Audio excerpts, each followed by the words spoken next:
Evening and welcome to Sun Meadow Temple. We are so happy you've joined us. My name is Alba and I use she, her pronouns. This is our first observance of 2024 and I'm so happy you are here.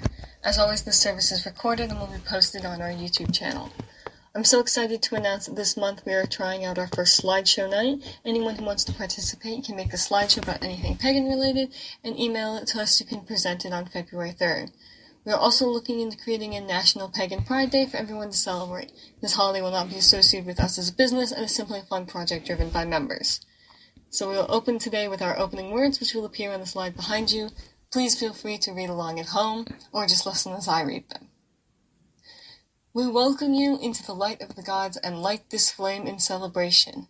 May its brightness symbolize our connection to the gods and the natural world. May you join us in this community of faith, cherishing love and with open hearts. So our theme this month is change and tradition with a focus on praxis and theology.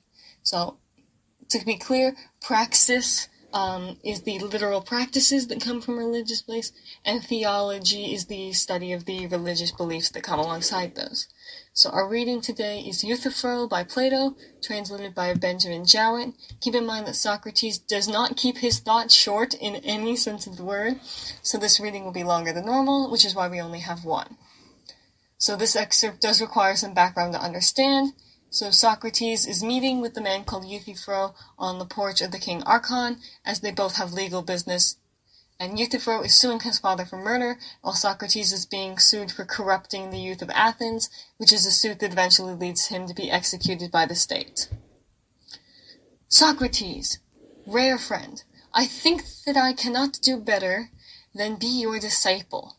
Then before the trial with Meletus comes on, I shall challenge him and say that I have always had great interest in religious questions, and now, as he charges me with rash imaginations and innovations in religion, I have become your disciple. You, Meletus, as I shall say to him, acknowledge Euthyphro to be a great theologian and sound in his opinions, and if you approve of him, you ought to approve of me, and not have me into court, but if you disapprove, you should begin by indicting him who is my teacher, and who will be the ruin, not of the young, but of the old. That is to say, of myself, whom he instructs, and of his father, whom he admonishes and chastises. And if Meletus refuses to listen to me, but will go on, as will not shift the indictment from me to you, I cannot do better than repeat this challenge to the court. Euthyphro. Yes, indeed, Socrates, and if he attempts to indict me, I am mistaken if I do not find a flaw in him. The court shall have a great deal more to say to him than to me. Socrates.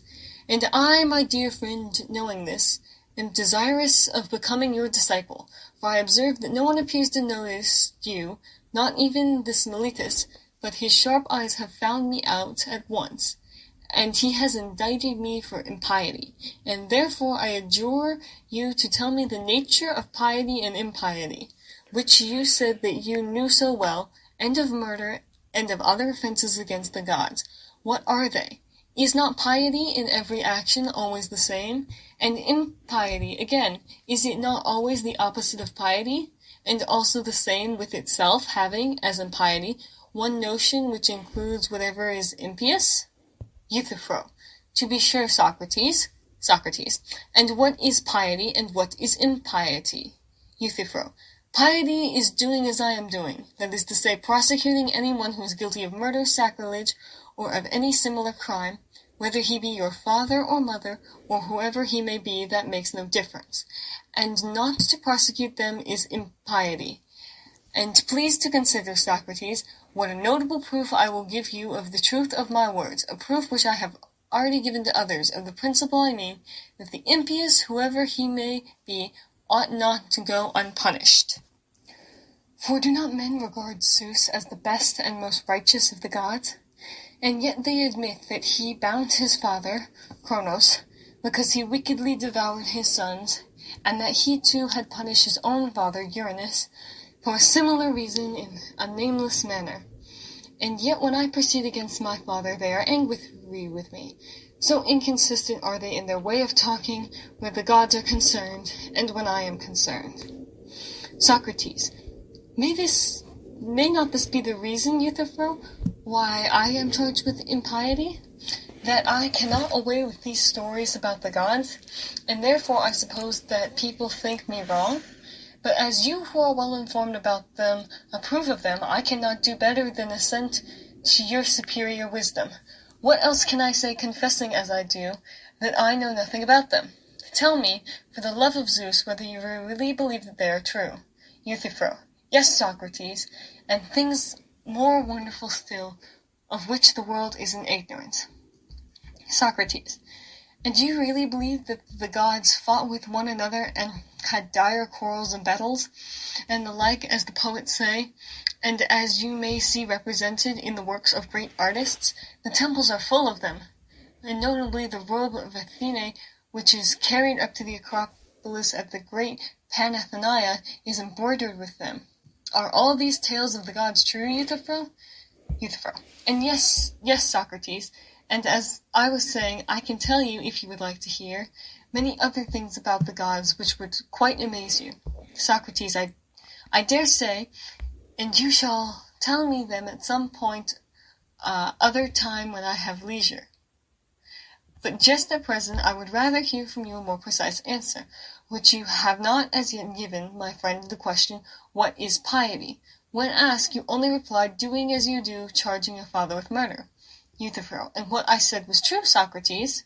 Socrates: No doubt, Euthyphro, but would you admit that there are many other pious acts? Euthyphro: There are. Socrates: Remember that I did not ask you to give me 2 or 3 examples of piety, but to explain the general idea which makes all pious things to be pious. Do you not recollect that there was one idea which made the impious impious, and the pious pious? Euthyphro: I remember. Socrates: Tell me what is the nature of this idea, and then I shall have a standard to which I may look, and by which I may measure actions, whether yours or those of anyone else, and then I shall be able to say that such and such action is pious, and such another impious. Euthyphro: I will tell you, if you like. Socrates: I should very much like. Euthyphro: Piety, then, is that which is dear to the gods, and impiety is that which is not dear to them. Socrates: Very good, Euthyphro. You have now given me the sort of answer which I wanted. But whether what you say is true or not, I cannot as yet tell, although I make no doubt that you will prove the truth of your words. Euthyphro: Of course. Socrates: Come then, and let us examine what we are saying. That thing or person which is dear to the gods is pious, and that thing or person which is hateful to the gods is impious. These two being the extreme opposites of one another. Was not then said? Euthyphro: It was. Socrates: And well said? Euthyphro: Yes, Socrates, I thought so, it was certainly said. Socrates: And further, Euthyphro, the gods were admitted to have enmities and hatreds and differences. Euthyphro: Yes, that was also said. Socrates: And what sort of difference creates enmity and anger? Suppose, for example, that you and I, my good friend, differ about a number. Do differences of this sort make us enemies and set us at variance with one another? Do we not go at once to arithmetic and put an end to them by a sum? Euthyphro: True. Socrates: Or suppose that we differ about magnitudes. Do we not quickly end the differences by measuring? Euthyphro: Very true. Socrates: And we end a controversy about heavy and light by resorting to a weighing machine. Euthyphro: To be sure. Socrates: But what differences are there which cannot be thus decided, and which therefore make us angry, and set us at enmity with one another? I dare say the answer does not occur to you at the moment, and therefore I will suggest that these enmities arise when the matters of difference are the just and unjust, good and evil, honorable and dishonorable.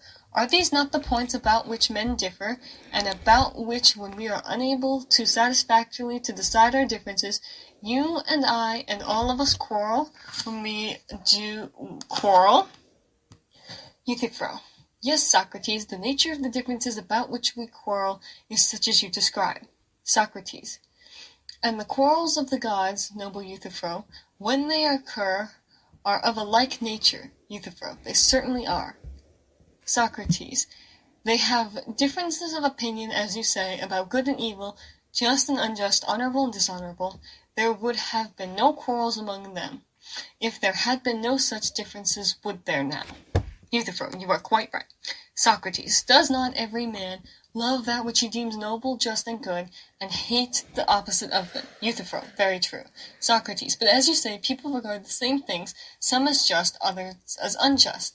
About these they dispute, and so there arise wars and fightings among them. Euthyphro, very true. Socrates, then the same things are hated by the gods and loved by the gods, and are both hateful and dear to them. Euthyphro, true.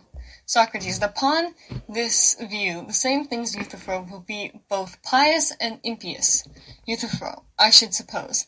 Socrates, then, my friend, I will mark with surprise that you have not answered the question which I asked, for I certainly did not ask you to tell me what action is both pious and impious, but now it would seem that what is loved by the gods is also hated by them, and therefore, Euthyphro, in thus chastising your father, you may very likely be doing what is agreeable to Zeus but disagreeable to Cronos or Uranus, and what is acceptable to Hephaestus but unacceptable to Hera, and there may be other gods who have similar differences of opinion.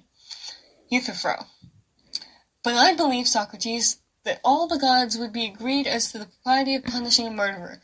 There would be no difference of opinion about that. Socrates, well, speaking of men, Euthyphro, did you ever hear anyone arguing that murder or any sort of evildoer ought to be let off? Euthyphro, I should rather say that these are questions which they are always arguing, especially in courts of law. They commit all sorts of crimes, and there is nothing that they will not do or say in their own defense. Socrates, but do they admit their guilt, Euthyphro, and yet say that they ought not to be punished? Euthyphro, no, they do not. Socrates, then there are some things which they do not venture to say and do, for they do not venture to argue that the guilty are to be unpunished, but they deny their guilt, do they not? Euthyphro, yes. Socrates, then they do not argue that the evildoer should not be punished, but they argue about the fact of who the evildoer is, and what he did and when. Euthyphro, true. Socrates, and the gods are in the same case.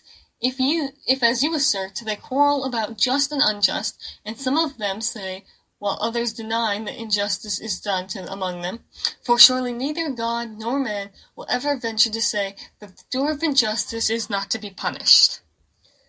Euthyphro, that is true, Socrates, in the main. Socrates, but they join issue about the particulars, gods and men alike, and if they dispute at all, they dispute about some act which is called in question, and which by some is affirmed to be just, and by others is affirmed to be unjust. Is not that true? Euthyphro, quite true.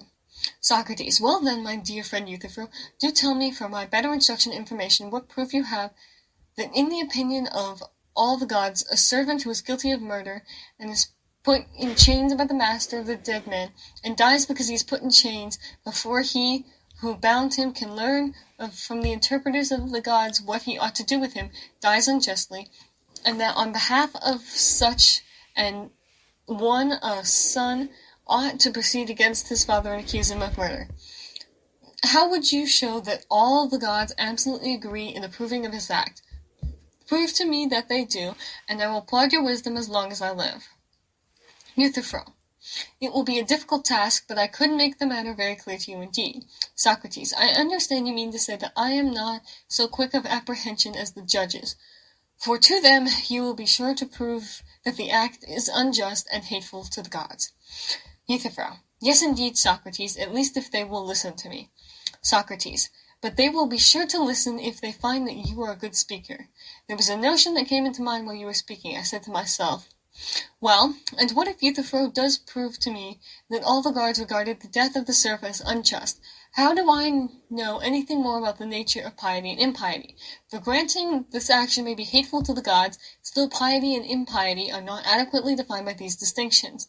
For that which is hateful to the gods and has been shown to also be pleasing and dear to them.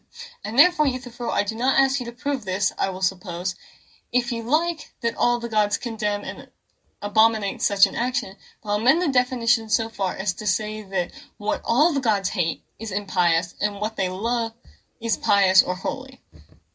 and what some of them love and others hate is both or neither. Shall this be your definition of piety and impiety? Euthyphro: why not, Socrates? Socrates: why not? Certainly, as far as I am concerned, Euthyphro, there is no reason to act as why not. But whether this admission will greatly assist you in the task of instructing me as you promise is a matter for you to consider. Yes, Euthyphro. Euthyphro, yes. I should say that what all the gods love is pious and holy, and the opposite, which they all hate, is impious. Socrates: ought not we to inquire into the truth of this, Euthyphro, or are we simply to accept the mere statement of our own authority and that of others? What do you say? Euthyphro: we should inquire, and I believe that the statement will stand the test of inquiry. They then go on to test this theory by comparing it to the act of being loved and carried precedes the state of being loved and carried. Or in other words, do the gods love something because it is good and hate it because it is bad? Or is the act of God loving it make it good, and the act of the gods hating it make it bad? Socrates then asks a similar question to his previous one about piety being just, assuming the reasonable response is all piety just? If yes, then are all the just pious? If no, then what part of justice is pious? Euthyphro then distinguished between justice among men and justice in regards to the gods, with justice in regards to the gods being pious. And then Euthyphro has to leave, and we never learn the nature of piety, but we certainly have learned what it is not. So if you remember about a year ago, I wrote about mythic literalism, using a smaller excerpt of the above writing. Euthyphro was a mythic literalist, and if you cannot tell, Socrates is not. But this sort of philosophical reasoning and mythic understanding helps to form the praxis of all our traditions. Nowadays, many of the loudest religious voices are mythic literalists, but in paganism, mythic literalism is not common. However, that does not mean we have to change the praxis of our belief, that we need to adapt to new discoveries. Hanging on to beliefs that thousands of years ago were considered irrational does us no good in the long run. Plato took a more extreme view than most modern pagans and thought that myths were heretical because they compared the gods to mortals and made them act like mortals. His perspective is obviously more complicated than this, as he realizes that these are works of poetry, but he does take issue with depictions of the gods as doing immoral things. Many of us now take a middling view on these ideas. Obviously, we cannot be mythically literal, we also cannot disregard the myths outright. We cannot also fall into the same traps as others whose philosophical holes have been exposed even after the disappearance of pagan practices. We have to accept the change that has come with time, all while still preserving praxis that came before as much as possible. We will now move into the ritual part of the observance. I now have the recorded video offerings, which will now play on the screen behind you. I hope you all enjoy.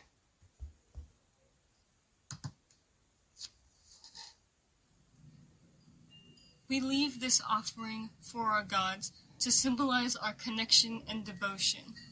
We gift this rock to symbolize the stability of the gods in our world. We gift this water to accept the flow of our lives.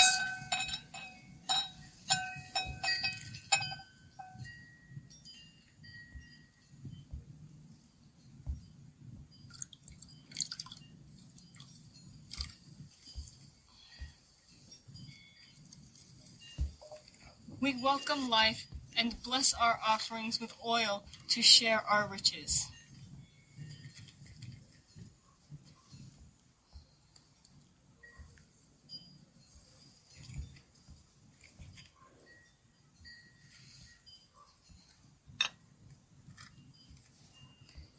We embrace our connection to each other and the world and celebrate our revival. We will now do our closing words. As with the opening words, you are free to listen or read along with them at home.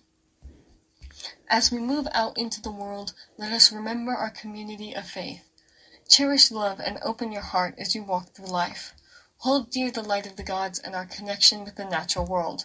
Go forth in celebration and carry the light of connection within your heart. Good evening and welcome to Sun Meadow Temple. We're so happy you have joined us. My name is Alba and I use she, her pronouns. As always, this service is recorded and will be posted on our YouTube channel. This is our second 2024 service, so we're really excited that all of you are here. So, as many of you probably seen from our announcements and other things, slideshow night has been postponed to the February 3rd, and all slideshows are due on the 2nd. You can send me a voice recording of your slideshow, and your slideshow obviously, but if you send me a voice recording, it must be must have slide cues in it, and if you want to just send me a video of your slideshow with your voice over it, that is also fine. They all must be in Google Slides format, and I will combine them into one giant presentation, so that way it'll be easier for everyone to get. You are also still welcome to literally attend the night of and give your presentation live on chat with everyone watching. That will not be recorded, and you are not required to show your face or be on camera at any point. Unfortunately, I have to put in another safety warning, as there has been 2 instances of violent assaults in the past, 2 days. So please be safe when you go out and do to events or other things, and who you are telling that you are pagan. Anyway, we shall now head to our opening words, which have appeared on the slide behind you. So you are welcome to just listen or read out loud at home as I read along. We welcome you into the light of the gods and light this flame in celebration. May its brightness symbolize our connection to the gods and the natural world. May you join us in this community of faith, cherishing love and with open hearts. So our theme for this month is change and tradition, with a focus on praxis and theology. And if you remember what praxis and theology are, praxis is the literal practices that come from something, and theology is, necessarily why those practices exist and other things. So, you have the story of Prometheus and sacrifice, which is one of the ones from the previous story. So our readings today are from Hesiod's Theogony and Ovid's Metamorphoses, translated by Henry T. Ridley, and they are Medusa and the other one I have, The Ages of Man, which, if you don't know about the Ages of Man, it is an ancient Greek chronicling of the history that came before them, but it's mythologized, which it's a very interesting reading if you've never read it before, and we can always talk about it afterwards. To be clear, and as a content warning, the story of Medusa, Ovid's version, involves sexual assault. So if you cannot handle that, you please, feel free to dip for that part of the service and then come back afterwards. I will let you know when we get there, but we will first be doing Hesiod's, which is completely clean. So there's the text. And so we'll start with Hesiod's version of Medusa, which is the original story, and Ovid is the one that you know from pop culture. So, then Keto, fair of cheek to Forpheus spur, the grey, from their birth hour grey, and hence their name with gods and men that walk the earth. Long-robed Pepfredo, saffron-veiled Enyo, and Gorgons, dwelling on the brink of night. Beyond the sounding main where silver-voiced the Hesperian maidens in their watches sing, Snethno, Uriel, Medusa, these the last ill-fated, sense of mortal date, the 2 immortal and unchanged by years.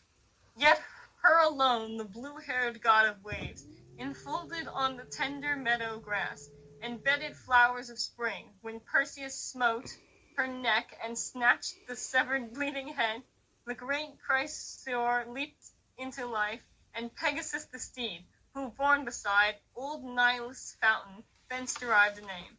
And Chrysaor, grasping in his hands a sword of gold, flew upward on the winged horse. So now we're doing Ovid Medusa's version, which this is the part that has the content warning, so I advise that if you are not prepared for this, to please skip this part, leave, mutiny, whichever you need to do while we're here. Soon as he had told him these things, he said, Now, most valiant Perseus, tell us, I beseech thee, with how great valor and by what arts thou didst cut off the head all hairy with serpents. The descendant of Abas tells them that there is a spot situated beneath cold Atlas, safe in its bulwark of a solid mass, that in the entrance of this dwelt the two sisters, the daughters of Phorcys, who shared the single use of a single eye, that he stealthily by sly craft, while it was being handed over, obtained possession of this by putting his hand in the way, and that through rocks far remote, and pathless and bristling with woods on their craggy side, he had arrived at the abode of the Gorgons, and saw everywhere along the fields and the roads statues of men and wild beasts turned to stone from their natural form at the sight of Medusa. Yet that he himself, from the reflection on the brass of the shield, which his left hand bore, beheld the visage of the horrible Medusa, and that while a sound sleep held her and her serpents in trance, he took the head off of the neck, and that Pegasus and his brother, fleet with wings, were produced from the blood of her, their mother. He added, too, the dangers of his lengthened journey, themselves no fiction, what seas, what lands he had seen beneath him from on high, and what stars he had reached with his waving wings. Yet before it was expected, he was silent, whereupon one of the nobles rejoined, inquiring why she alone of the sisters wore snakes mingled alternately with her hair. Stranger, said he, since thou inquirest on a matter worthy to be related, hear the cause of the thing thou inquirest after. She was the most famed for her beauty, and the coveted hope of many wooers, nor in the whole of her person was any part more worthy of notice than her hair. I have met with some who said they had seen it. The sovereign of the sea is said to have deflowered her in the temple of Minerva. The daughter of Jove turned away and covered her chaste eyes with her shield. And that this might not be unpunished, she changed her hair of the Gorgon into hideous snakes. Now, too, that she may alarm her surprised foes with terror, she bears in front upon her breast those snakes which she thus produced. So then our next one is Hesiod's Ages of Man. Which this one, please be aware the language is very poetic and flowing in this one, so it gets a little confusing to say. When gods alike and mortals rose to birth, a golden race the mortals formed on earth. Of many languaged men they lived of old, when Saturn reigned in heaven, an age of gold. Like gods they live with calm, untroubled mind, free from the toils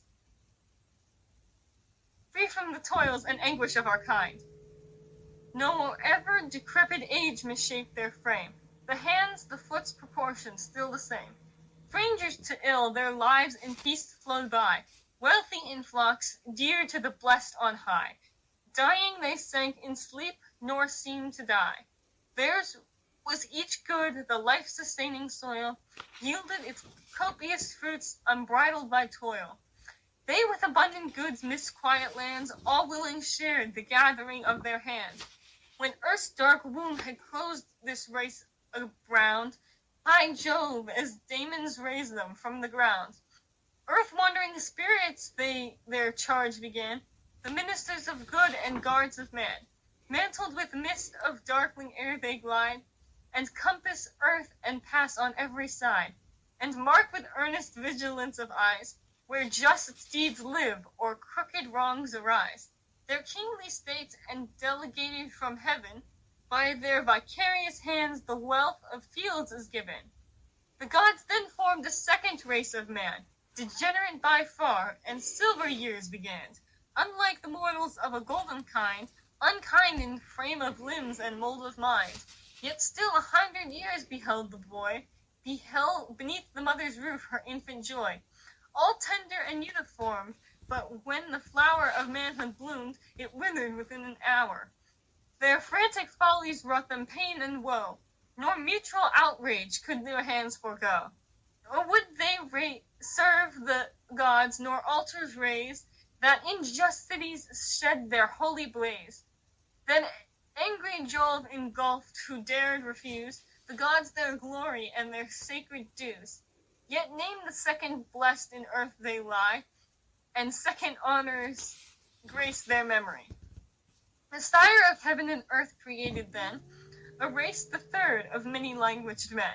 Unlike the silver, they of rosin mold, with ashen war spears, terrible and bold. Their thoughts were bent on violence alone, the deeds of battle and the dying groan. Bloody their feasts with wheaten food unblessed, of adamant was each unyielding breast. Huge nerved with strength each hardy giant's hand, and mocks approach with unresisted hands. Their mansions, implements, and armor shine in brass, dark iron slept within the mine. They by each other's hands inglorious fell, in freezing darkness plunged the house of hell. Fierce though they were, their mortal course was run. Death gloomy seized and snatched them from the sun. Then, when the abyss had covered the skies, lo, the fourth age on nurturing earth arise. Jove formed the race a better, juster line, a race of heroes and of stamp divine, lights of the age that rose before our own, as demigods over the earth's wide regions known. Yet these dread battle hurried to their end. Some where the sevenfold gates of Thebes ascend, the Cadmean realm where their fatal might strove for the flocks of Oedipus in flight. Some war in navies led to Troy's far shore. Over the great space of sea their course they bore, for the sake of Helen with the beauteous hair, and the death for Helen's sake o'erwhelmed them there. Then, on earth's utmost verge, the gods assigned a life, a seat, distinct from humankind. Beside the deepening whirlpools of the main, in those blessed isles where Saturn holds his reign, apart from heaven's immortals, calm they share, a rest unsullied by the clouds of care. And yearly thrice sweet luxuriance crowned brings the ripe harvest from the teeming ground. O would that nature had denied me birth, midst this fifth race, this iron age of earth, that long before within the grave I lay, or long hereafter could behold the day, corrupt the race, with toils and griefs suppressed, nor day nor night can use a pause of rest. Still do the gods a weight of care bestow, though still some good is mingled with the woe. Jove on this race of many-languaged man feeds the swift ruin which but slow began, for scarcely spring they to the light of day, ere age untimely strews their temples gray. No fathers in the sons their features trace, the sons reflect no more the father's face. The host with kindness greets his guest no more, and friends and brethren love not as of yore. Reckless of heaven's revenge the sons behold, the hoary parents wax swiftly old. And in pious point the keen dishonoring tongue with hard reproofs and bitter mockeries hung, nor grateful in declining age repay the nurturing fondness of their better day. Now man's right hand is law, for spoil they wait, and lay their mutual cities desolate. Unhonored he by whom his oath is feared, nor are the good beloved the just revered. With favor grace the evildoer stands, nor curbs with shame, nor equity his hands. With crooked slanders wounds the virtuous man, and stamps with perjury what hate began.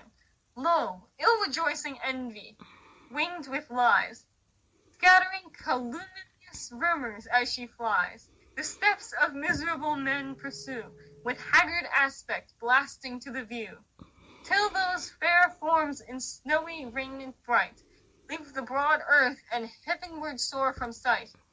Justice and modesty from mortals driven rise to the immortal family of heaven. Dread sorrows to forsaken men remain, no cure of ills, no remedy of pain. So that was Hesiod, and yes, he always writes like that. And so now we'll do Ovid's version, The Ages of Man. His is a little different. The Golden Age was first founded, which, without any avenger of its own accord, without laws, practiced both faith and rectitude. Punishment and the fear of it did not exist, and threatening decrees were not read upon the brazen tables, fixed up to view, nor yet did the suppliant multitude dread the countenance of its judge, but all were in safety without any avenger. The pine tree, cut from its native mountains, had not yet descended to the flowing waves, that it might visit a foreign region, and mortals were acquainted with no shores beyond their own. Not as yet did deep ditches surround towns, nor trumpets of straitened, or clarions of crooked brass, no helmets, no swords then existed. Without occasion for soldiers, the minds of men, free from care, enjoyed an easy tranquillity. The earth itself, too, in freedom untouched by the harrow, and wounded by no plowshares of its own accord, produced everything, and men contented with the food created under no compulsion, gathered the fruit of the arbute tree, and the strawberries of the mountain, and cornels and blackberries adhering to the prickly bramble bushes, and acorns which had fallen from the wide-spreading tree of Jove.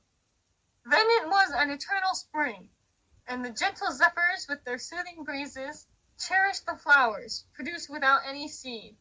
Soon, too, the earth unplowed yielded crops of grain, and the land, without being renewed, was whitened with the heavy ears of corn. And then rivers of milk, then rivers of nectar were flowing, and the yellow honey was distilled from green holm oak. Afterwards, Saturn being driven into the shady realms of Tartarus, the world was under the sway of Jupiter. Then the Silver Age succeeded, inferior to that of gold, but more precious than that of yellow brass. Jupiter shortened the duration of the former spring, and divided the year into 4 periods by means of winters and summers, and unsteady autumns and short springs. Then, for the first time, did the parched air glow with sultry heat, and ice bound up by the winds was pedant. Then, for the first time, did men enter houses. Those houses were caverns, and thick shrubs and twigs fastened together with bark. Then, for the first time, were the seeds of Ceres buried in long furrows, and the oxen groaned and pressed by the yoke of the plowshare. The Brass Age succeeded as the third in order, after these fiercer in disposition, and more prone to horrible warfare, but yet free from impiety. The last age was of hard iron. Immediately every species of crime burst forth in this age, of degenerated tendencies. Modesty, truth, and honor took flight. In their place succeeded fraud, deceit, treachery, violence, and the cursed hankering for acquisition. The sailor now spread his sails to the wind, and with these as yet he was but little acquainted, and the trees, which had long stood on the lofty mountains now, as ships bounded through the unknown waves. The ground, too, hitherto common as the light of the sun and the breezes, the cautious measurer marked out with his lengthened boundary. And not only was the rich soil required to furnish corn and due sustenance, but men even descended into the entrails of the earth, and riches were dug up, the incentives to vice, which the earth had hidden and removed to the Stygian shades. Then destructive iron came forth, and gold, more destructive than iron, and then war came forth, that fights through the means of both, and that brandishes in blood-stained hands the clattering arms. Men live by rapine, the guest is not safe from his entertainer, nor the father-in-law from the son-in-law. Good feeling, too, between brothers is a rarity. The husband is eager for the death of the wife, she for that of her husband. Horrible stepmothers that mingle the ghastly wolfsbane. The son prematurely makes inquiry into the years of his father. Piety lies vanquished, and the virgin Astrea is the last of the heavenly deities to abandon the earth now drenched in slaughter. So that was 2 readings. The first one was the older one, and the second one was the later one. So then, as our theme is change as well as tradition, I thought everyone might like to hear some ancient rewrites of classic myths that Ovids could fall into the category of fan fiction if they were written today. So you might be familiar with the author Ovid, who has written lots of this style, including vast fan fiction of Hesiod, which we just read, Homer, and others, including some of my favorites, the Hero Rides, which I unfortunately could not find to read to you, but I highly recommend. Some of these rewrites have entered common knowledge of these myths, specifically Medusa, which has become canon, despite not originally being so. Of course, Ovid in the Roman tradition is different from Hesiod in the Hellenic tradition, but these changes can still coexist. Both narratives have their value, and much of these traditions have not changed throughout. So we will now move into the ritual part of the observance, which I now have a new fun thing for you to try.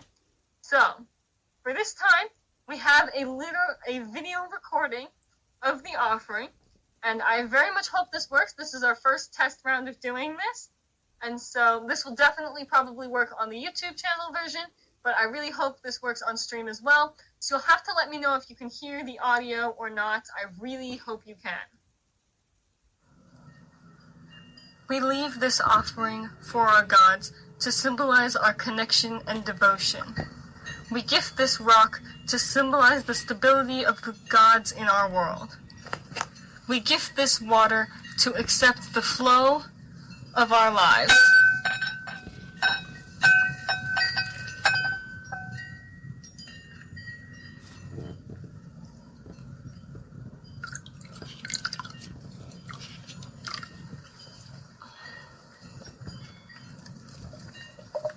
We welcome life and bless our offerings with oil to share our riches.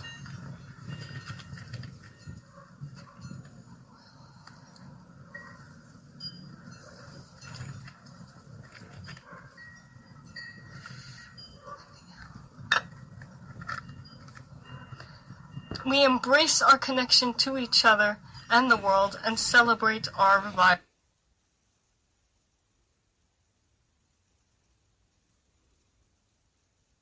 So I hope that worked really well. I know it cut off a little abruptly there at the end. That was just due to the quality of the recording.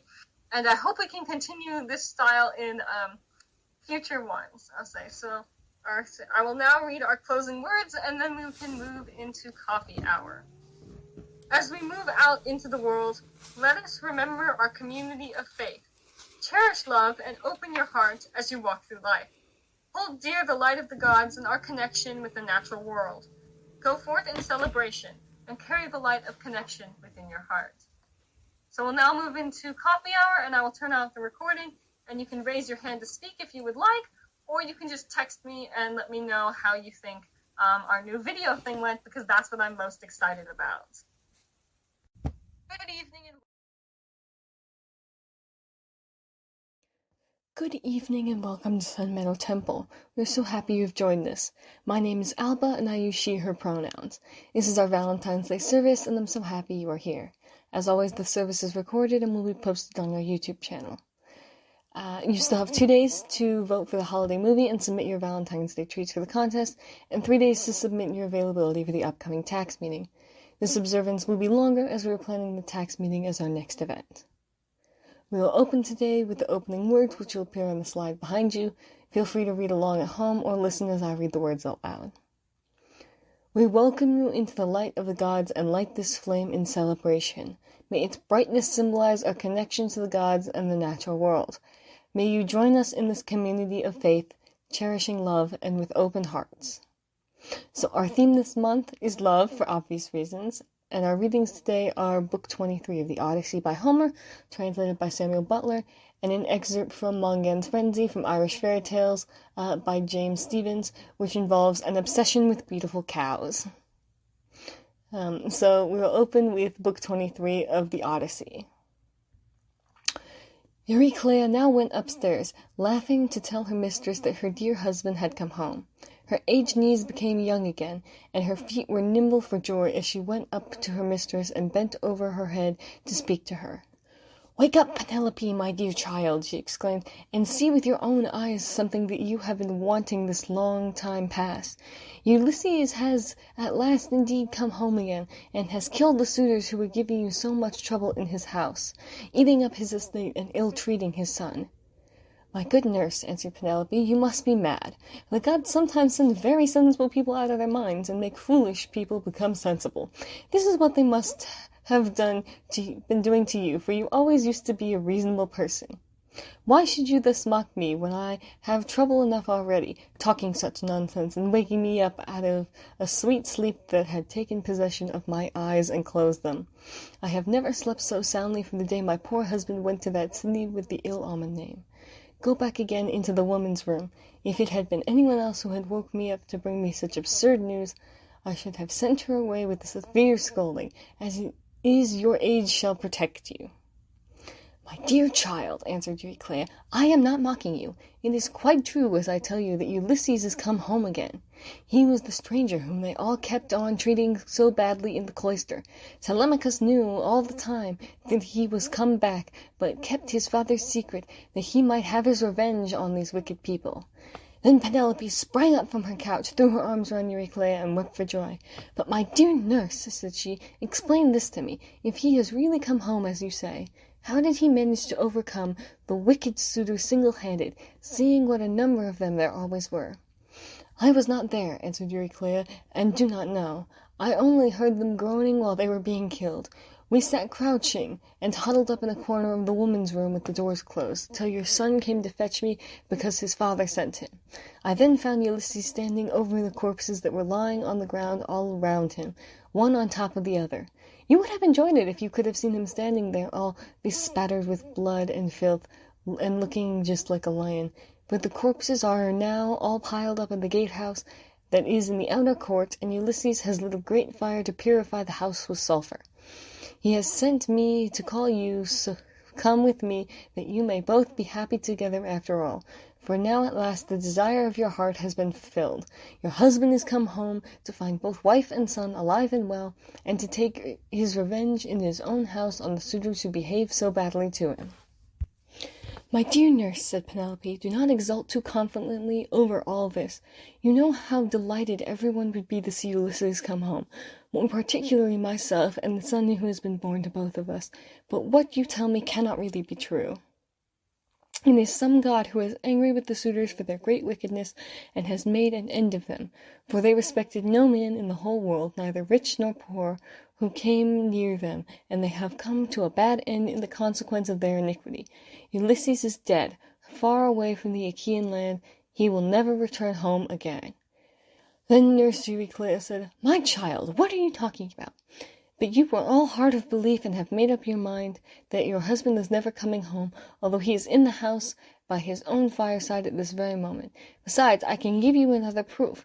When I was washing him, I perceived the scar which the wild boar gave him, and wanted to tell you about it, but in his wisdom he would not let me, and clapped his hands over my mouth. So come with me, and I will make this bargain with you. If I am deceiving you, you may have me killed in the most cruel death you can think of." "My dear nurse," said Penelope, "however wise you may be, you can hardly fathom the counsels of the gods. Nevertheless, we will go in search of my son, that I may see the corpses of the suitors and the man who has killed them."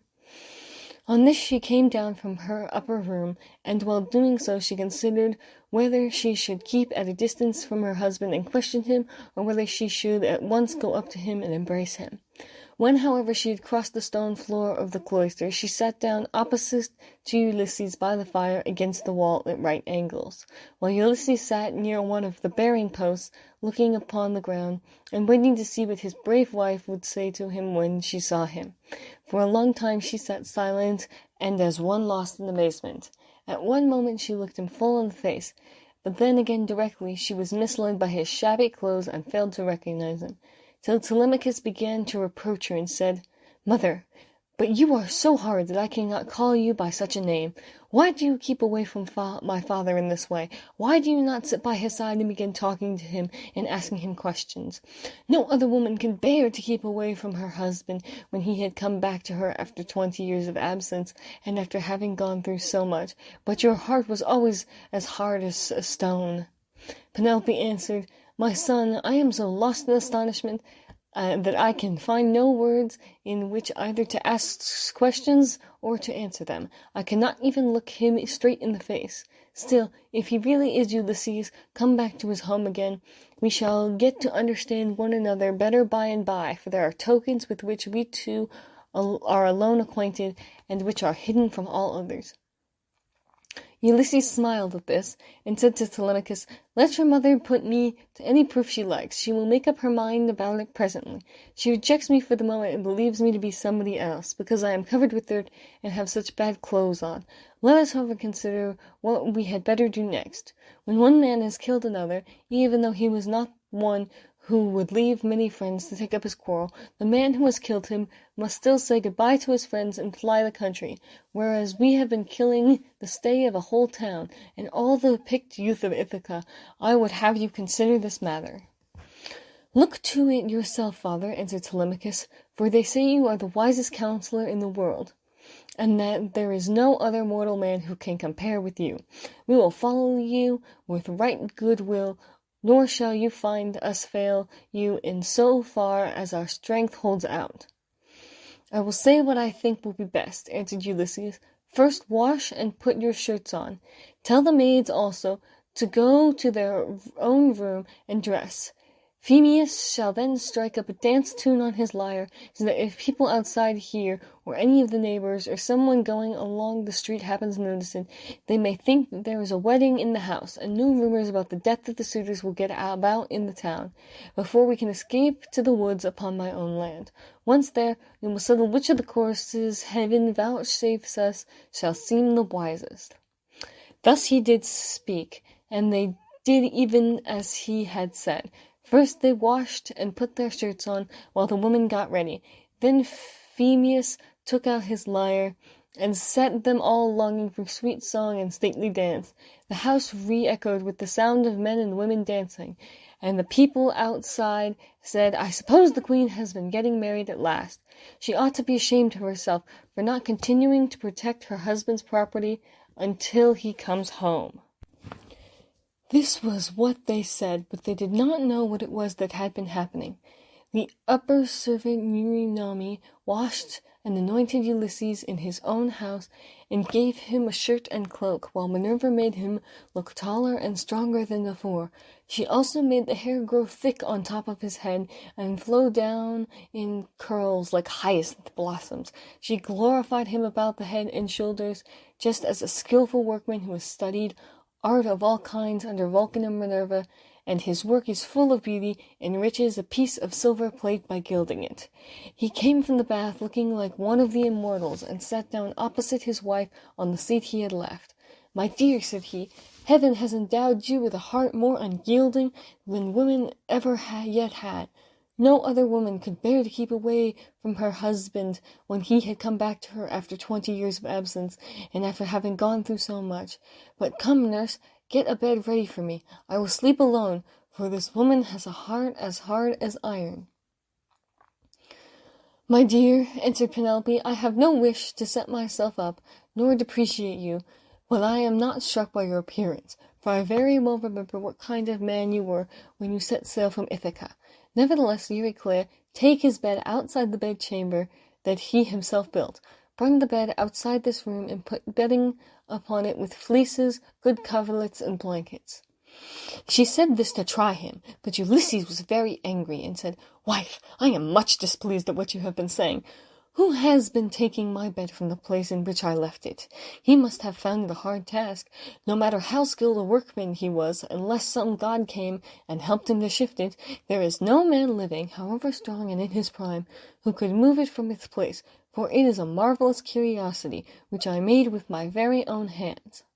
There was a young olive growing within the precincts of the house, in full vigor, and about as thick as this bearing post. I built my room around this with strong walls of stone, and a roof to cover them, and I made the doors strong and well-fitting. Then I cut the top boughs of the olive tree, and left the stump standing. This I dressed roughly from the root upwards, and then workmen with carpenter's tools well and skillfully straightened my work by drawing a line on the wood and making it into a bed prop. I then bored a hole down the middle and made it into the center post of my bed, at which I worked till I had finished, inlaying it with gold and silver. After this I stretched a hide of crimson leather from one side of it to the other. So you see, I know all about it, and I desire to learn whether it is still there, or whether any one has been removing it by cutting down the olive tree at its roots." When she heard the sure proofs Ulysses now gave her, she fairly broke down. She flew weeping to his side, flung her arms about his neck, and kissed him. "Do not be angry with me, Ulysses," she cried. "You, who are the wisest of mankind, we have suffered, both of us. Heaven has denied us the happiness of spending our youth and of growing old together. Do not then be aggrieved, or take it amiss that I did not embrace you thus as soon as I saw you. I have been shuddering all the time through fear that someone might come here and deceive me with a lying story, for there are very many wicked people going about. Jove's daughter Helen would never have yielded herself to a man from a foreign country if she had known that the sons of the Achaeans would come after her and break her back. Heaven put it in her heart to do wrong, and she gave no thought to that sin which has been the source of all our sorrows. Now, however, that you have convinced me by showing you that you know all about our bed, which no human being has ever seen but you and I and a single maidservant, the daughter of Actor, who was given to me by my father on our marriage, and who keeps the doors of our room, hard of belief though I have been, I can mistrust no longer." Then Ulysses in his turn melted, and wept as he clasped his dear and faithful wife to his bosom. As the sight of land is welcome to men who are swimming towards the shore, when Neptune has wrecked their ship with the fury of his winds and waves, a few alone reach the land, and these, covered with brine, are thankful when they find themselves on firm ground and out of danger. Even so was her husband welcome to her as she looked upon him, and she could not tear her two fair arms from around his neck. Indeed, they would have gone on indulging their sorrow till rosy-fingered morn appeared, had not Minerva determined otherwise, and held night back into the far west, while she would not suffer dawn to leave Oceanus, nor to yoke the two steeds Lampus and Phaethon, that bear her onward to break the day upon mankind.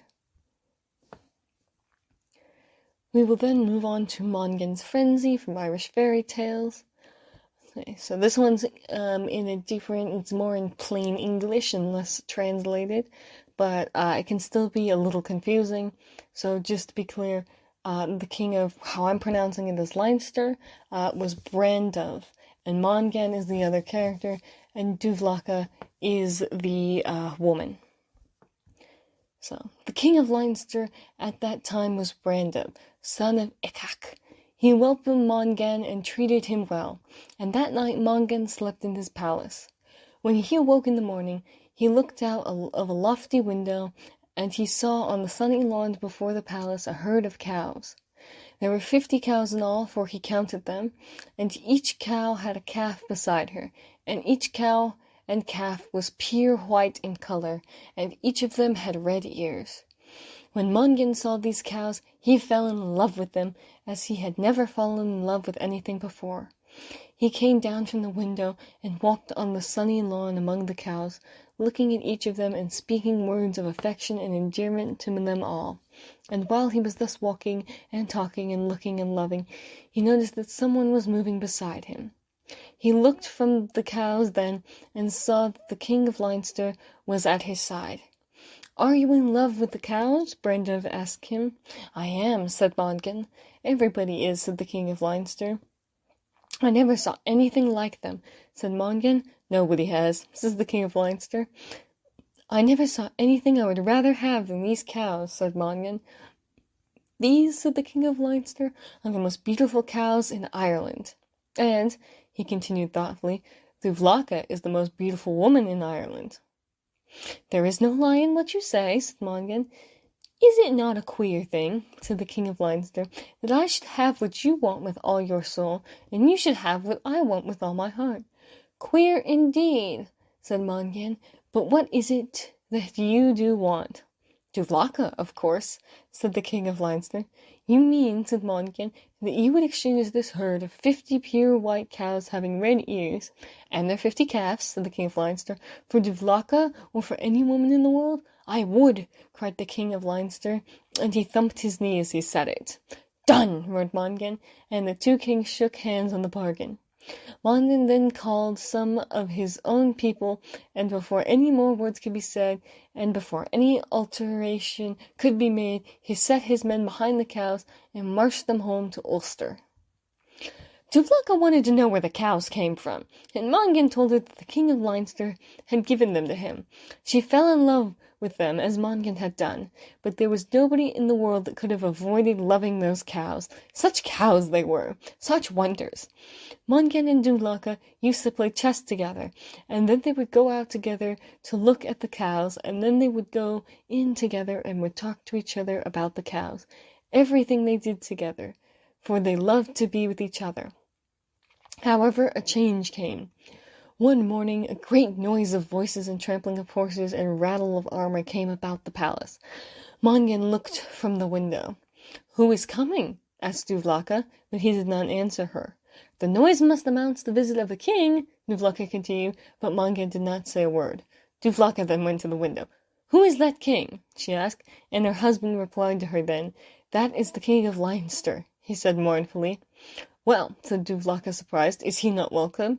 "He is welcome indeed," said Mongan lamentably. "Let us go out and welcome him properly," Tuvlaka suggested. "Let us not go near him at all," said Mongan, "for he is coming to complete his bargain." "What bargain are you talking about?" Tuvlaka asked, but Mongan would not answer then. "Let us go out," he said, "for we must go out." Mongan and Tuvlaka went out then and welcomed the King of Leinster. They brought him and his chief men into the palace, and water was brought for their baths, and rooms were appointed for them, and everything was done that should be done for guests.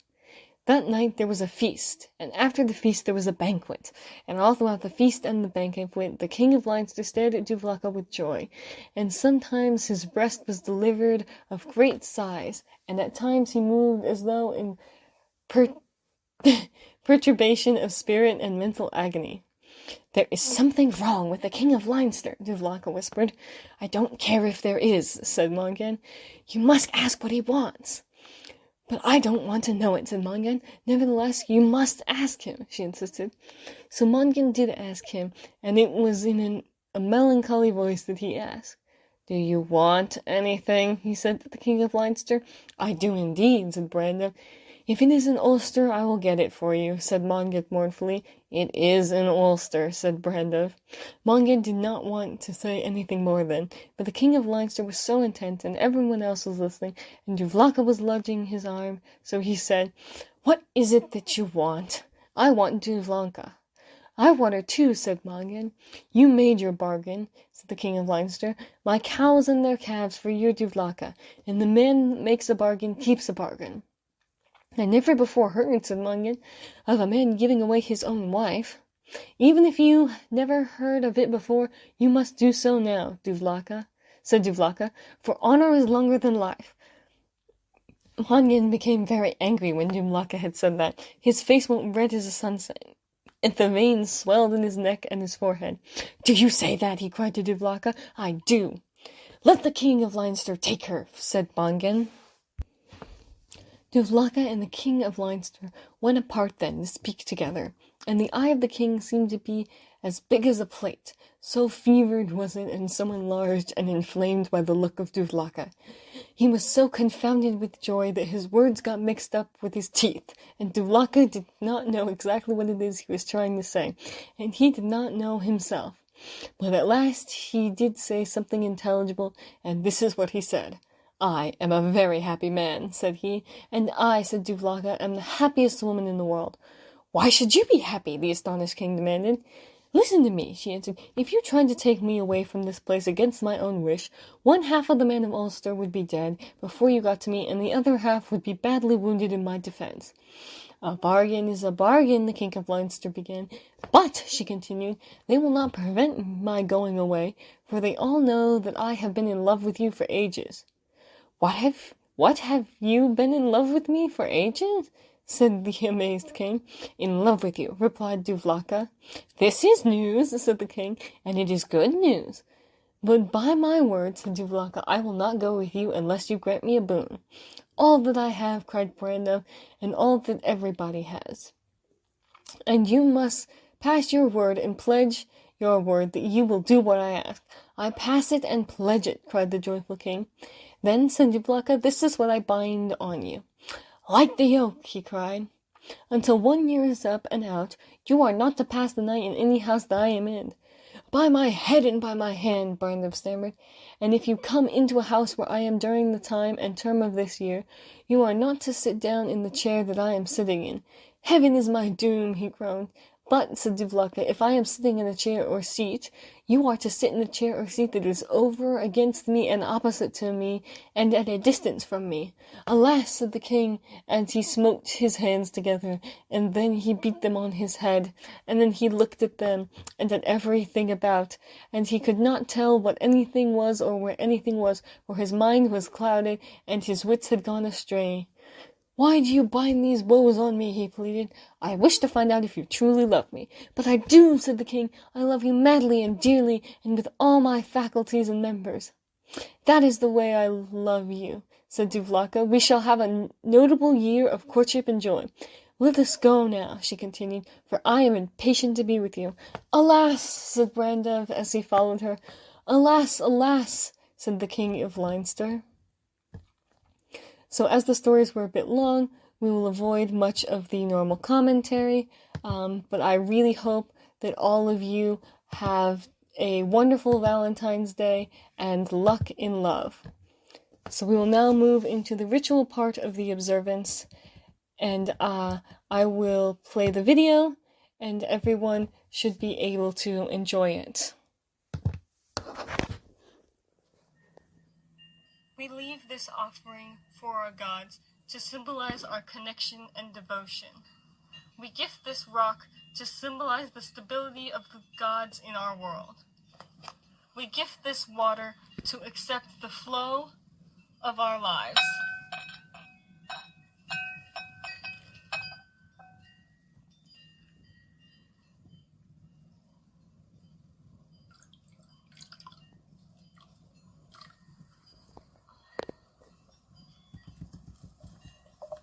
We welcome life and bless our offerings with oil to share our riches.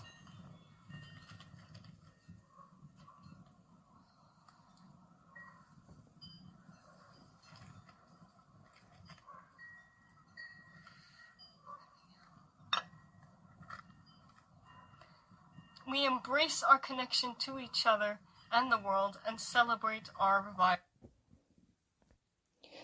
We will now do our closing words, but before that, I just want to remind everyone of our very important upcoming tax meeting, which is going to be on the 24th, when we would have our next observance. I really hope that as many people who want to can attend. I'll keep you up to date on all of the things we plan this year, money-wise and finances, in general, and our taxes for last year, as well as anything else that needs to be talked about. So now I will read our closing words, which you can read aloud with us, or just listen as I read them aloud. As we move out into the world, let us remember our community of faith. Cherish love and open your heart as you walk through life. Hold dear the light of the gods and our connection with the natural world. Go forth in celebration and carry the light of connection within your heart.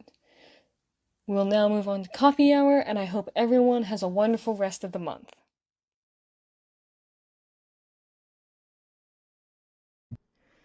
Good evening and welcome to Sun Meadow Temple. We're so happy you've joined us.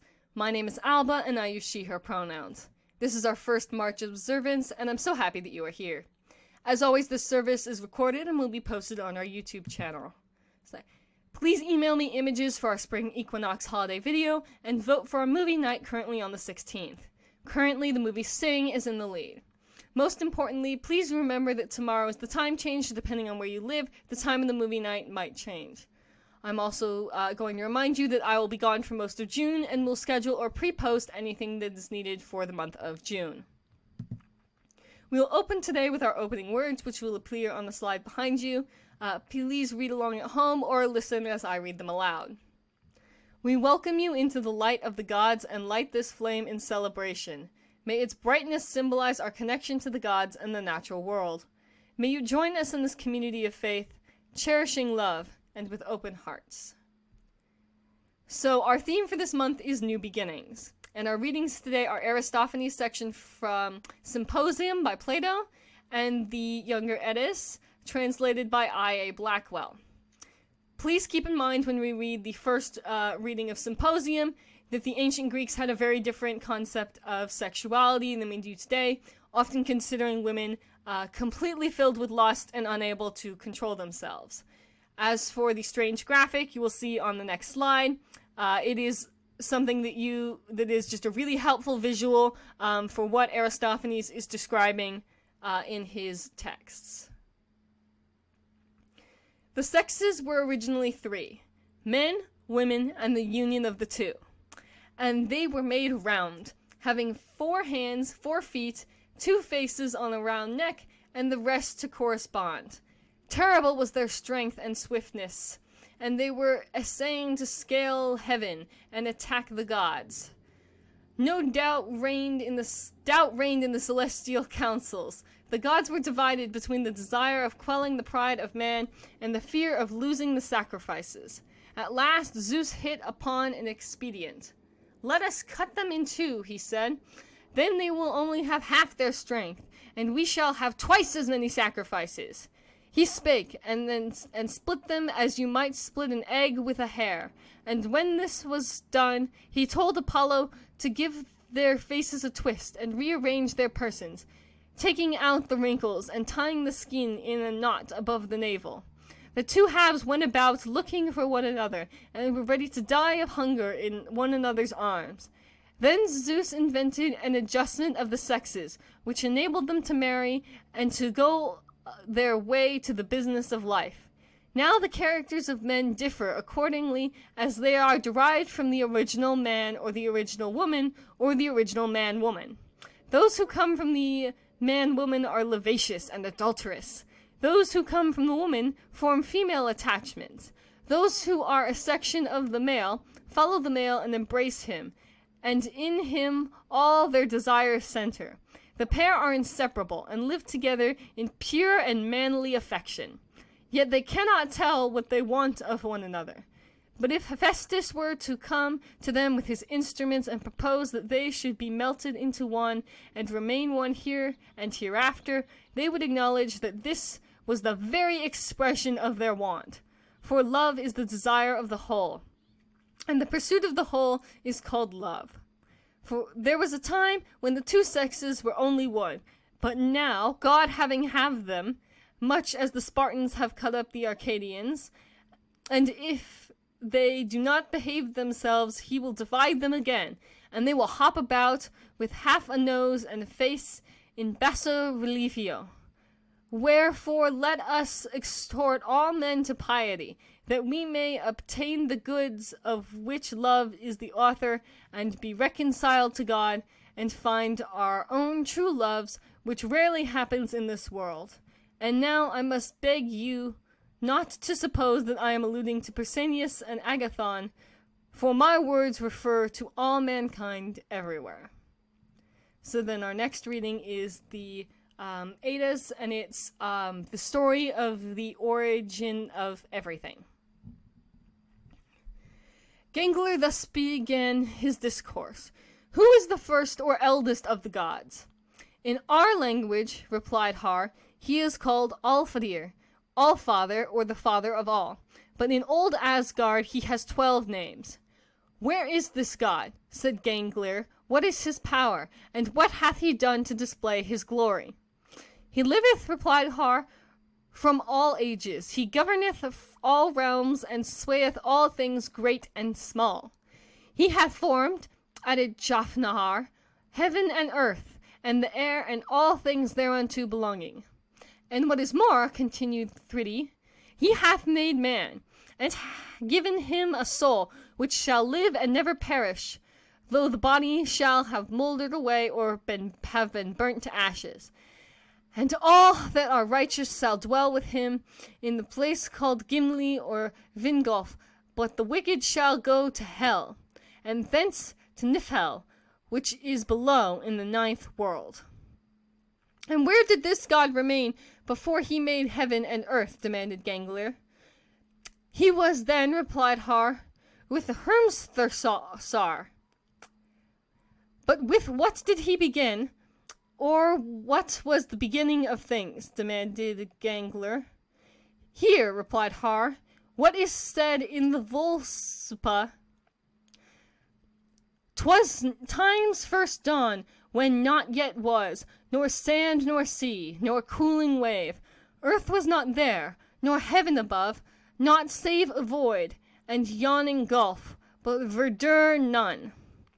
Many ages before the earth was made, added Jafnahar, Niflheim was formed, in the middle of which lies the spring called Hervgulmir, from which flow 12 rivers, Gjol being the nearest to the gate of the abode of death.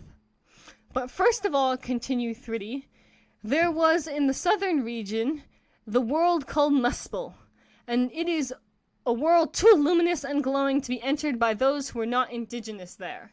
He who sitteth on its borders to guard it is named Surtur, and in his hand he beareth a flaming falchion, and at the end of the world shall issue forth to combat, and shall vanquish all the gods, and consume the universe with fire. Tell me, said Gangler, what was the state of things ere the races mingled and nations came into being? When the rivers that are called Elevigar had flowed far from their sources, replied Har, the venom which they rolled along hardened, as does dross that runs from the furnace, and became ice. When the rivers flowed no longer, and the ice stood still, the vapor arising from the venom gathered over it, and froze to rime, and in this manner were formed, in Ginnungagap, many layers of congealed vapor, piled one on the other. That part of Ginnungagap, added Jafnahar, that lies towards the north, was thus filled with heavy masses of gelid vapor and ice, whilst everywhere within were whirlwinds and fleeting mists. But the southern part of Ginnungagap was lighted by the sparks and flakes that flew into it from Muspelheim. Thus, continued Thridi, whilst freezing cold and gathering gloom proceeded from Niflheim, that part of Ginnungagap, which, looking towards Muspelheim, was filled with glowing radiancy. The intervening space remained calm and light as wind-still air, and when the heated blast met the gelid vapor, it melted into drops, and by the might of him who sent the heat, these drops quickened into life, and took a human semblance. The being thus formed was named Ymir, but the frost giants called him Orgelmir. From him descended the race of frost giants, Hermthursar, as it is said in the Volspa. From Vidolf come all witches, from Vilmith all wizards, from Svalthafidi all prison seekers, and all giants from Ymir.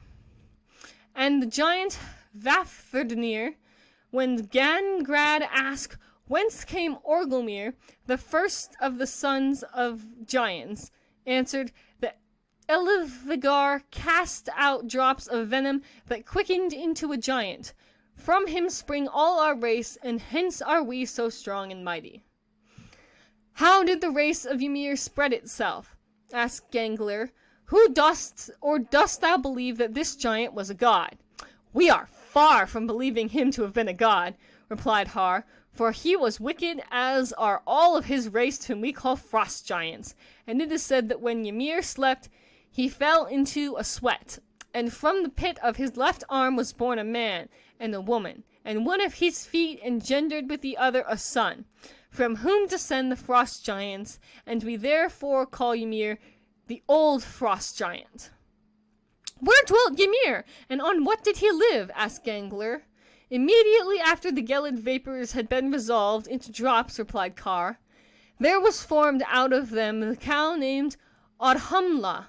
4 streams of milk ran from her teats, and thus fed she Ymir.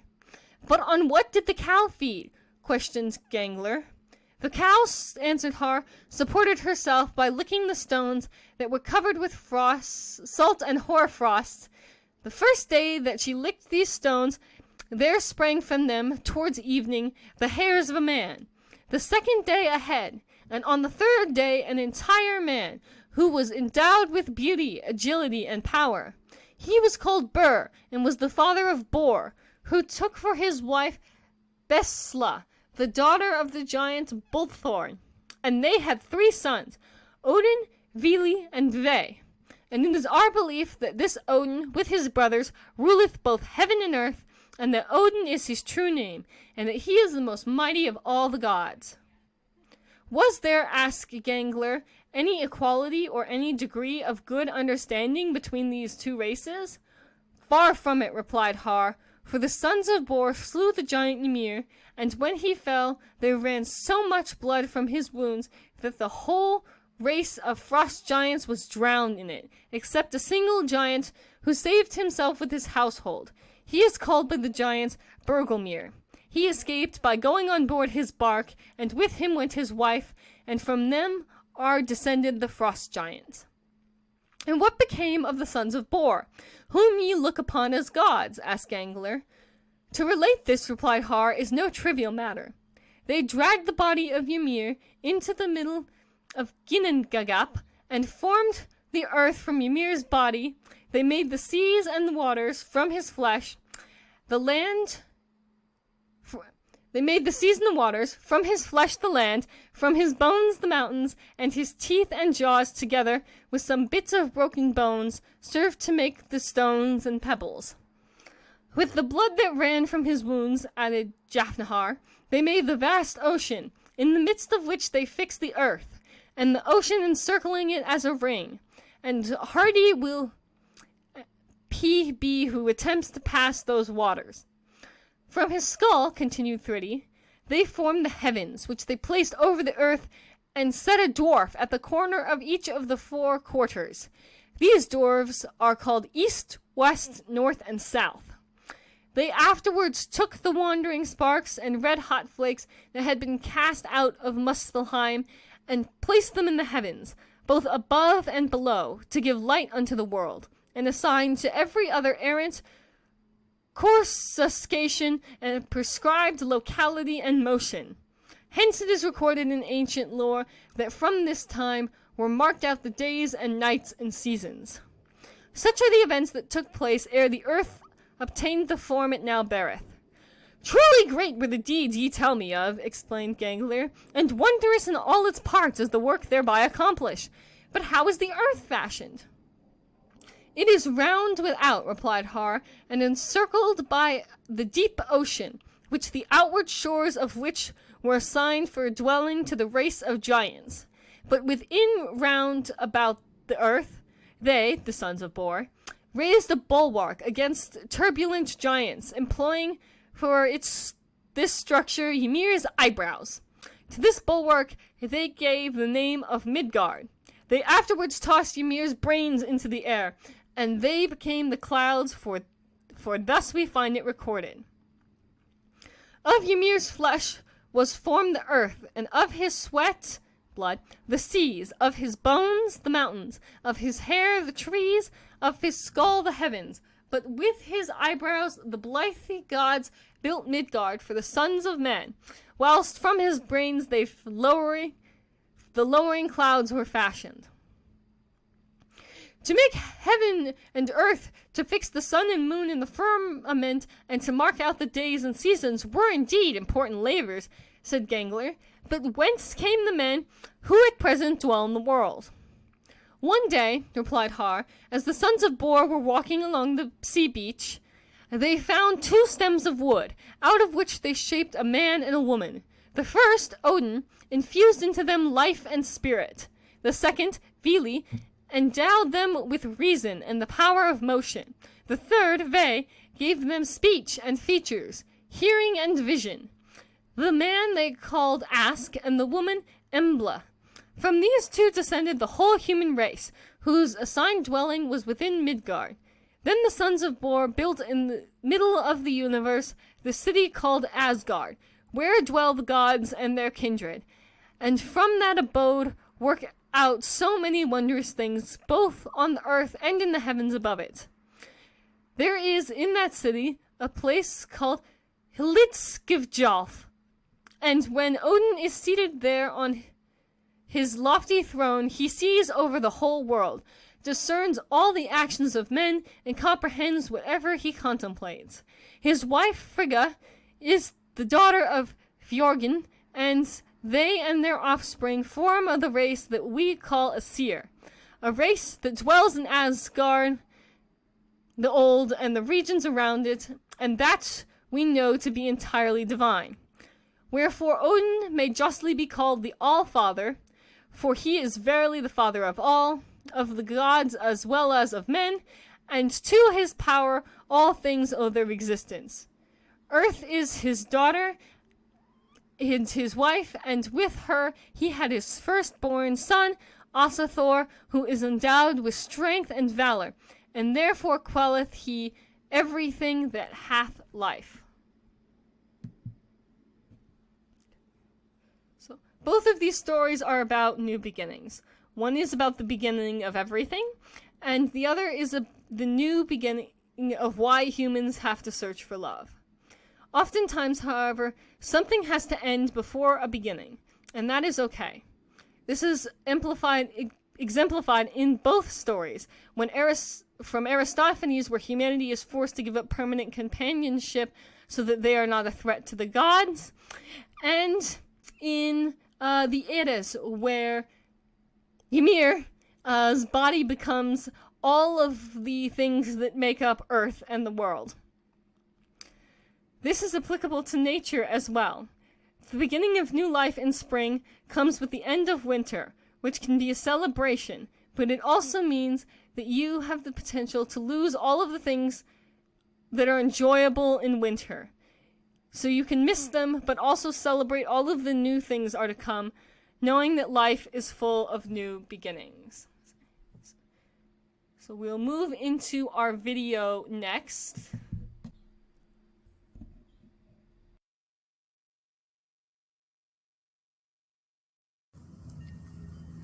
We leave this offering for our gods to symbolize our connection and devotion.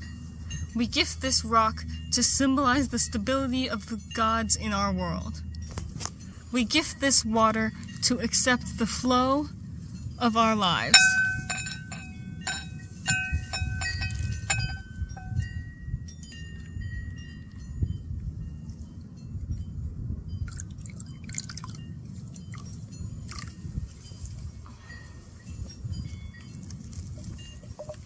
We welcome life and bless our offerings with oil to share our riches.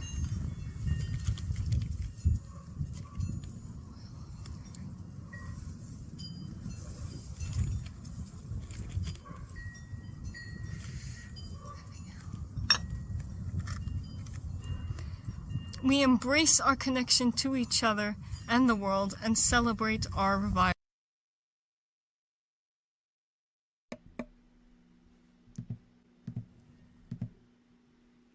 We'll now move into our closing words and then our coffee hour.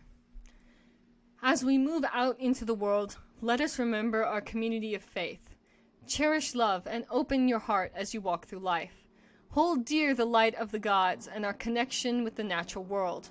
Go forth in celebration and carry the light of connection within your hearts.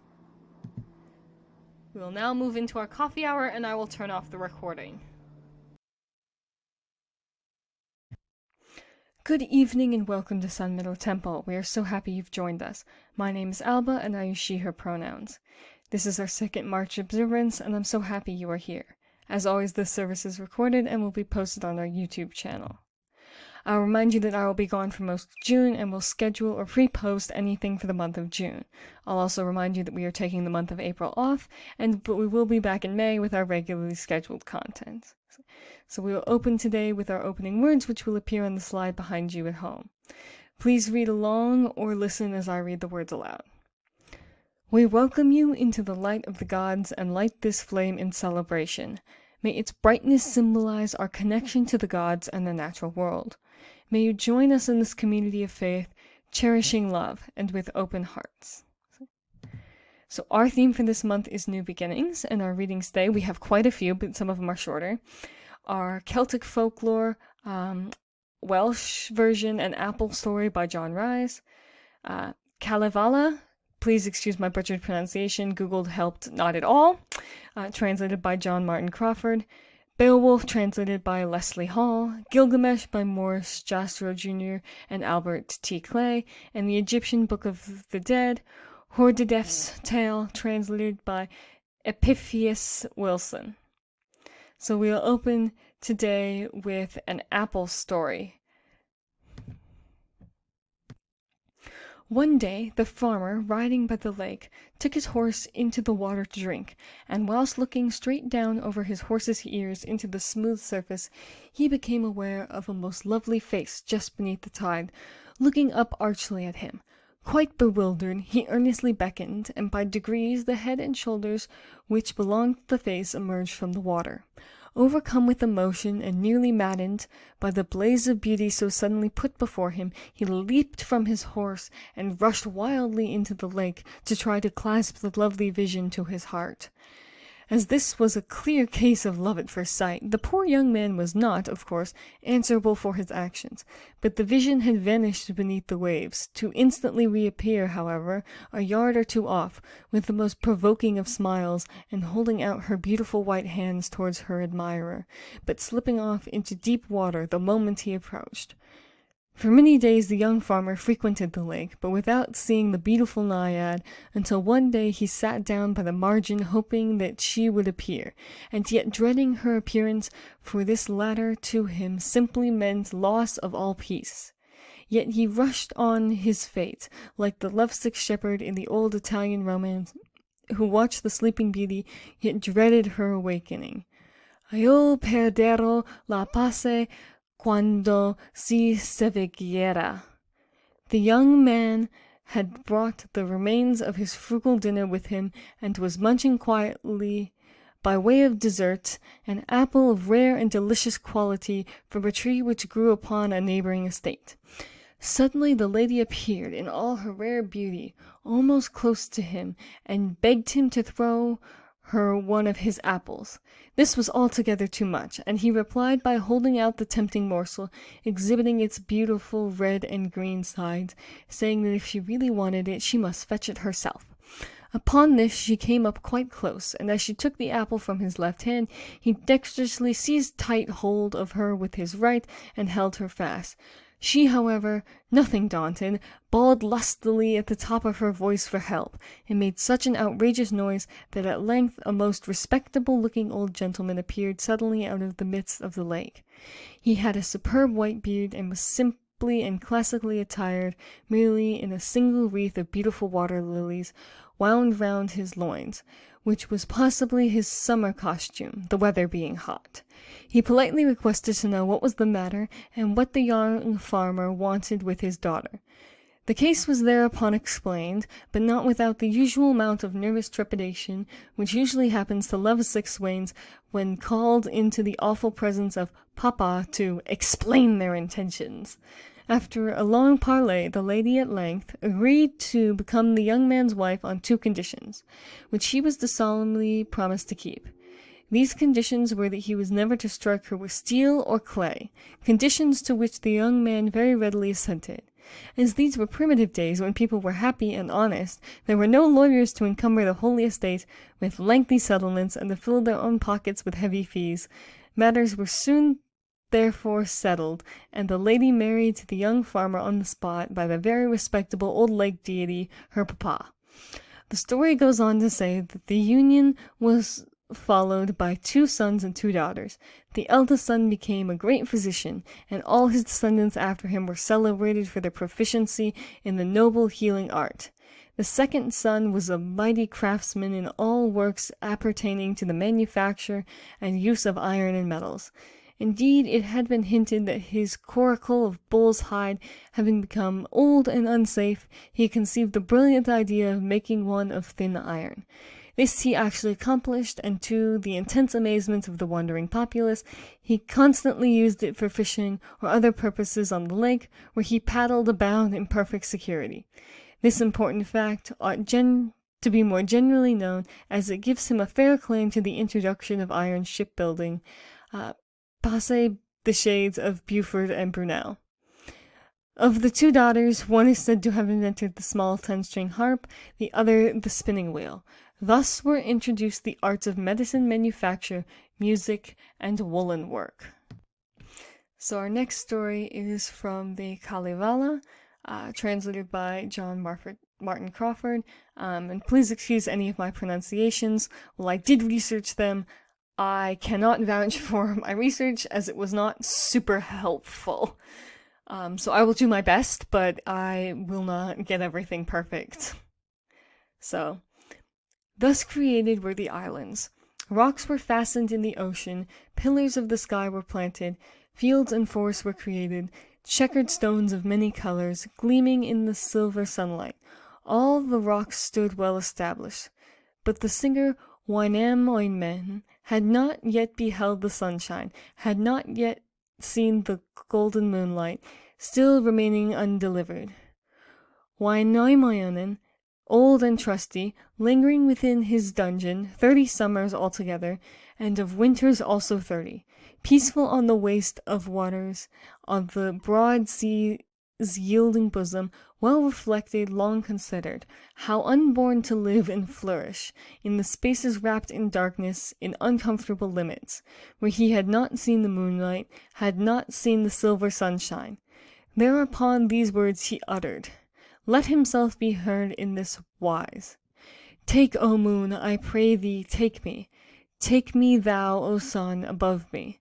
Take me thou, O bear of heaven, from this dark and dreary prison, from these unbefitting portals, from this narrow place of resting, from this dark and gloomy dwelling, hence to wander from the ocean, hence to walk upon the islands.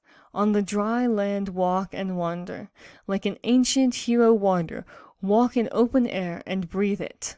Thus to see the moon at evening, thus to see the silver sunlight, thus to see the bear in heaven, that the stars I may consider. Since the moon refused to free him, and the sun would not deliver, nor the great bear give assistance, his existence growing weary, and his life but an annoyance, burst he then the outer portals of his dark and dismal fortress. With his strong but unnamed finger opens he the lock resisting, with the toes upon his left foot, with the fingers of his right hand, creeps he through the yielding portals to the threshold of his dwelling. On his knees across the threshold, throws himself head foremost forward, plunges into deeps of ocean, plunges hither, plunges thither, turning with his hands the water. Swims he northward, swims he southward, swims he eastward, swims he westward, studying his new surroundings. Thus our hero reached the water, rested 5 years in the ocean, 6 long years, and even 7 years, till the autumn of the 8th year, when at last he leaves the waters, stops upon a promontory, on a coast bereft of verdure. On his knees he leaves the ocean. On the land he plants his right foot, on the solid ground his left foot, quickly turns his hands about him, stands erect to see the sunshine, stands to see the golden moonlight, that he may behold the great bear, that he may the stars consider. Thus our hero Wainamoinen was thus the wonderful enchanter was delivered from his mother, Ilmatar, the Ether's daughter. Our next reading is from Beowulf, and this one is really difficult to understand the language of, as well as my pronunciation not being perfect. So if you can't understand this one, there are plenty of translations online, but this is about them building a giant hall. In the burrows, then Beowulf, bairn of the Scaldings, beloved land prince for long-lasting season, was famed amid the folk. His father departed, the prince from his dwelling, till afterward sprang, great-minded Hilfenden, the Danes in his lifetime. He graciously governed, grim-mooded, aged, 4 bairns of his body born in succession, woke in the world, war troopers leader, Herogar, Hrothgar, and Helga the Good.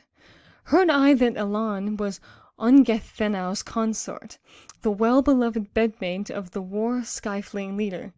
Then glory in battle to Hrothgar was given. Waxing of war fame, that willing kinsman obeyed his bidding till the boys grew to manhood. A numerous band, it burned in his spirit to urge his folk to found a great building, a mead hall grander than men of the era ever had heard of, and in it to share with young and old all of the blessings the Lord had allowed him, save life and retainers. Then the work I find afar was assigned to many races in Middle Earth's regions, to adorn the great folk hall. In due time it happened, early among men, that 'twas finished entirely, the greatest of hall buildings. Heorot he named it, who wide-reaching word-sway wield among earlmen. His promise he brake not, rings he lavished, treasure at a banquet. Towered the hall up, high and horn-crested, huge between antlers. It battle-waves bidded the blasting fire-demon. Ere long then from hottest hatred must sword-wrath arise for a woman's husband and father. And our next reading is Gilgamesh. I gaze upon thee, O Enkidu, like a god art thou. Why with the cattle dost thou roam across the field? Come, let me lead thee into Erech of the plazas, to the holy house, the dwelling of Anu. O Enkidu, arise, let me conduct thee to Inanna, the dwelling of Anu, the place in vitality, and thou like a wife wilt embrace him, thou wilt love him like thyself. Come, arise from the grounds that is cursed. He heard her word and accepted her speech. The counsel of the woman entered his heart. She stripped off a garment, clothed him with one. Another garment she kept on herself. She took hold of his hand. Like a god she brought him to the fertile meadow, the place of the sheepfold, the place that they received food. For he, Enkidu, whose birthplace was the mountain, with the gazelles, he was accustomed to eat herbs, with the cattle to drink water, with the water beings he was happy. Milk of the cattle he was accustomed to suck. Food they placed before him, he broke it off and looked and gazed. Enkidu had not known to eat food, to drink wine. He had not been taught. The woman opened her mouth and spoke to Enkidu. Eat food, O Enkidu, the provender of life. Drink wine, the custom of the land. Enkidu ate food till he was satiated. Wine he drank, 7 goblets. His spirit was loosened. He became hilarious. His heart became glad, and his face shone. The barber removed the hair on his body. He was anointed with oil. He became manlike. He put on a garment. He was like a man. And our final reading for the day is from the Egyptian Book of the Dead, and it is Hordadef's tale. Hordadef then stood forth and spake. He said, Hitherto hast thou only heard tokens of those who have gone before, and of which no man knoweth their truth. But I will show thy majesty a man of thine own days. And his majesty said, Who is he, Hordadef? And the royal son Hordadef answered, It is a certain man named Dedi, who dwells at Desneferu. He is a man of 110 years old, and he eats 500 loaves of bread and a side of beef, and drinks 100 draughts of beer unto this day. He knows how to restore the head that is smitten off. He knows how to cause the lion to follow him, trailing his halter on the ground. He knows the designs of the dwelling of Tahuti, the majesty of the king of Upper and Lower Egypt. Khufu, the Blessed, has long sought for the designs of the dwelling of Tahuti, that he may make the like of them in his pyramid. And his majesty said, "Thou thyself, Hordadef, my son, bring him to me." And then there were the ships made ready for the king's son Hordadef, and he went up to the stream to Disneferu.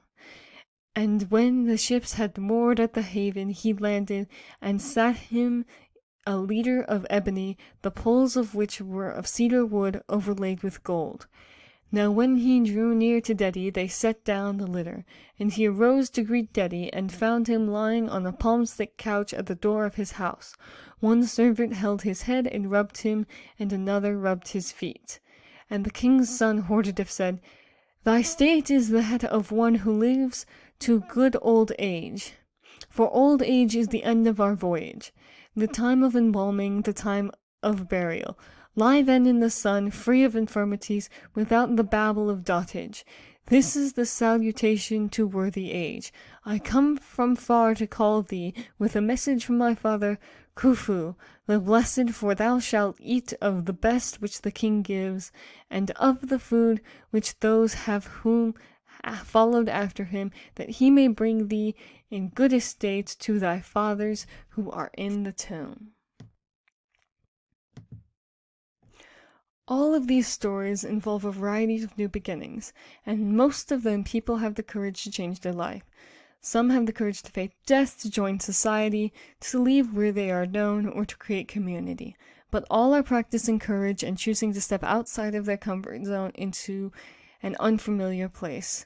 New beginnings require courage to step into what is new and different, as this is often scary. But the ability to accept that you are scared and realize that that is okay, and to do something despite being scared, is the definition of courage and an integral part of new beginnings. Life is full of new beginnings that will require you to practice courage and use these invaluable skills. So next we will move into the ritual portion of our observance, and I will play the video.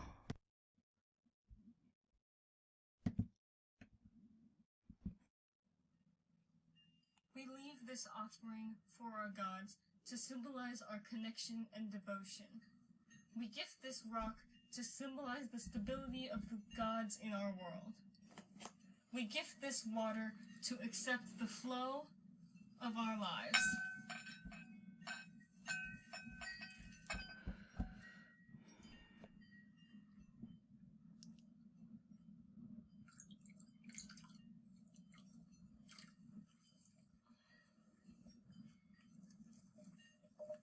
We welcome life and bless our offerings with oil to share our riches.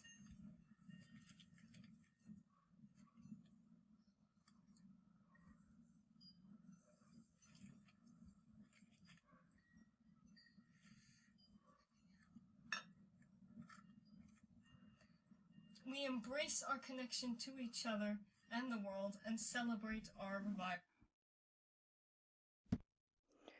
We will now move into our closing words, which will appear on the slide behind you as well, and you are free to just listen as I read these aloud, or read them aloud alongside me. As we move out into the world, let us remember our community of faith. Cherish love and open your heart as you walk through life. Hold dear the light of the gods and our connection with the natural world. Go forth in celebration and carry the light of connection within your heart. We will now move into coffee hour, and I will turn off the recording. Good evening, and welcome to Sun Meadow Temple. We are so happy you've joined us. My name is Alba, and I use she, her pronouns. This is our first May observance, and I'm so happy you are here. As always, this service is recorded and will be posted on our YouTube channel. Please remember that I will be gone for most of June, and all announcements will be pre-recorded or pre-posted.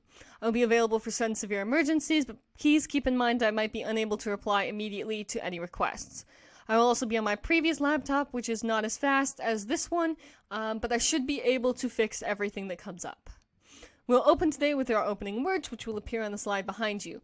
Please feel free to read along at home or listen as I read the words aloud.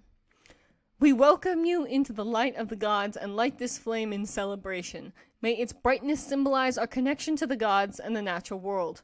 May you join us in this community of faith, cherishing love, and with open hearts.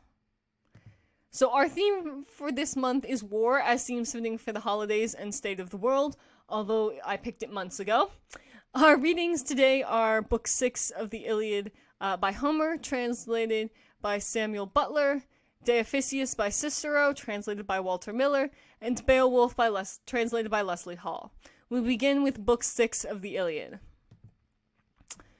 The fight between Trojans and Achaeans was now left to rage as it would, and the tide of war surged hither and thither over the plain as they aimed their bronze-shod spears at one another between the streams of Simois and Xanthus.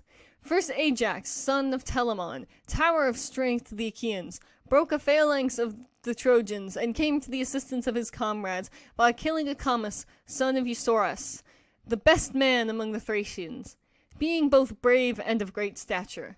The spear struck the projecting peak of his helmet. Its bronze point then went through his forehead into the brain, and darkness veiled his eyes. Then Diomed killed Axylus, son of Teuthranus, a rich man who lived in the strong city of Arispe, and was beloved by all men, for he had a house by the roadside, and entertained every one who passed. Howbeit not one of his guests stood before him to save his life, and Diomed killed both him and his squire Calesius, who was then his charioteer, so the pair passed beneath the earth. Euryalus killed Dresus and Ophilitus, then went in pursuit of Asipus and Pedasus, whom the Naiad Abarbarea had borne to noble Bacolion. Bacolion was the eldest son to Laomedon, but he was a bastard. While tending his sheep, he had conversed with a nymph, and she conceived twin sons. These the son of Megistheus now slew, and he stripped the armor from their shoulders.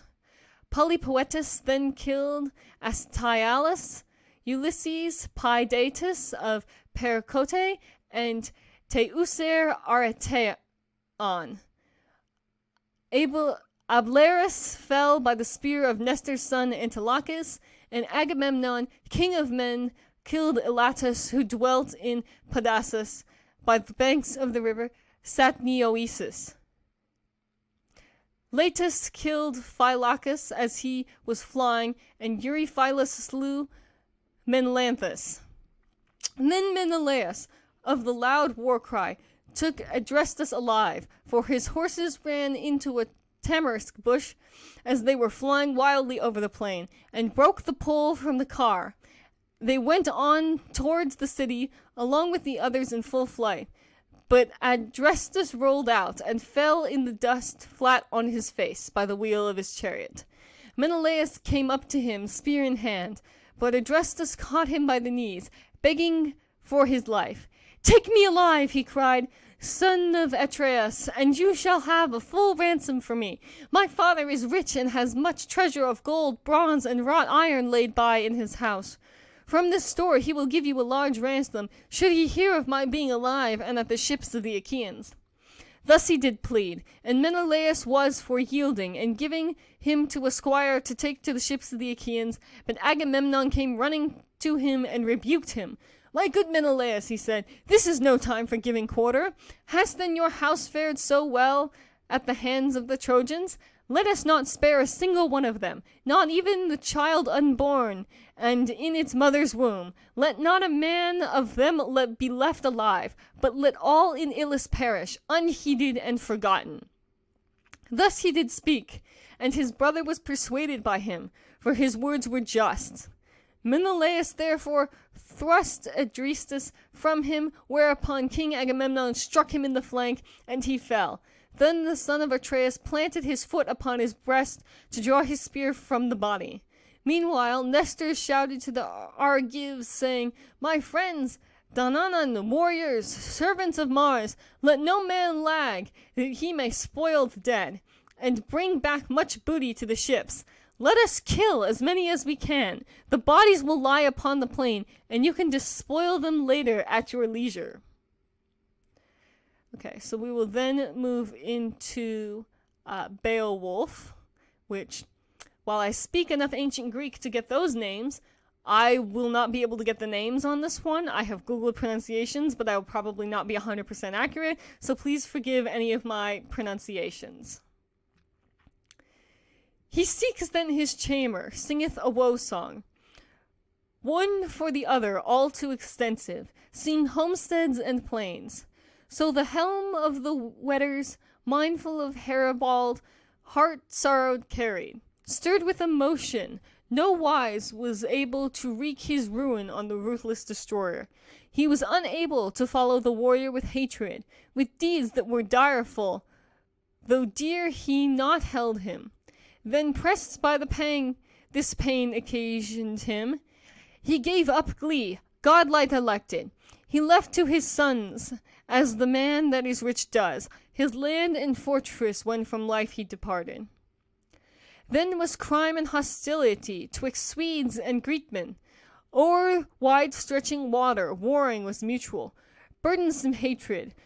When Herthel had perished, on Gendao's offspring were active and valiant, wished not to hold to peace over sea, but round Hreosnaborha often accomplished cruelest massacre. This my kinsman avenged, the feud and fury as 'tis found on inquiry, though one of them paid it with forfeit of life's joys. With price that was hard, the struggle then fatal to Heisthin, lord of Geatmen. Then I heard at morning one brother the other, with edges of iron egged on to murder, whereon Genthenau maketh onset, Eofor. The helmet crashed, the hoary-haired Skylfling sword-smitten fell. His hand then remembered, feud hate sufficient, refused not the death blow. The gems that he brought, that he gave me with jewel-bright sword, I quited in conquest as occasion was offered. Land he allowed me, life, joy at homestead, manor to live on. Little he needed from Gepids or Danes, or in Sweden to look for. Trooper less true, with treasure to buy him. 'Mong foot soldiers ever in front, I would hie me, alone in the vanguard, and evermore gladly warfare shall wage, while this weapon endureth, that late and early often did serve me. When I proved before heroes the slayer of Dagon Hefren, knight of the Hugmen, he by no means was suffered to the king of the Frisians to carry the jewels, the breast decoration, but the banner possessor bowed in the battle, brave modded Atheling. No weapon was slayer, but war grapple broke then, the surge of his spirit his body destroying. Now shall weapon's edge make war for the treasure, and hand and firm sword, Beowulf spake them, boast words uttered the latest occasion. I braved in my youth days battles unnumbered, still I am willing the struggle to look for, fame deeds perform, folk warden prudent. If the hateful despoiler forth from his cavern seeketh me out, each of the heroes, helm-bearers, sturdy, he thereupon greeted. Beloved co-liegeman, his last salutation. No brand would I bear, no blade for the dragon. Wist I away my word boast to accomplish, else with the monster as with Grendel I did. But fire in the battle hot I expect there, furious flame burning, so I fixed on my body, target and war mail. The ward of the barrow, I'll not flee from a foot length, the foe man uncanny. The wall 'twill befall us as fate decreeth. Each one's creator, I am eager in spirit, with the winged war hero to away with all the boasting. Bide on the barrow with Byrnes protected. Earls in armor, which of us two may better bear his disaster when the battle is over? And finally, we'll end with De Officio by Cicero. This one's a little different because it is him talking about ethics, but I felt it was pretty applicable. Then, too, in the case of a state in its external relations, the rights of war must be strictly observed, for since there are two ways of settling a dispute, first by discussion, second by physical force, and since the former is characteristic of man, the latter of the brute, we must resort to force only in case where we may not avail ourselves of discussion. The only excuse, therefore, for going to war is that we may live in peace unharmed, and when the victory is won, we should spare those who have not been bloodthirsty and barbarous in their warfare. For instance, our forefathers actually admitted full rights of citizenships to the Tusculans, Aquians, Volscians, Sabines, Hernicians, but they razed Carthage and Numantia to the ground. I wish they had not destroyed Corinth, but I believe they had some special reason for what they did. Its convenient situation, probably, and feared that its very location might some day furnish a temptation to renew war. In my opinion, at least, we should always strive to secure a peace, and that shall not admit of guile. And if my advice had been heeded on this point, we should still have at least some form of constitutional government, if not the best in the world, whereas as it is, we have none at all. Now, not only must we show consideration for those whom we have conquered by force of arms, we also must ensure protection to those who lay down their arms and throw themselves upon the mercy of our generals, even though the battering ram has hammered at their walls. And among our countrymen, justice has been observed so conscientiously in this direction that those who have given promise of protection to states or nations subdued in war become, after the custom of our forefathers, the patrons of those states. As for war, humane laws touching upon it are drawn up in the feudal code of the Roman people, under all the guarantees of religion, and from this it may be gathered that no war is just unless it is entered upon after an official demand for satisfaction has been submitted or warning has been given and a formal declaration made. Popillus was general in command of a province. In his army, Cato's son was serving on his first campaign. When Popillus decided to disband one of his legions, he also discharged young Cato, who was serving in that same legion. But when that young man, out of love for the service, stayed on in the field, his father wrote to Popilius, saying that if he had let him stay in the army, he should swear him into service with a new oath of allegiance. For in his view of the voidance of his former oath, he could not legally fight the foe.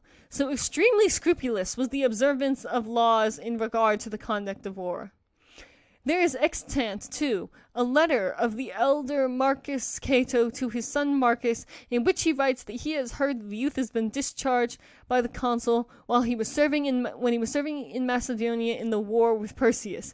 He warns him, therefore, to be careful not to go into battle, for he says the man who is not legally a soldier has no right to be fighting the foe. This I also observe, that he who would properly have been called a fighting enemy was called a guest, thus receiving the ugliness of the fact by a softened expression. For enemy meant to our ancestors what we now call stranger. This is proved by the uses of the 12 tables, or a day fixed for a trial with the stranger. And again, right of ownership is inalienable for ever dealings with a stranger. What can exceed such charity, when he with whom one is at war with is called by so gentle a name? And yet long lapse of time has given that word a harsher meaning, for it has lost its signification of stranger and has taken upon the technical connotation of an enemy under arms. But when his war is fought out for supremacy, and when glory is the object of war, it must still not fail to start from the same motives which I said a moment ago, which were the only righteous grounds for going to war. But those wars which have glory for their end must be carried on with less bitterness. For we contend, for example, with a fellow citizen in one way if he is a personal enemy, and in another if he is a rival. With the rival it is a struggle for office and position, with the enemy for life and honor. So with this Celt Iberians and the Cimbrians, we fought as with deadly enemies, not to determine which should be supreme, but which should survive. But with the Latins, the Sabines, the Samnites, then the Carthaginians, and the Pyrrhus, we fought for supremacy. Now, you may know that normally after our reading, I speak a bit about ethics and the world, and a whole host of subjects, but currently there are people who are much more educated on the subject who are speaking on those subjects, and I really encourage you to go seek those out and check out these websites, which are doing wonderful work to help people all around the world to do whatever we can to improve the lives of everyone.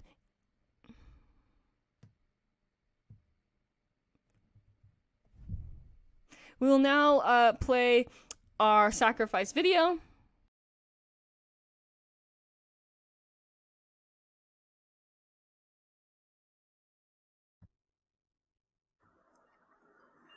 We leave this offering for our gods to symbolize our connection and devotion.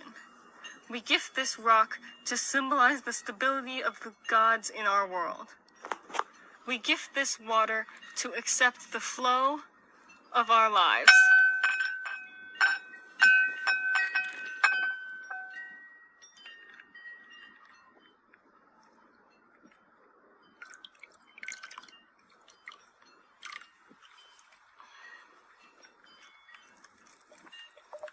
We welcome life and bless our offerings with oil to share our riches.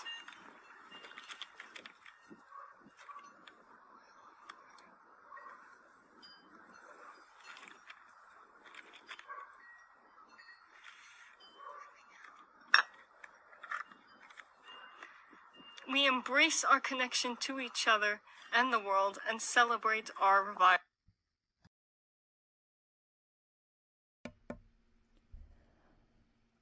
Alright, so now we'll move into our closing words. If it lets me, it's not going to let me.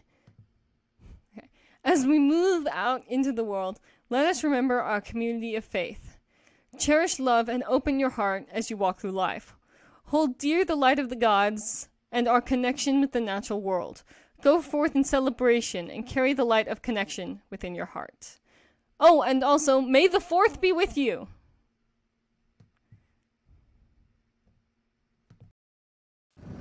Good evening and welcome to Sun Meadow Temple. We're so happy you've joined us. My name is Alba and I use she, her pronouns. This is our second May observance and I'm so happy you are here. As always, the service is recorded and will be posted on our YouTube channel.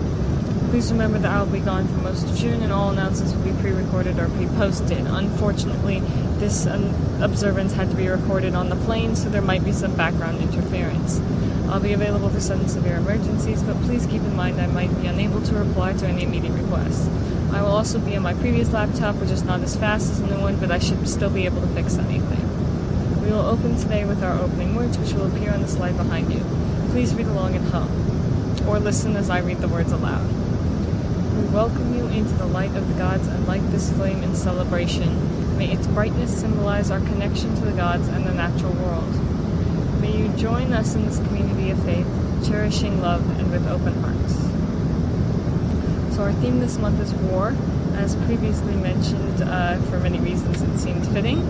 Our readings today are the Kalevala, Rune 35, translated by John Martin Crawford, the Egyptian Book of the Dead, translated by Sir P.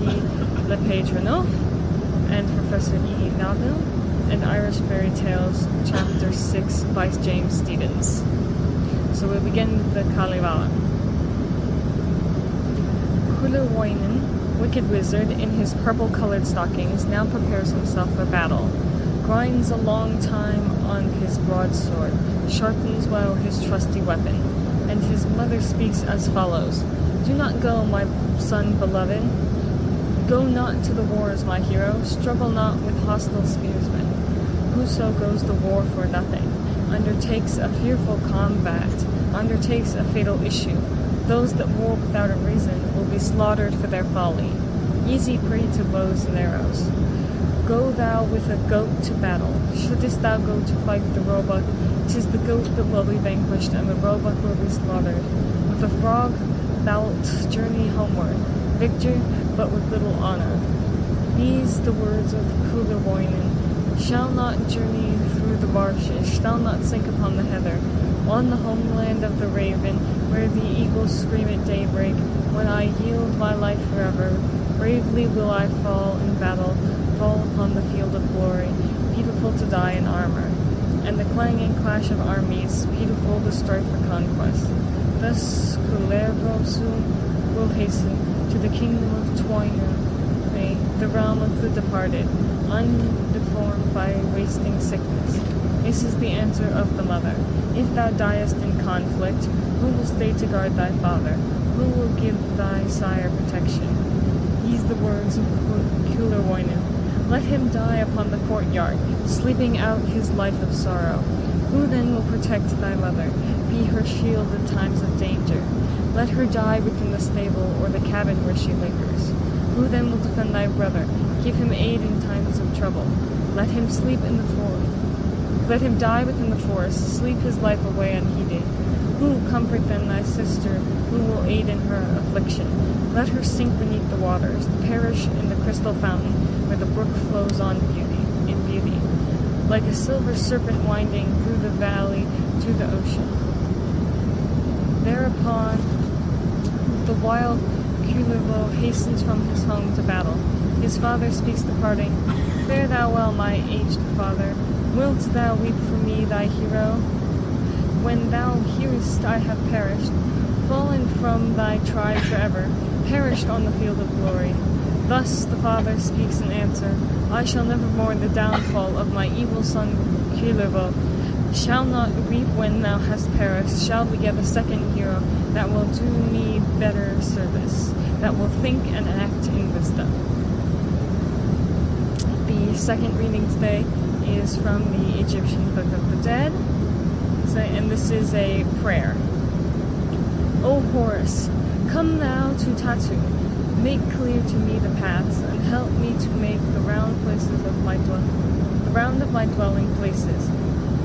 Look thou upon me and exalt me, impart to me terror, and rouse in me might, so that the gods of the Swat may fear me, that their battlements war in my behalf there, and that he may not assail and slay me in the house of darkness, who enwrappeth the dead, the God who hideth his name, or that the like be done by them. O ye gods who give ear to the words, ye foremost ones, ye who are in the train of Osiris, hush ye up, gods, that which a god speaketh with a god who is giving ear to a case of divine law.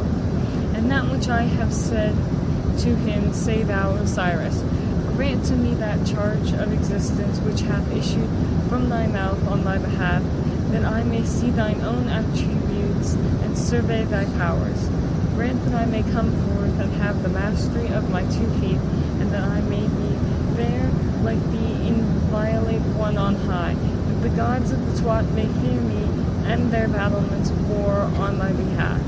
Grant that I may run together with thy runners, but remain firm upon my pedestal, like the Lord of life, let me be united with. Isis the mighty, may they protect me against slaughter from him who looked upon death. Let me advance to the goal of heaven. I claim words from Seb, and I pray for sustenance from the inviolate one on high, so that the gods of the Twat may fear me, and that their battlements may war on my behalf when they see thy supplies for me. I am one of those bright ones in glory. May my attributes be fashioned like the attributes of him who cometh forth through Tatu. May I be invested with the soul of him who telleth thee what concerneth me. O impart to me terror and rouse in me might, that the gods of the Swat may fear me and the battlements war on my behalf.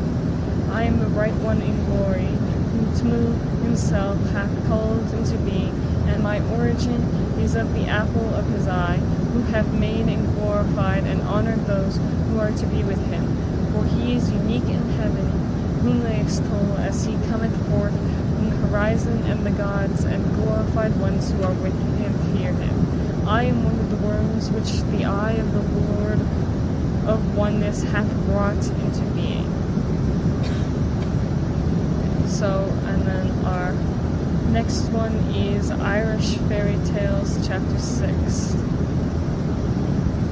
A year passed, and one day, as he was sitting at judgment, there came a great noise from without, and this noise was so persistent that the people and suitors were scandalized, and the Fiachna at last ordered that the noisy person should be brought before him to be judged. It was done, and to his surprise, the person turned out to be the Black Hag. She blamed him in the court before his people, and complained that he had taken away her cow, and that she had not been paid for 4 cows he had gone bail for, and she demanded judgment from him and justice. If you will consider justice to be justice, I will give you 20 cows myself, said Fiacha. I would not take all the cows in Ulster, she screamed. Pronounce judgment yourself, said the king, and if I can do what you demand, I will do it. For he did not like to be in the wrong, and he did not wish that any person should have an unsatisfied claim upon him. The Black Hag then pronounced judgment, and the king had to fulfill it. I have come, she said, from the east to the west. You must come from the west to the east, and make war for me, and revenge me on the king of Lachlan. Fiachna had to do as she demanded, and although it was with a heavy heart, he set out in 3 days' time for Lachlan, and he brought with him 10 battalions. He sent messengers before him to big Eolgarg, warning of his coming, of his intention, and of the number of troops he was bringing. And when he landed, Eolgarg met him with an equal force, and they fought together. In the first battle, 300 of the men of Lachlan were killed, but in the next battle, Eolgag Mór did not fight fair, for he let some venomous sheep out of a tent, and these attacked the men of Ulster and killed 900 of them. So vast was the slaughter made by these sheep, and so great the terror they caused, that no one could stand before them. But by great good luck there was a wood at hand, and the men of Ulster, warriors and princes and charioteers, were forced to climb up the trees, and they roosted among the branches like great birds, while the venomous sheep raged below, bleeding terribly and tearing up the ground. Fiachnafim was also sitting in a tree very high up, and he was disconsolate. We are disgraced, said he. It is very lucky, said the man in the branch below, that a sheep cannot climb a tree. We are disgraced forever, said the king of Ulster. If those sheep learn how to climb, we are undone surely, said the man. I will go down and fight the sheep, said Fiachna, but the others would not let the king go. It is not right, they said, that you should fight sheep. Someone must fight them, said Fiachnafin, but no more of my men shall die until I fight myself, for if I am fated to die, I will die, and I cannot escape it. And if it is the sheep's fate to die, then they will die, for there is no man can avoid destiny, and there is no sheep can dodge it either. Praise be to God, said the warrior that was higher up. Amen, said the man who was higher than he, and he wished the rest of the warriors wished good luck to the king. He started then to climb down the tree with a heavy heart, but while he hung from the last branch and was about to let go, he noticed a tall warrior walking towards him. The king pulled himself up on the branch again and sat dangle-legged on it to see what the warrior would do. And then just like that last time, we're not doing what we normally do after our reading. We're directing people to people who are more educated on the current conflicts and issues going around in the world, and encourage people to donate to help everyone who needs it. We will now move into the ritual portion of the observance. If you want, you can join us at home and read the words aloud, or just listen. You're welcome to complete a ritual at home. For this,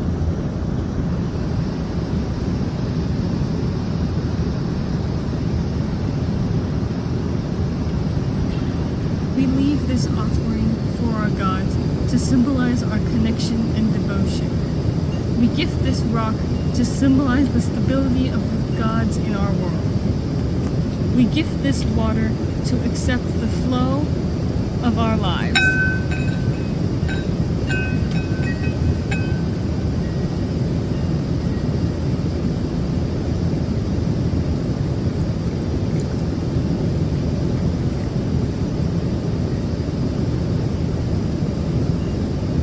We welcome life and bless our offerings with oil to share our riches.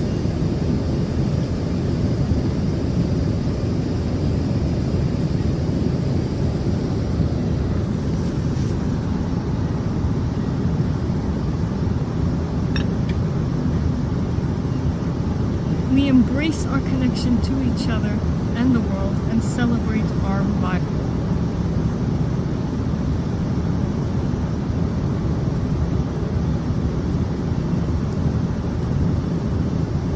We will now move into our closing words, which will appear on the slide behind you. You can read along at home or just listen as I read the words aloud. As we move out into the world, let us remember our community of faith. Cherish love and open your heart as you walk through life. Hold dear the light of the gods and our connection with the natural world. Go forth in celebration and carry the light of connection within your hearts.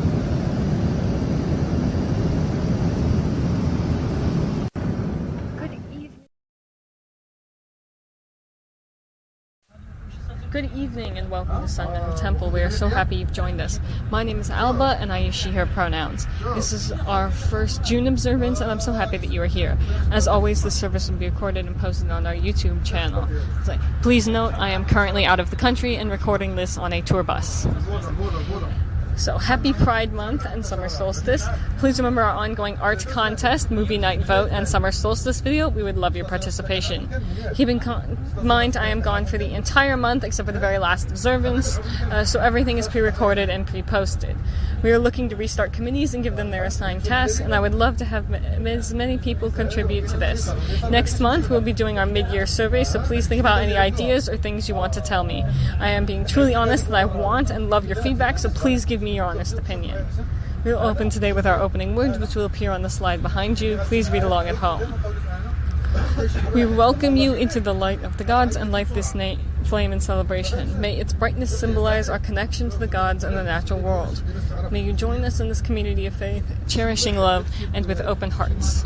So our theme for this month is sacredness, and our readings are the Pythia from Old Greek Stories by James Baldwin, the Kalevala Vainamonen's Sewing, translated by John Martin Crawford, and De Officiis by Cicero, translated by Walter Miller. So we'll begin at the Pythia. So, one day an old man told Cadmus that if he would go to Delphi and ask the Pythia, perhaps she could tell him all about Europa. Cadmus had never heard of Delphi or of the Pythia, and he asked the old man what he meant. "I will tell you," said the man. "Delphi is a town built near the foot of Mount Parnassus, at the very center of the earth. It is the town of Apollo, the bringer of light, and there is a temple there, built close to the spot where Apollo killed a black serpent many years ago. The temple is the most wonderful place in the world. In the middle of the floor there is a wide crack or crevice, and this crevice goes down into the rock, nobody knows how deep. A strange odor comes out of the crevice, and if anyone breathes much of it, he is apt to fall over and lose his senses." "But who is the Pythia that you spoke about?" asked Cadmus. "I will tell you," said the old man.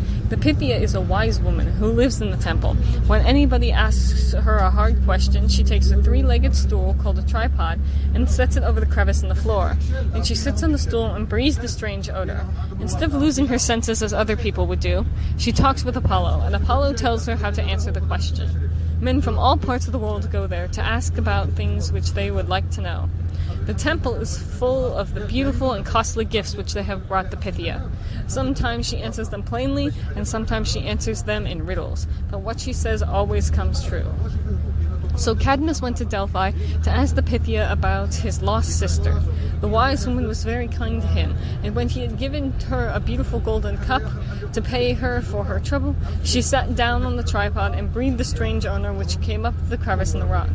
Then her face grew pale, and her eyes looked wild, and she seemed to be in great pain, but they said that she was talking with Apollo.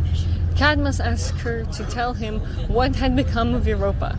She said that Jupiter, in the form of a white bull, had carried her away, and that it would be of no use to look for her anymore. "But what shall I do?" said Cadmus. "My father told me not to turn back till I should find her." "Your father is dead," said the Pythia, "and a strange king rules in his place. You must stay in Greece, for there is work here for you to do." "What must I do?" said Cadmus. "Follow the white cow," said the Pythia, "and on the hill where she lies down you must build a city." Cadmus did not understand what she meant by this, but she would not speak another word. "This must be one of her riddles," he said, and he left the temple. We will now move into our next story, which is the Kalevala, Wainamonens by John Martin Crawford. Then arose Wainamonen, with his feet upon the island, but the island was washed by ocean, broad expanse devoid of verdure. There remained he many summers, there he lived as many winters. On the island vast and vacant, well considered, long reflected, who for him should sow the island, who for him the seed should scatter. Thought at last of Pellervonen, firstborn of the plains and prairies, when a slender boy called Sampsa, who should sow the vacant island, who the forest seed should scatter. Pellervonen, thus consenting, sows with diligence the island. Seeds upon the land he scattered, seeds in every swamp and lowland. Forest seeds upon the loose earth. On the firm soil sows the acorns. Fir trees sows he on the mountains, pine trees also on the hilltops. Many shrubs in every valley. Birches sows he in the marshes, and in the loose soil sows the alders. In the lowlands sows the lindens, in the moist earth sows the willows. Mountain ash in virgin places, on the banks of streams the hawthorn. Junipers in hilly regions, this is the work of Pellervonen. Slender Samsa in his childhood, soon the fertile seeds were sprouting, soon the forest trees were growing, soon appeared the tops of fir trees, and the pines were far out spreading. Birches rose from all the marshes, and the loose soil grew in the alders. The mellow soil the lindens. Junipers were also growing, junipers with clustered berries, berries on the hawthorn branches. Now the hero Wainamonen stands aloft to look about him. How the Samsa seeds are growing, how the crop of Pellervonen seized the young seeds thickly spreading, sees the forest rising beauty. But the oak tree has not sprouted. The tree of heaven is not growing. Still within the acorn sleeping, its own happiness enjoying. Then he waited 3 nights longer, and as many days he waited till a week had vanished. Then again the work examined, but the oak tree was not growing, had not left her acorn dwelling. Wainamonen, ancient hero, spies 4 maidens in the distance, water brides. He spies a 5th one, on the soft and sandy shores. In the dewy grass and flowers, on a point extending seaward, near the forests of the island. Some were mowing and some were raking what was mown together, in a window on the meadow. From the ocean rose a giant, mighty Tursus, tall and hardy, pressed compactly all the grasses that the maidens had been raking.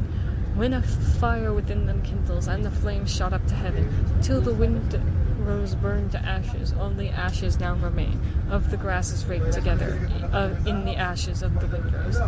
Tender leaves the giant places, in the leaves he plants an acorn. From the acorn quickly sprouting, rose the oak tree tall and stately. From the ground enriched by ashes, newly raked by water maidens, spread the oak tree's many branches, rounds itself a broad corona, raises it above the storm clouds. Far it stretches out its branches, stops the white clouds in their courses. With its branches hides the sunlight, with its many leaves the moonbeams, and the starlight dies in heaven. So we will now move into our final reading, which is De Officiis by Cicero, translated by Walter Miller. We must realize also that we are invested by nature with 2 characters, as it were. One of these is universal, arising from the fact of our all being all alike endowed with reason, and with that superiority which lifts us above the brute. From this, all morality and propriety are derived, and upon it depends the rational method of ascertaining our duty. The other character is the one that is assigned to individuals in particular. In the matter of physical endowment, there are great differences. Some we see excel in speed for the race, others in strength for wrestling, and so in the point of personal appearance, some have stateliness, others comeliness. Diversities of character are greater still. Lucius Crassus and Lucius Philippus had a large fund of wit. Gaius Caesar, Lucius' son, had still a richer fund, and employed it with more studied purpose. Contemporary with them, Marcus Sicarius and Marcus Drusus, the younger, were examples of unusual seriousness. Gaius Laelius, unbound jollity, while his inmate friend Scipio cherished more serious ideals and lived a more austere life. Among the Greeks, history tells us Socrates was a fascinating, witty, a genial conversationalist. He was what the Greeks call Aaron in every conversation, pretending to need information and professing admiration for the wisdom of his companion. Pythagoras and Pericles, on the other hand, reached the heights of influence and power without any seasoning of mirthfulness. We read that Hannibal, among the Carthaginian generals, and Quintus Maximus, among our own, were shrewd and ready at concealing their plans, covering up their tracks, disguising their movements, laying stratagems, forestalling the enemy's designs. In these qualities, the Greeks ranked Themistocles and Jason of Pherae above all others. Especially crafty and shrewd was the device of Solon, who made his own life safer and at the same time to do a considerably larger service for his country feigned insanity. Then there are others, quite different from these, straightforward and open, who think that nothing should be done by underhand means or treachery. They are lovers of truth, haters of fraud. There are others who will stoop to anything, truckle to anybody, if only they may gain their ends. Such we saw were Sulla and Marcus Crassus. The most crafty and most persevering man of this was Lysander of Sparta, we are told.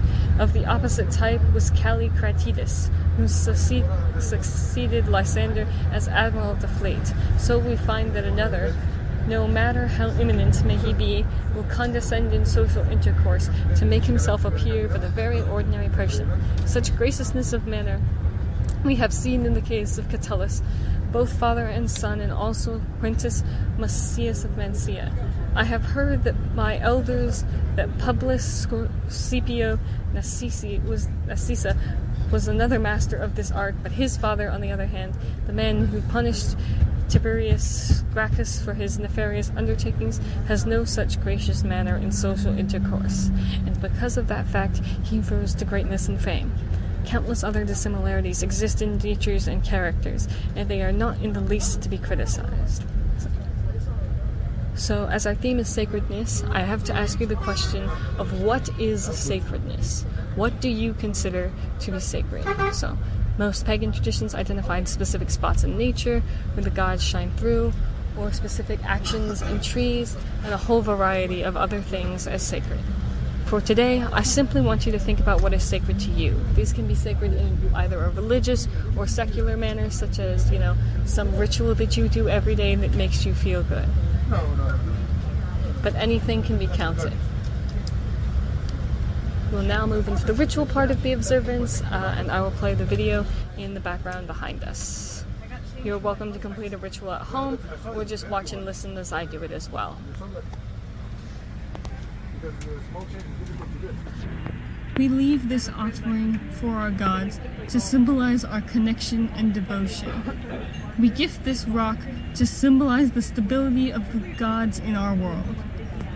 We gift this water to accept the flow of our lives.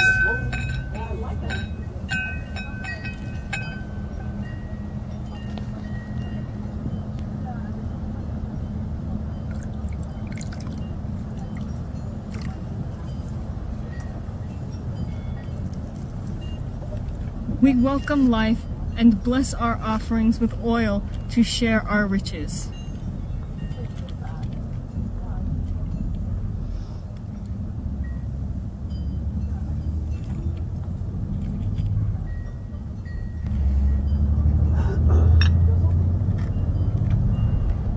We embrace our connection to each other and the world and celebrate our revival. We'll now move into our closing words, which you can read aloud along with me or just listen as I read them aloud.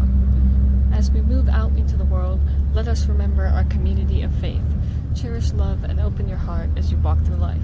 Hold dear the light of the gods and our connection with the natural world. Go forth in celebration and carry the light of connection within your heart.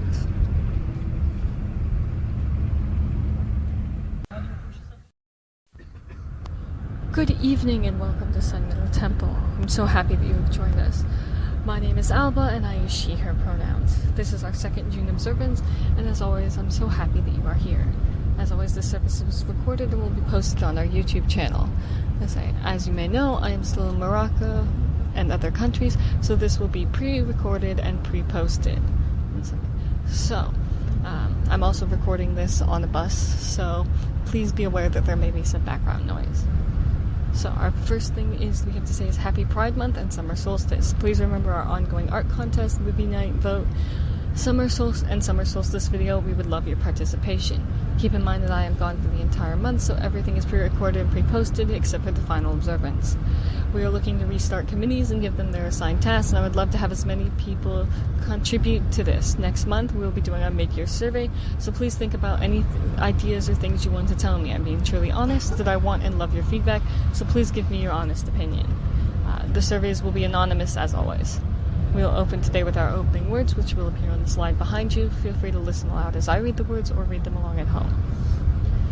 We welcome you into the light of the gods and light this flame in celebration. May its brightness symbolize our connection to the gods and the natural world.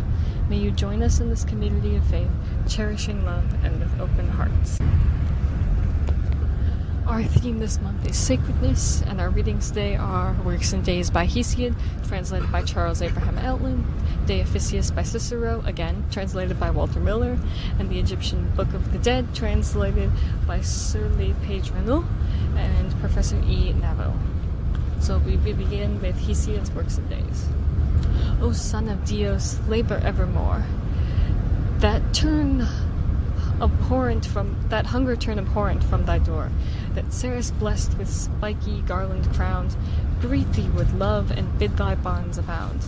Still on the sluggard hungry want attends, the scorn of man, the hate of heaven impends, while he, averse from labor, drags his days, yet greedy on the gain of others' praise, even as the stingless drones devouring seas, with blooded sloth the harvest of the bees. Love every seemly toil, that so the store of fruitful seasons heap thy garner's floor. From labor men returns of wealth. Behold, flocks in their fields, and their coffers gold. From labor shalt thou with love be blessed, of men and gods the slothful they detest. Not toil but sloth shall ignominious be.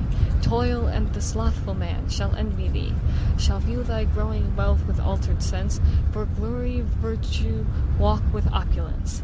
Thou like a god, since labor still is found, the better part shall live beloved renowned.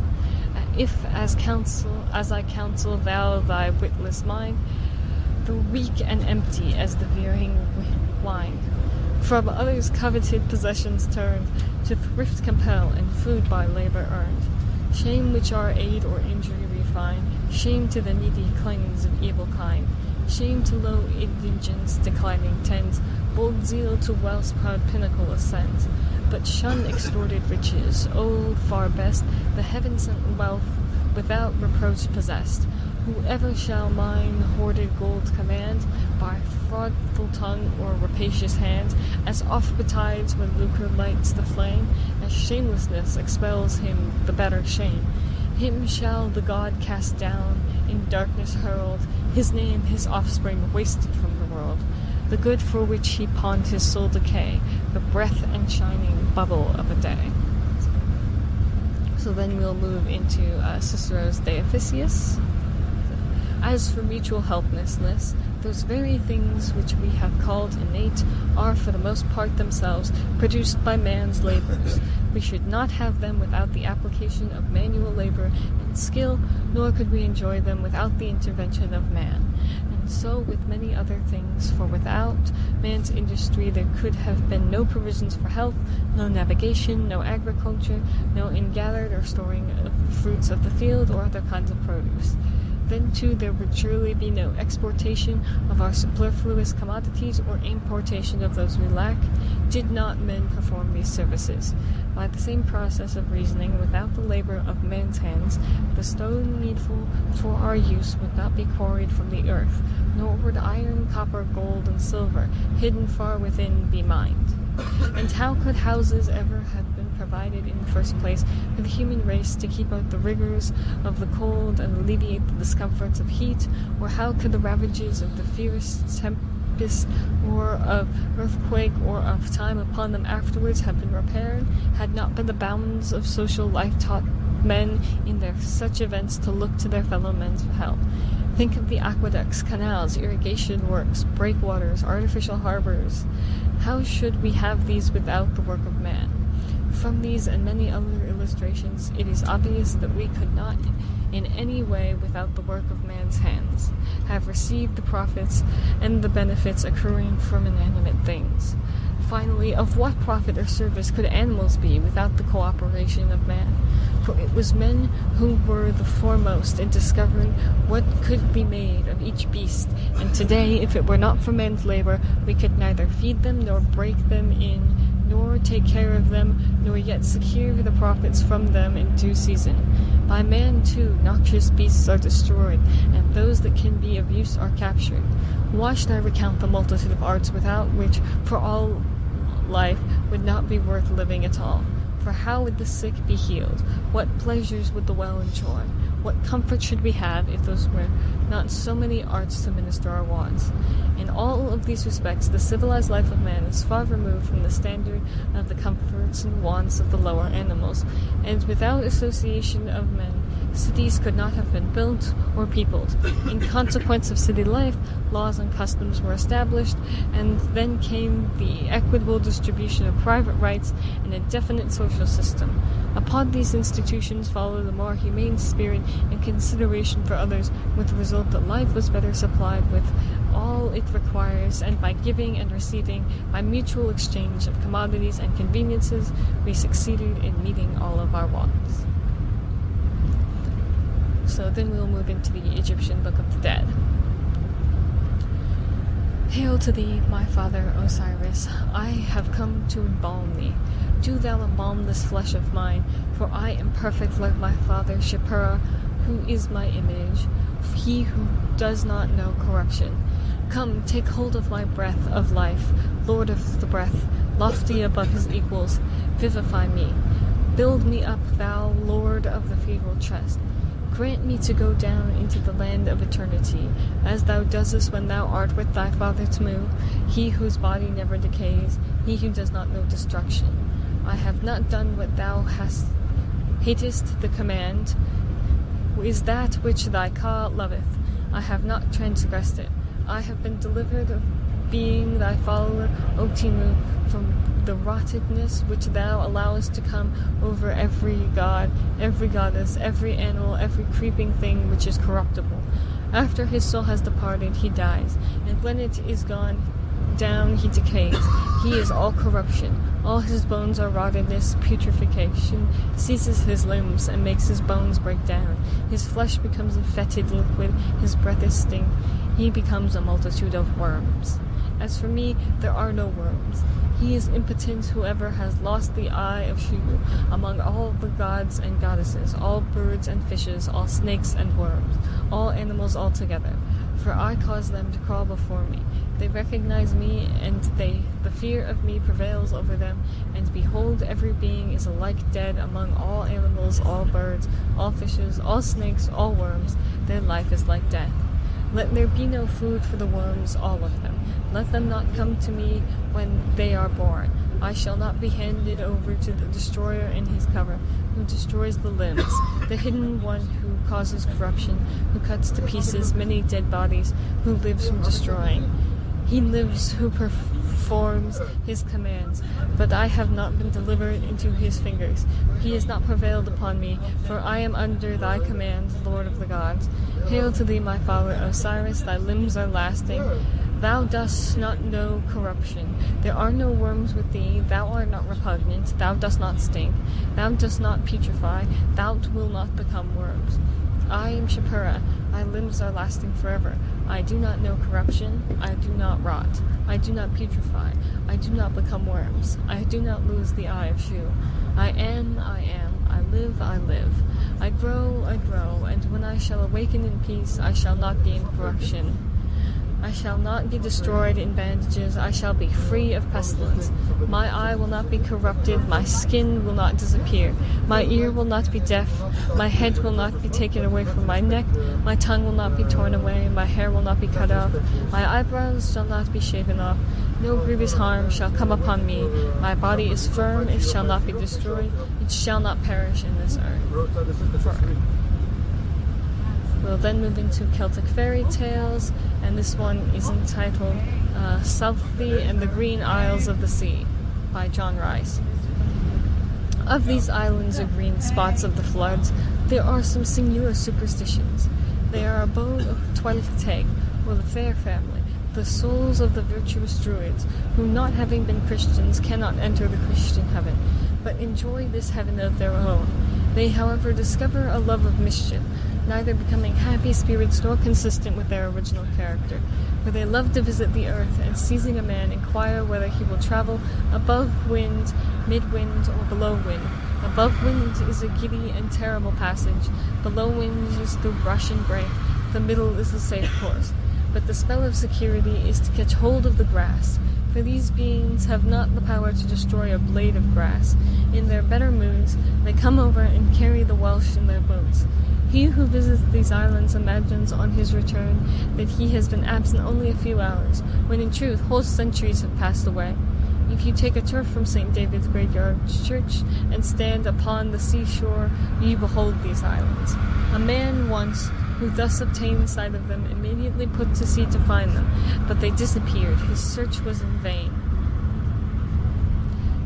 He returned, looked at them again from the enchanted turf, set sail again, and failed again. The third time he took the turf into his vessel and stood upon it until he reached them.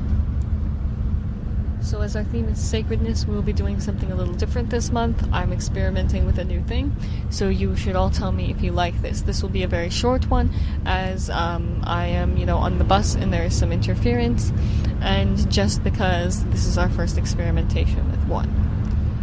So this will be our first new guided meditation. Please tell me if you like this or not, and I will see if we can incorporate it into part of the observance. I ask you all to sit and be. Be aware of your toes, of all of the floor on which they are touching, and touching of each other. Then move your thoughts up to your ankles and legs. Are they stiff or sitting cross-legged on the floor? Are they changed? So, if they are stiff, you should stretch them as far as you can and pull them back in. Say. Then you should move up to your hips and say, see if they can move and shift. Can you turn them? And say, run your thoughts up your back to your shoulders. Reach your arms out and stretch each of your fingers, and then up all the way to your arms and your shoulders. Roll your head and neck about to sense each muscle as it turns and stretches. So you open and close your eyes and your mouth, and see if you can stretch each small muscle within your face. Send your mind back all the way down your body, checking each portion all the way down to your toes, and then connect all of them together as one. We will now move into the ritual part of the observance. So I'll play the video, and you can watch and do a ritual alongside, or just enjoy. We leave this offering for our gods to symbolize our connection and devotion. We gift this rock to symbolize the stability of the gods in our world. We gift this water to accept the flow of our lives.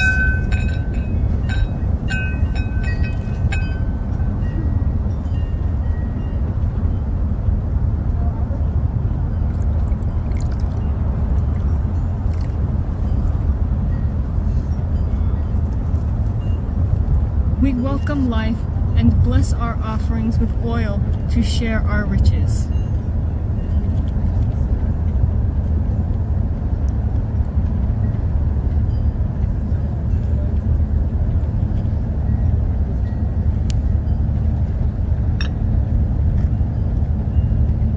We embrace our connection to each other and the world and celebrate our revival.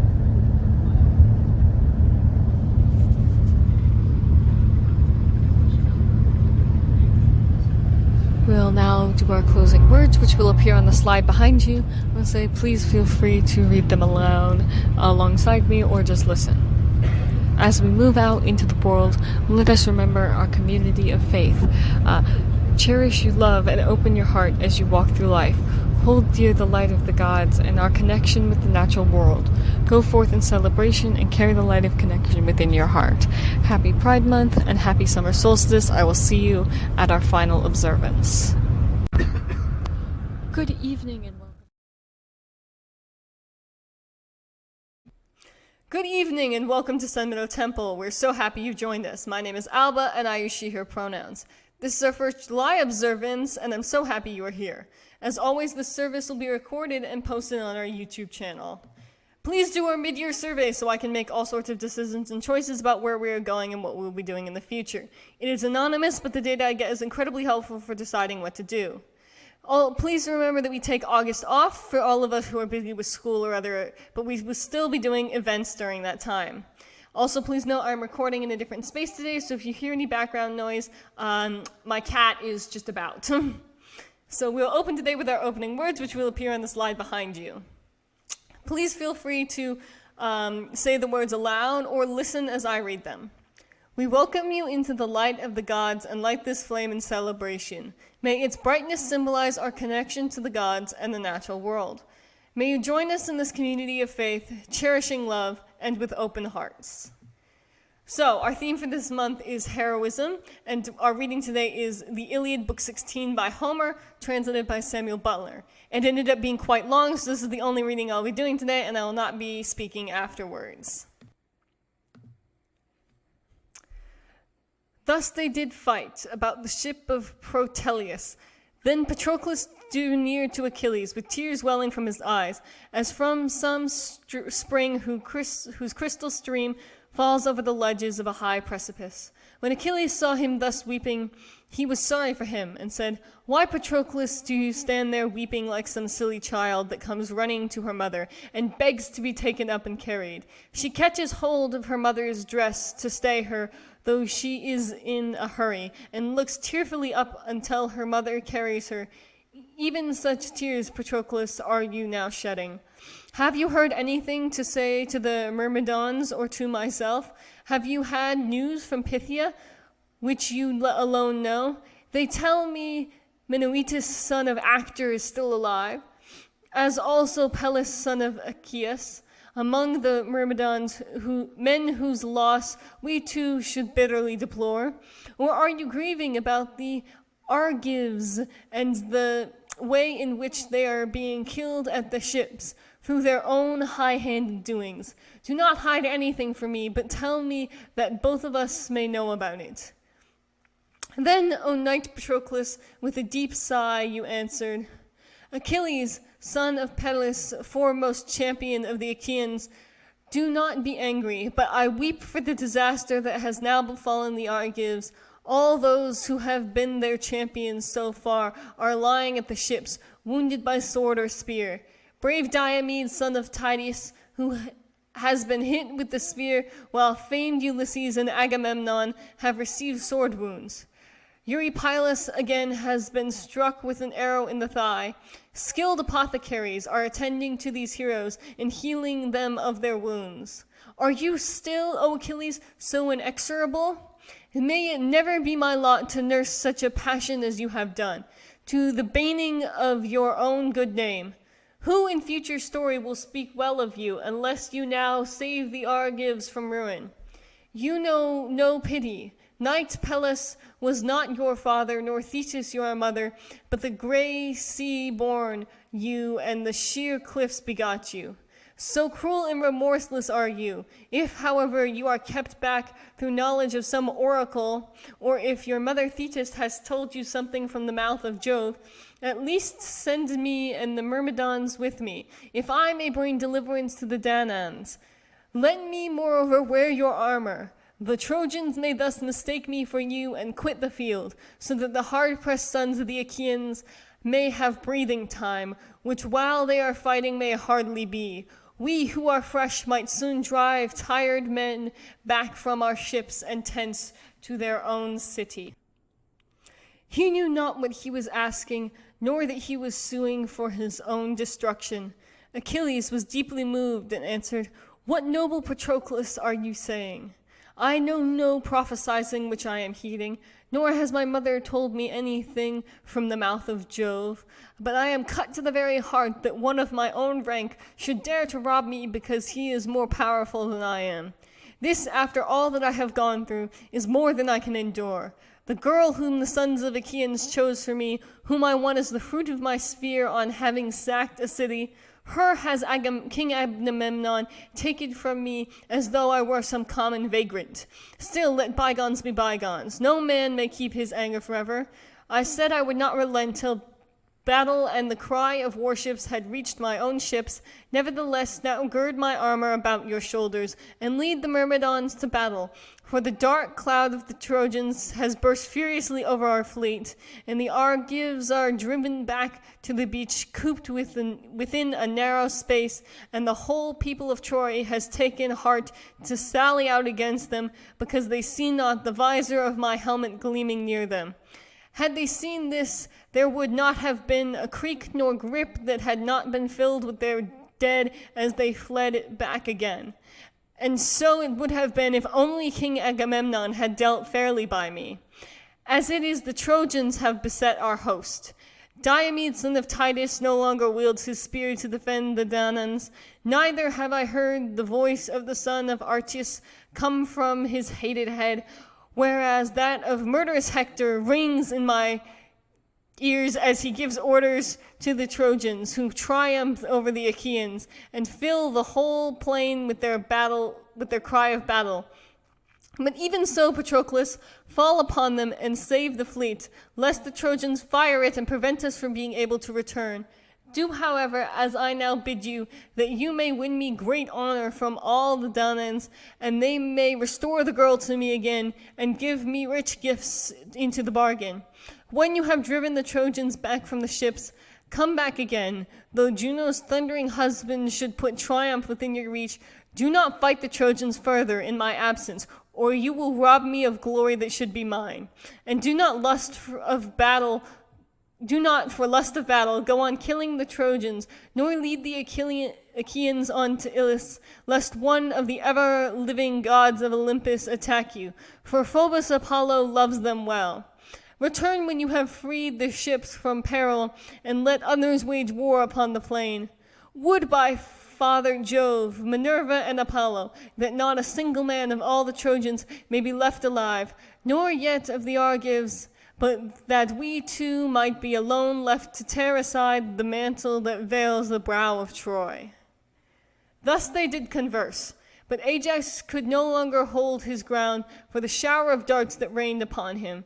The will of Jove and the javelins of the Trojans were too much for him. The helmet that gleamed about his temples rang with the continuous clatter of the missiles that kept pouring onto it, and onto the cheek pipes that protected his face. Moreover, his left shoulder was tired with having held his shield so long, yet for all this, let fly at him as they would, they could not make him give ground.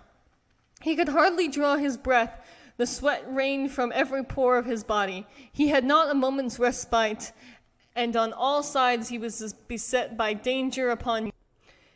And now tell me, O Muses, that hold your mansions on Olympus, how fire was thrown upon the ships of the Achaeans. Hector came close up and let drive with his great sword at the ashen spear of Ajax. He cut it clean in two just behind where the point was fastened on to the shaft of the spear.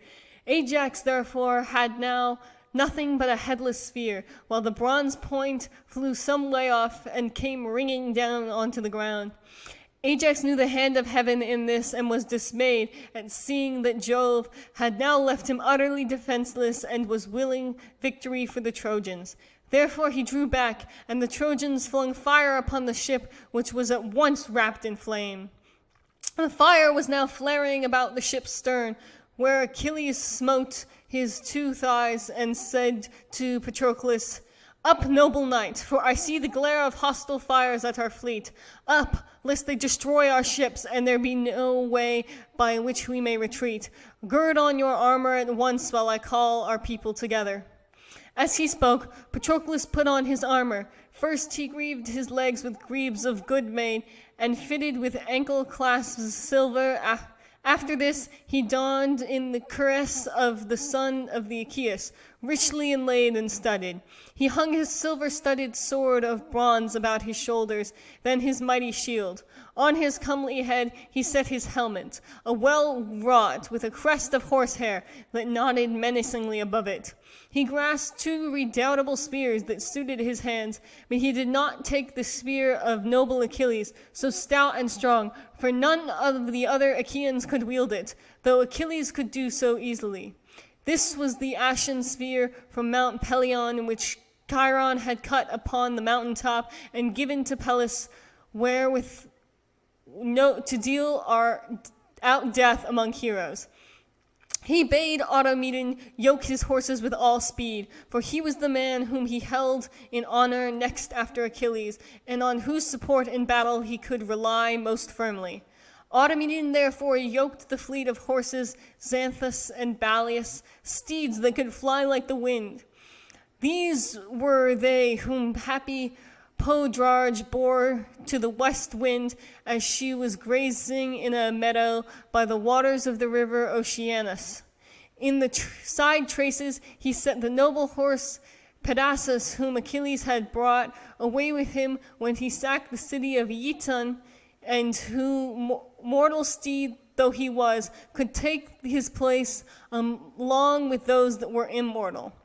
Meanwhile, Achilles went about everywhere among the tents, and bade the Myrmidons put on their armor, even as fierce ravening wolves that are feasted upon by a home stag, which they have killed upon the mountains, and their jaws are red with blood. They go in a pack to lap water from the clear spring with their long thin tongues, and they reek of blood and slaughter. They know not what fear is, for it is hunger that drives them. Even so did the leaders and counselors of the Myrmidons gather round the good squire of the fleet descendants of the Aeacus, and among them stood Achilles himself, cheering on both men and horses. 50 ships had noble Achilles brought to Troy, and in each there was a crew of 50 oarsmen. Over these he set 5 captains whom he could trust, while he himself was commander over them all. Menestheus of the gleaming corslet, son to the river Spercheius, which streams from heaven, was captain of the first company. Fair Polydora, daughter of Peleus, born him to ever-flowing Spercheius, a woman mated with a god. But he was called son of Boris, son of Pieris, with whom his mother was living as his wedded wife, and who gave great wealth to gain her. And the second company was led by noble Eudorus, son of an unwedded woman. Polymele, daughter of Phyllis, the graceful dancer, bore him. The mighty slayer of Argos was enamored of her as he saw her among the singing women at a dance held in honor of Diana, the rushing huntress of the golden arrows. He, therefore, Mercury, giver of all good, went with her into an upper chamber and lay with her in secret, whereupon she bore him a noble son Eudorus, singularly fleet of foot and in fight valiant. When Ilithyia, goddess of the pains of childbirth, brought him to the light of day, and he saw the face of the sun, mighty Achilles, son of Actor, took the mother to wife, and gave great wealth to gain her. But her father Phyllis brought the child up, and took care of him, doting as fondly upon him as though he were his own son. The third company was led by Pisander, son of Memmalus, the finest spearman among all the Myrmidons, next to Achilles' own comrade Patroclus. The old knight Phoenix was captain of the fourth company, and Alcimedon, son of Laerchus, was the fifth. When Achilles had chosen his men and had stationed them all with their captains, he charged them straitly, saying, "Myrmidons, remember your threats against the Trojans while you were at the ships. In the time of my anger, you were all complaining of me. Cruel son of Peleus, you would say, your mother must have suckled you on gall, so ruthless are you. You keep us here at the ships against our will. If you are so relentless, it were better we went home over the sea. Often you have gathered and thus chided with me. The hour is now come for those high feats of arms that you have so long been pining for. Therefore keep high hearts, each one of you, to do battle with the Trojans." With these words he put all heart and soul into them, and they serried their companies yet more closely when they heard the words of their king. As the stones which a builder sets in the wall of some high house, which is to give shelter from the winds, even so closely were the helmets and bossed shields set against one another. Shield pressed on shield, helm on helm, and man on man. So close were they that the horsehair plumes on their gleaming ridges of their helmets touched each other as they bent their heads. In front of them all, 2 men put on their armor, Patroclus and Automedon, 2 men with one mind to lead the Myrmidons. Then Achilles went inside his tent and opened the lid of the strong chest which silver-footed Thetis had given him to take on board ship, and which she had filled with shirts, cloaks to keep out the cold, and good thick ruds. In this chest he had a cup of rare workmanship, from which no man but himself might drink, nor would he make any offering from it to any god other save only to Father Jove. He took the cup from the chest and cleansed it with sulfur. This done, he rinsed it clean with water, and after he had washed his hands, he drew wine. Then he stood in the middle of the court and prayed, looking towards heaven and making his drink offering of wine. Nor was he unseen of Jove, whose joy is in thunder. "King Jove," he cried, "Lord of Dodona, God of Pelasgi, who dwellest afar, you who hold wintry Dodona in your sway, where your prophets, the Selli, dwell, around you with their feet unwashed, their couches made upon the ground. If you heard me when I prayed to you aforetime, and did honor me while you sent disaster on the Achaeans, vouchsafe me now the fulfillment of yet this further prayer. I shall stay here where my ships are lying, but I shall send my comrade into battle at the head of many Myrmidons. Grant, O all-seeing Jove, that victory may go with him. Put your courage into his heart, that Hector may learn whether my squire is man enough to fight alone, or whether his might is only then so indomitable when I myself enter the turmoil of war. Afterwards, when he has chased the fight and the cry of battle from many ships, grant that he may return unharmed with his armor and his comrades, fighters in close combat." Thus did he pray, and all counseling Jove heard his prayer. Part of it he did indeed vouchsafe him, but not the whole.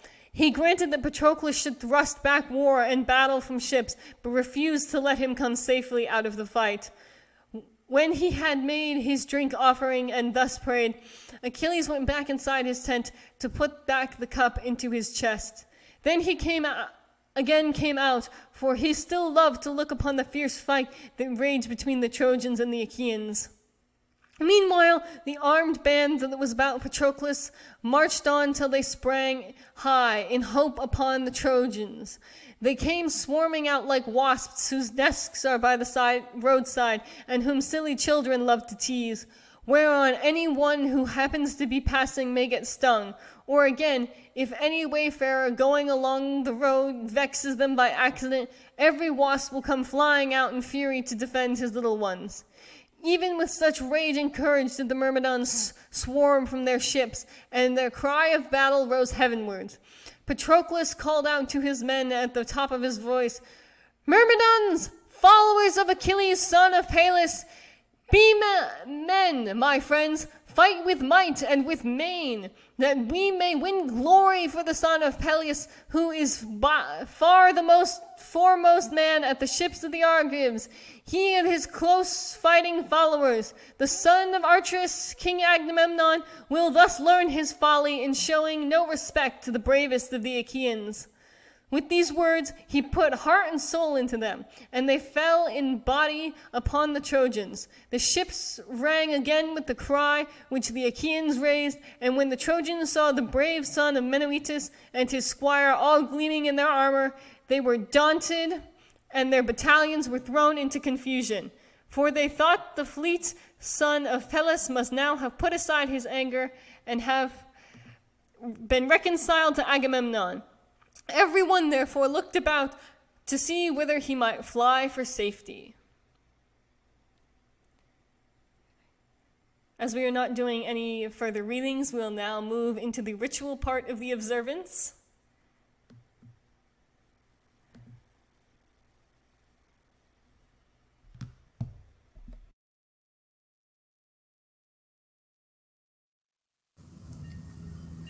We leave this offering for our gods to symbolize our connection and devotion. We gift this rock to symbolize the stability of the gods in our world. We gift this water to accept the flow of our lives.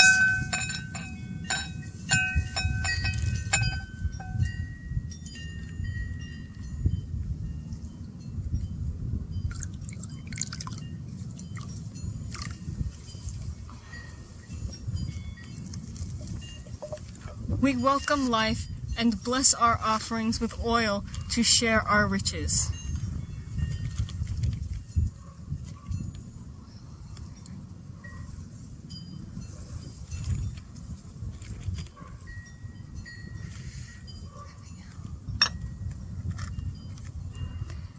We embrace our connection to each other and the world and celebrate our revival.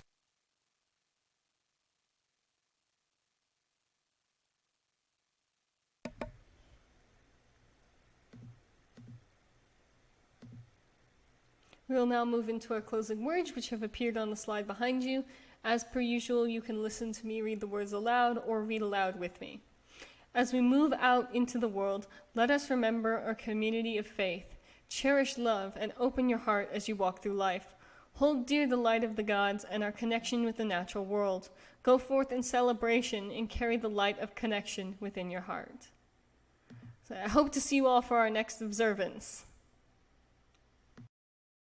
Good evening and welcome to Sun Meadow Temple. We are so happy you've joined us. My name is Alba and I use she, her pronouns. This is our 2nd July observance and I'm so happy you are here.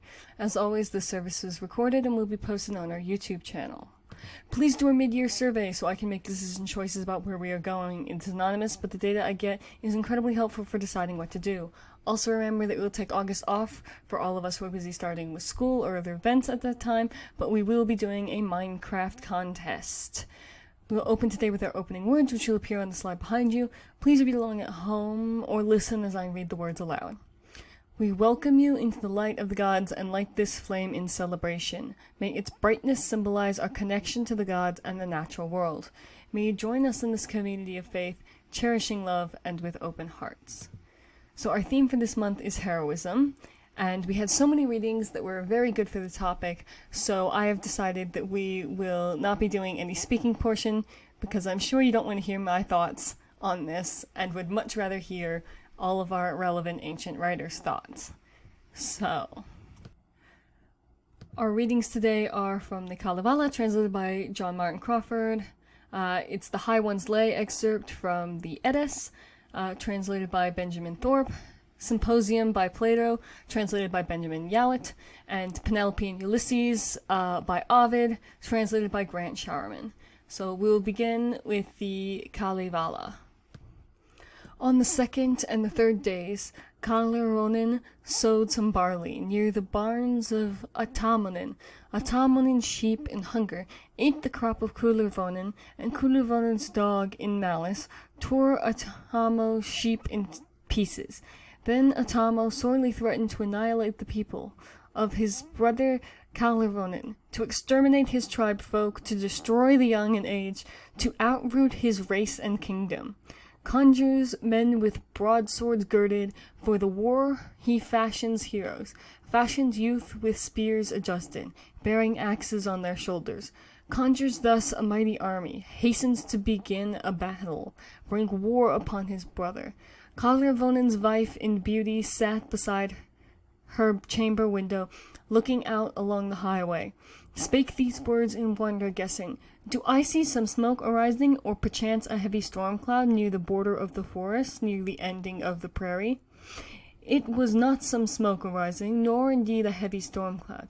It was Uttamonen's soldiers, marching to the place of battle.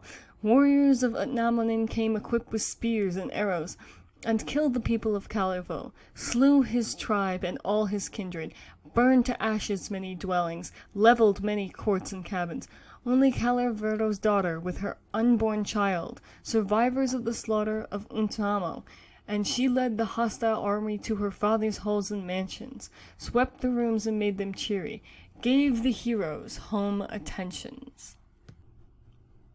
The next clip is from the Elder Eddas. A wary guest, who to reflection comes, keeps a cautious silence, with his ears listens, and with his eyes observes. So explores every prudent man. He is happy, who for himself obtains fame and kind words. Less sure is that which a man must have in another's breast. He is happy, who in himself possesses fame and wit while living, for bad counsels have oft been received from another's breast.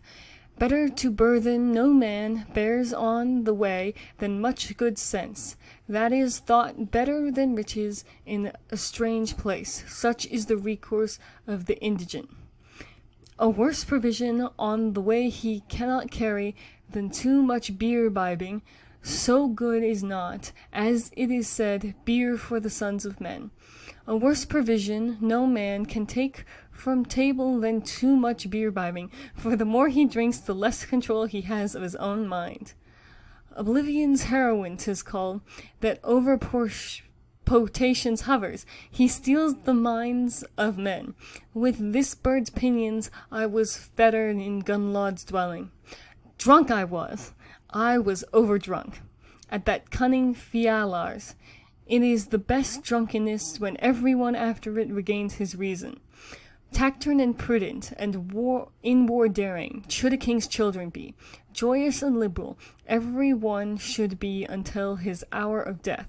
A cowardly man thinks he will ever live, if warfare he avoids, but old age will give him no peace, though spears may spare him. A fool gapes when to a house he comes, to himself mutters or is silent, but all at once if he gets drink, then is the man's mind displayed. He alone knows who wanders wide, and has much experienced by what disposition each man is ruled, and who common sense possesses. So our next reading is from Phaedrus, and it's part of Symposium. The veriest coward who would become an inspired hero, equal to the bravest at such a time. Love would inspire him, that courage which, as Homer says, the god breathes into the souls of some heroes. Love of his own nature infuses into the lover. Love will make men dare to die for their beloved, love alone, and women as well as men. Of this Eclistes, the daughter of Peleus, is a monument for all Hellas, for she was willing to lay down her life on behalf of her husband when no one else would, although he had a father and mother, but the tenderness of her love so far exceeded theirs that she made them seem to be strangers in blood to their own son, and in name only related to him. And so noble did this good action of hers appear, to the gods as well as to men, that among the many who have done virtuously, she is one of the very few to whom, in admiration of her noble action, they have granted the privilege of returning alive to earth.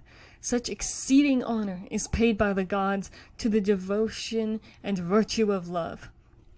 But Orpheus, son of Oeagrus, The harper they sent empty away, and presented him to an apparition only of her whom he sought, but herself they would not give up, because he showed no spirit. He was only a harp player, and did not dare, like Ecclestis, to die for love, but was contriving how he might enter Hades alive.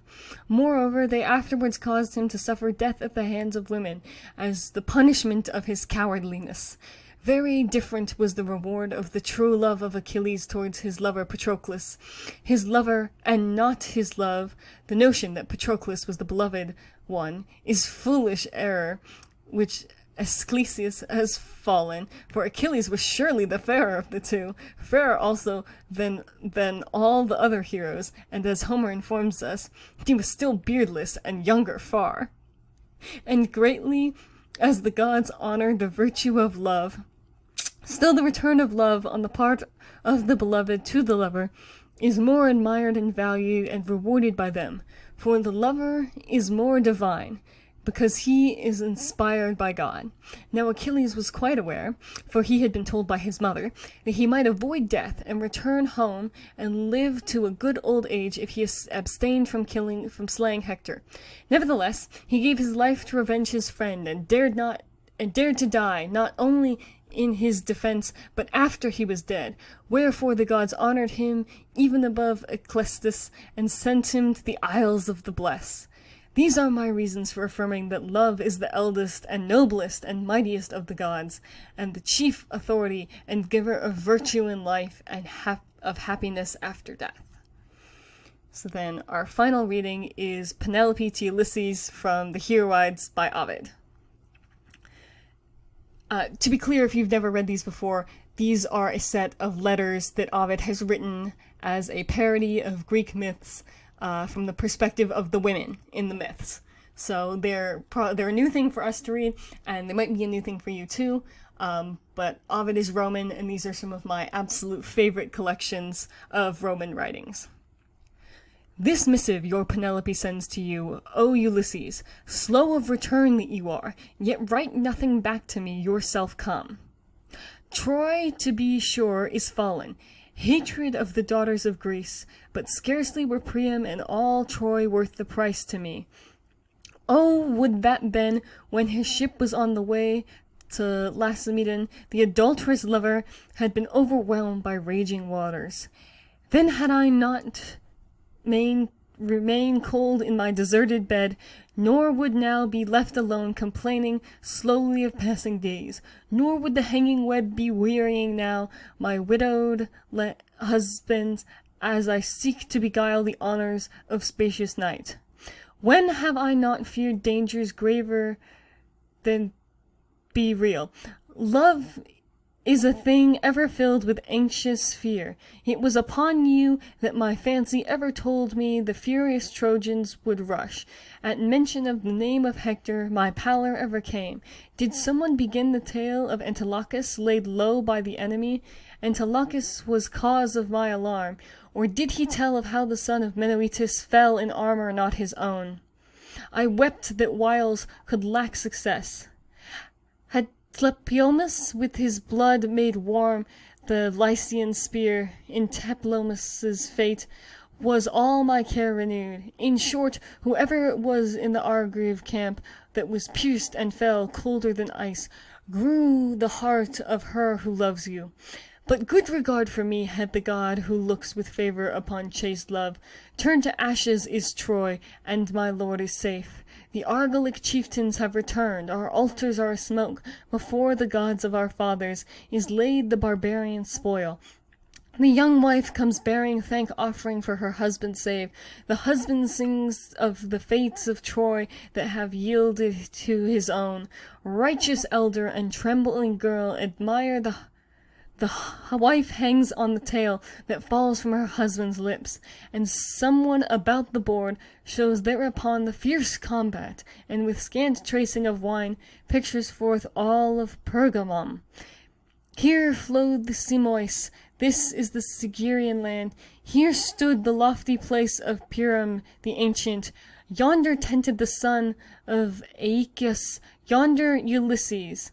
Here in wild course went the frightening steeds with Hector's mutilated corpse. For the whole story was told your son, whom I sent to seek you. Ancient Nestor told him, and he told me. He told as well of Rhesus and Dolon's fall by the sword, how one was betrayed by slumber, the other undone by guile. You had the daring, too forgetful of your own, to set wily foot by night in the Thracian camp, and to slay so many men, all at one time, and with only one to aid. Ah, yes, you were cautious indeed, and ever gave me first thought. My heart leaped with fear at every word, until I was told of your victorious riding back through the friendly lines of Greeks with the coursers of Ismarus. But what avail to me that Ilion has been scattered in ruin by your arms, and that once was wall is now level ground? If I am still to remain such as I was while Troy endured, and must live to all time bereft of my lord, for others Pergamum have been brought low. For me alone it still stands, though the victor dwell within, and drive there the plough with the ox he took as spoil. Now fields of corn where Troy once was, and soil made fertile with Phrygian blood waves rich with harvest, ready for the sickle. The half-buried bones of her heroes are struck by the curved share, and the herbage hides from sight her ruined palaces. A victor you are yet, not here, nor am I let know what causes your delay, or in what part of the world hard-heartedly you hide. Whoso turns to these shores of ours, his stranger ship is plied with many a question ere he go away, and into his hand is given the sheet writ by these fingers of mine, to render up should he but see you anywhere. We have sent to Pylos, the land of ancient Nestor, Nellus' son. The word brought back from Pylos was nothing sure. We have sent to Sparta too, and Sparta also could tell us nothing true. In what lands are you abiding, or where do you idly tarry? Better for me, were the walls of Phoebus still standing in their place. Ah, me inconstant, I am wroth with the vows myself have made. Had they not fallen,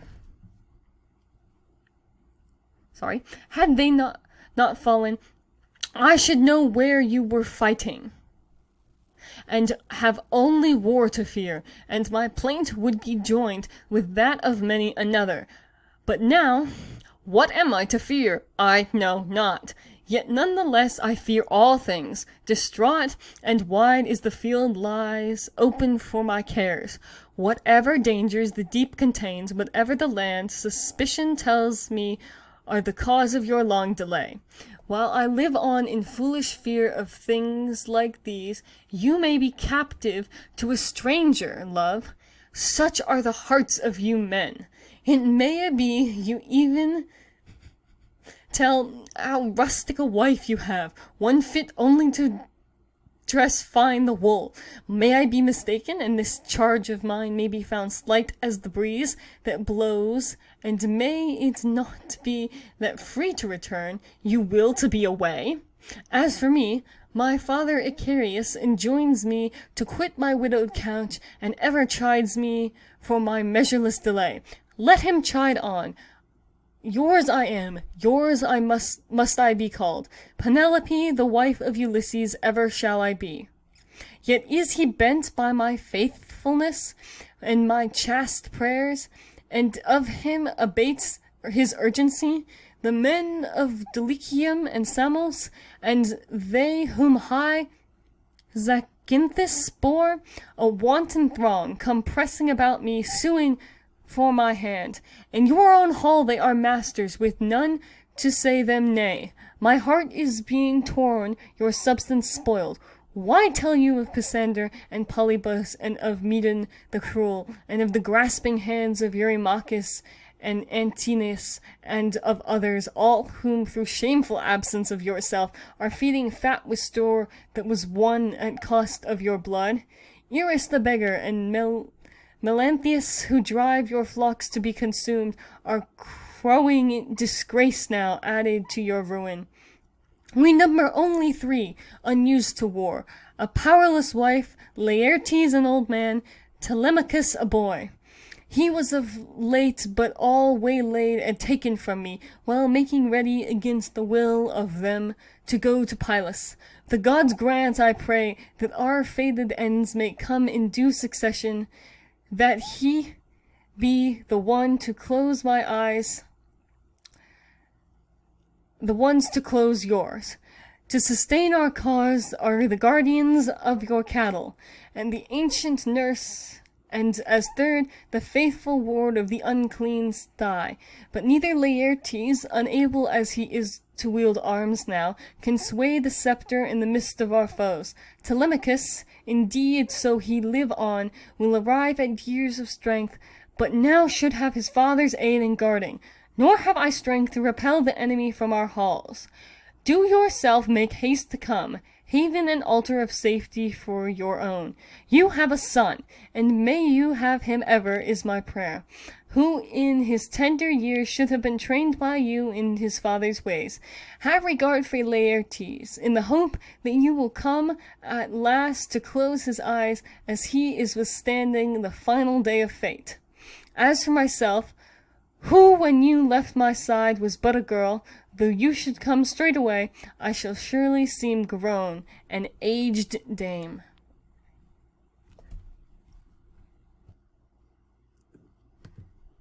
So I hope you enjoyed those. I know they were very long. We're going to be doing more hero-wides if you like them. They're absolutely some of my favorites. So, as I am not speaking, I do, however, recommend you hopefully take our upcoming class on analyzing epics so you can gain some of these skills, as well as think about what values you think make a hero and how those differ from the ancient Greek values, especially the heroism of someone like Odysseus, who we've had many discussions about as we in our chats. So we'll now move into the ritual part of the observance. If you want, you can join us at home or watch the video or complete a ritual at home as well.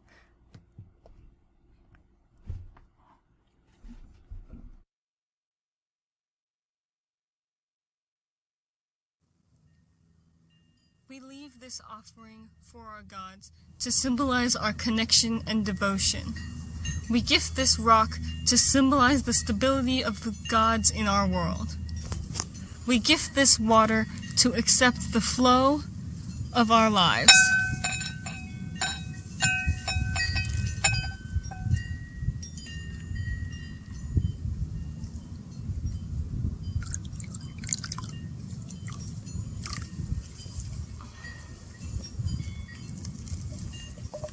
We welcome life and bless our offerings with oil to share our riches.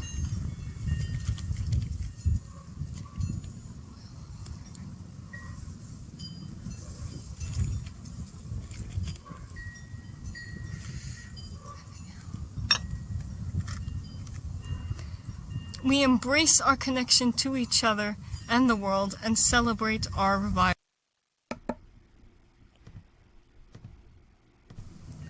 We'll now move into our closing words, which have appeared on the slide behind you. You are welcome, as with the opening words, to listen or read aloud as I read them aloud. As we move out into the world, let us remember our community of faith. Cherish love and open your heart as you walk through life. Hold dear the light of the gods and our connection with the natural world. Go forth in celebration and carry the light of connection within your heart.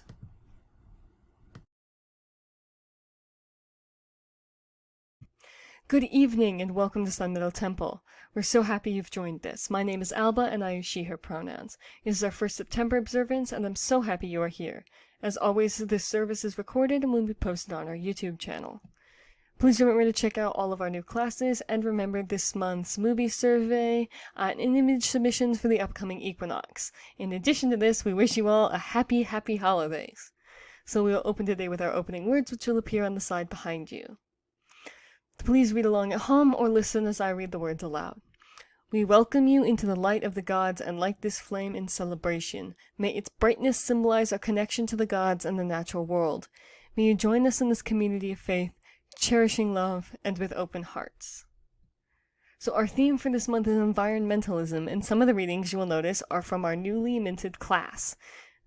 So if you enjoy this observance, please come attend our class. I'm sure you will love it.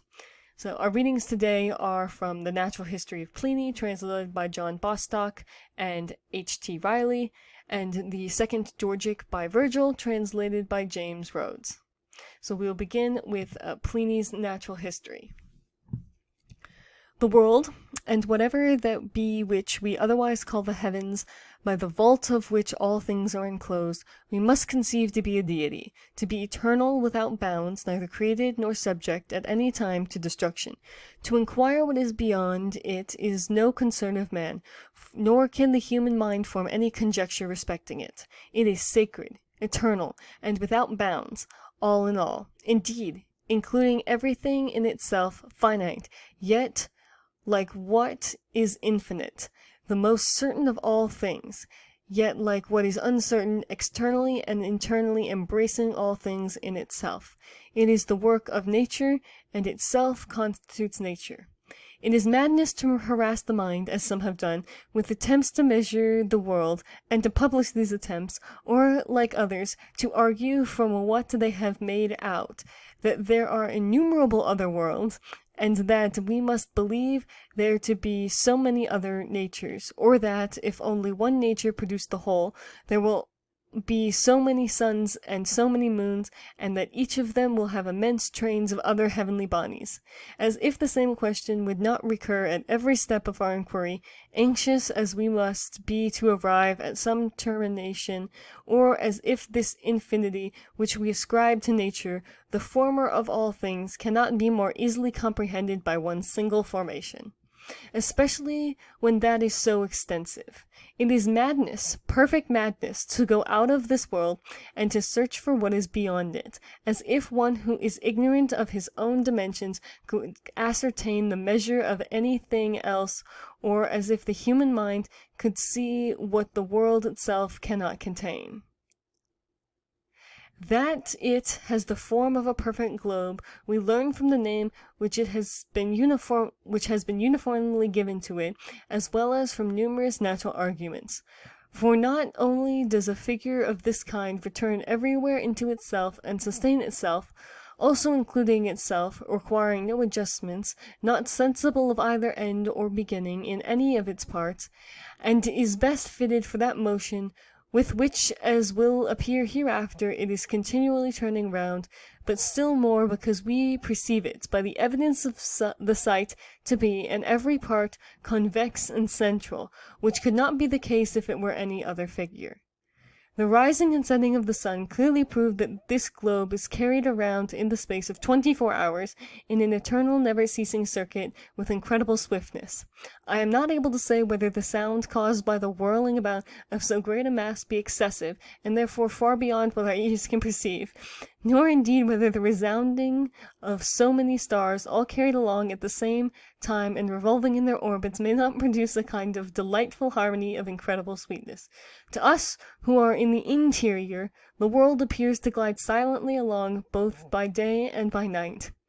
Various circumstances in nature prove to us that there are impressed upon the heavens innumerable figures of animals and of all kinds of objects, and that its surface is not perfectly polished like the eggs of birds, as some celebrated authors assent.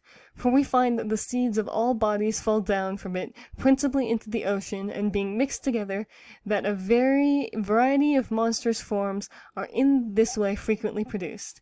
And indeed this is evident to the eye, for in one part we have the figure of a wain, in another of a bear, of a bull, and of a letter, while in the middle of them, over our heads, there is a white circle.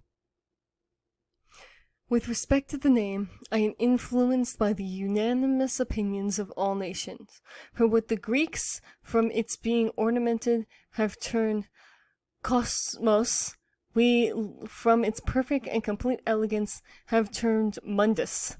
The name Colum no doubt refers to it being engraved, as it were, with the stars, as Varro suggests. In confirmation of this idea, we may adduce the zodiac, in which are 12 figures of animals. Through them it is that the sun has continued its course for so many ages. I do not find that anyone has doubted that there are 4 elements.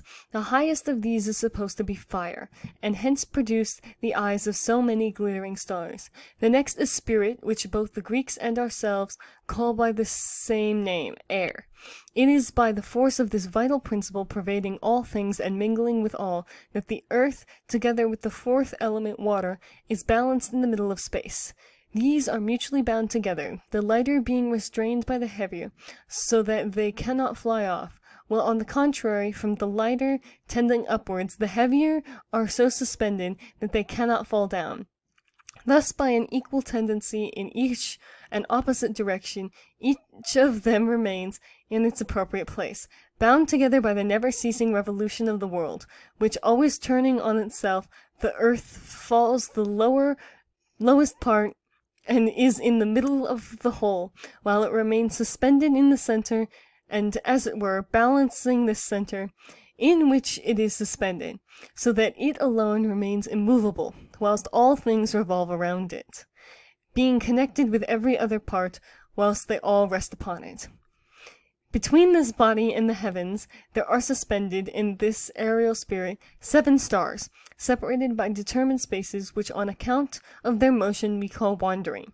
Although in reality none are less so, the sun is carried along in the midst of these, a body of great size and power, the ruler not only of the seasons and of the different climates, but also of the stars themselves and of the heavens.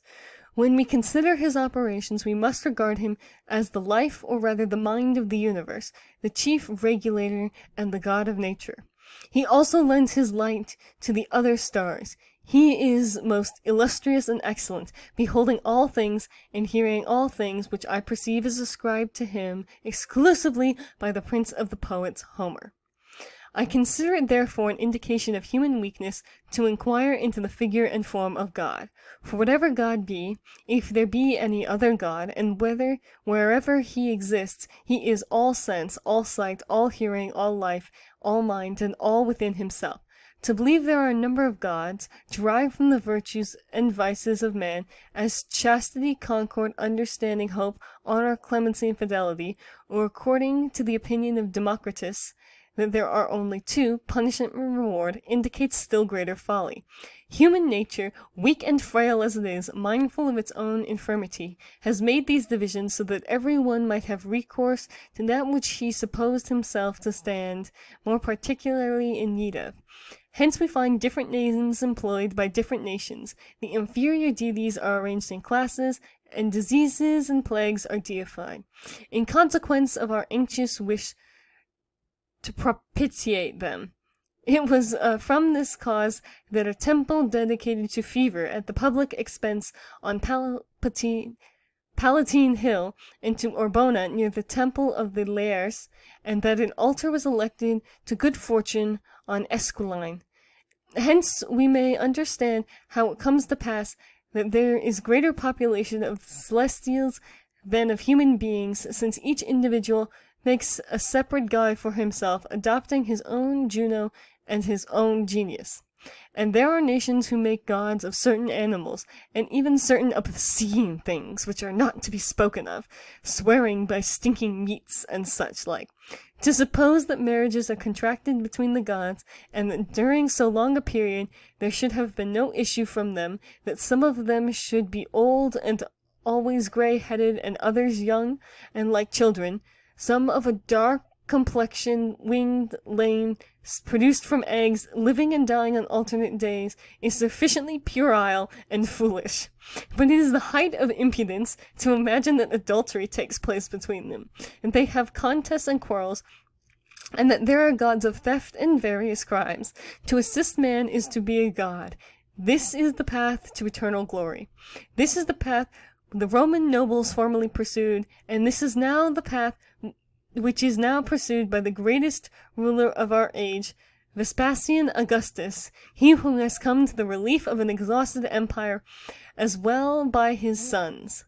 This was the ancient mode of remunerating those who deserved it, to regard them as gods, for the names of the gods, as well as of the stars that I have mentioned above, have been derived from their service and to mankind, and with respect to Jupiter and Mercury and to the rest of the celestial nomenclature, who does not admit that they have reference to certain natural phenomenon?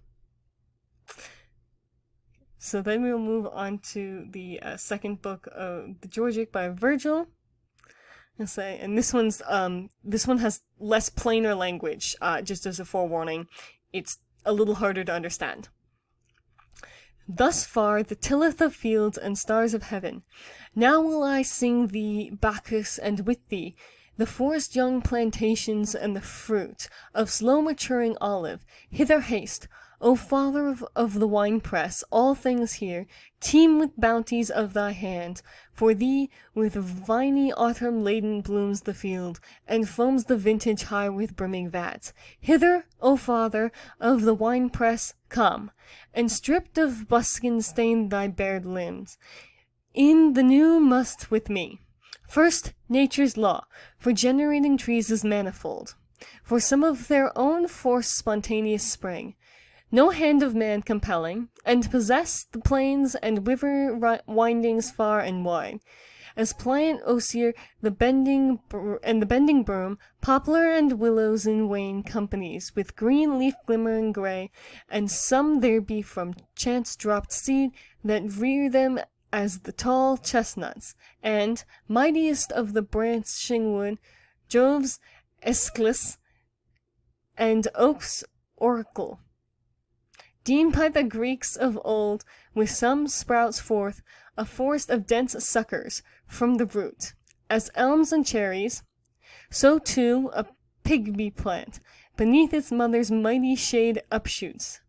The bay tree of Parnassus, such the modes nature imparted first. Hence all of the race of forest trees and shrubs and sacred groves springs into verdure. Other means there are, which use by method for itself acquired. 1.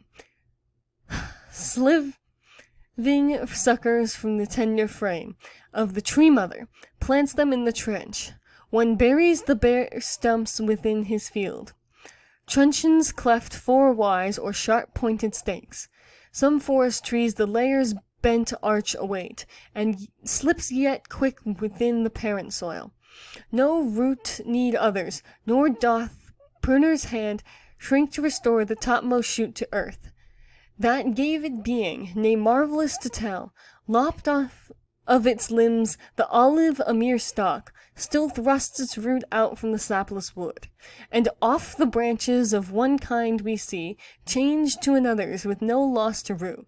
Pear tree transformed the engrafted apple yield, and stony coronels on the plum tree blush.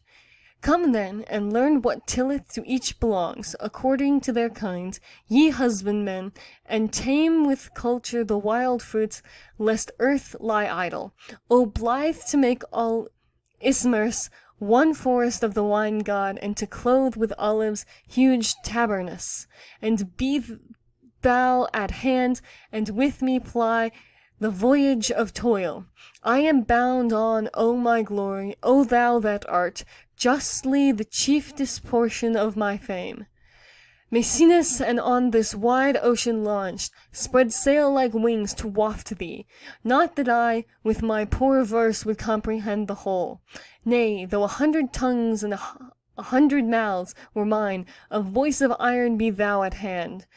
Skirt but the nearer coastline, see the shore is in our grasp. Not now with feigned song, through winding bouts and tedious preludings, shall I detain thee. Those that lift their head into the realms of light spontaneously, fruitless indeed, but blithe, strenuous spring, since nature lurks within the soil, and yet even these, should one engraft them or transplant into well-drilled trenches, will anon put of their woodland temper, and by frequent tilleth Of to whatso craft thou summon them, make speed to follow. So likewise will the barren shaft that from the stock root issueth, if it be set out with clear space amid open fields. Now the tree mother's towering leaves and boughs darken, despoil of increase as it grows, and blast it in the bearing. Lastly, that which from shed seed ariseth, upwards wins, but slowly yielding promise of its shade. To late-born generations, apples wane, forgetful of their former juice. The grape bears sorry clusters for the birds of prey. Smoothly on all must toil be spent, and all trained to the trench, and at great cost subdued. But reared from truncheons, olives answer best, as vines from layers, and from the solid wood. The Paphian myrtles, while from sucker spring both hardy hazels and huge ash, the tree that rims with shade the brows of Hercules, and acorns dear to the Chaonian sire, so springs the towering palm too, and the fir, destined to spy the dangers of the deep.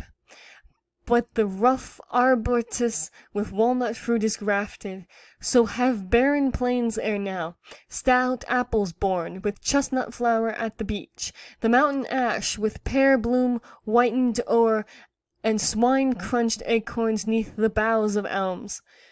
Nor is the method of inserting eyes and grafting one, for where the buds push forth amidst the bark, and burst the membranes thin, even on the knot a narrow rift is made, wherein from some strange tree a germ they pen, and to the moist rind bid it cleave and grow.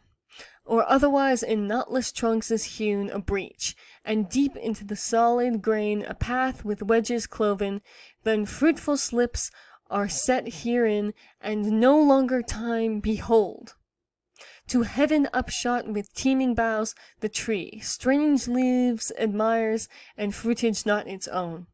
Nor one kind alone are sturdy elms, willow and lotus, nor the cypress trees of Ida, nor the self-same fashion spring fat olives, orchids, and radi, and bitter-berried Pusians, no, nor yet apples in the forest of Alcinous, nor from the light cuttings are Crostunian pears, and Syrian, and the heavy hand fillers.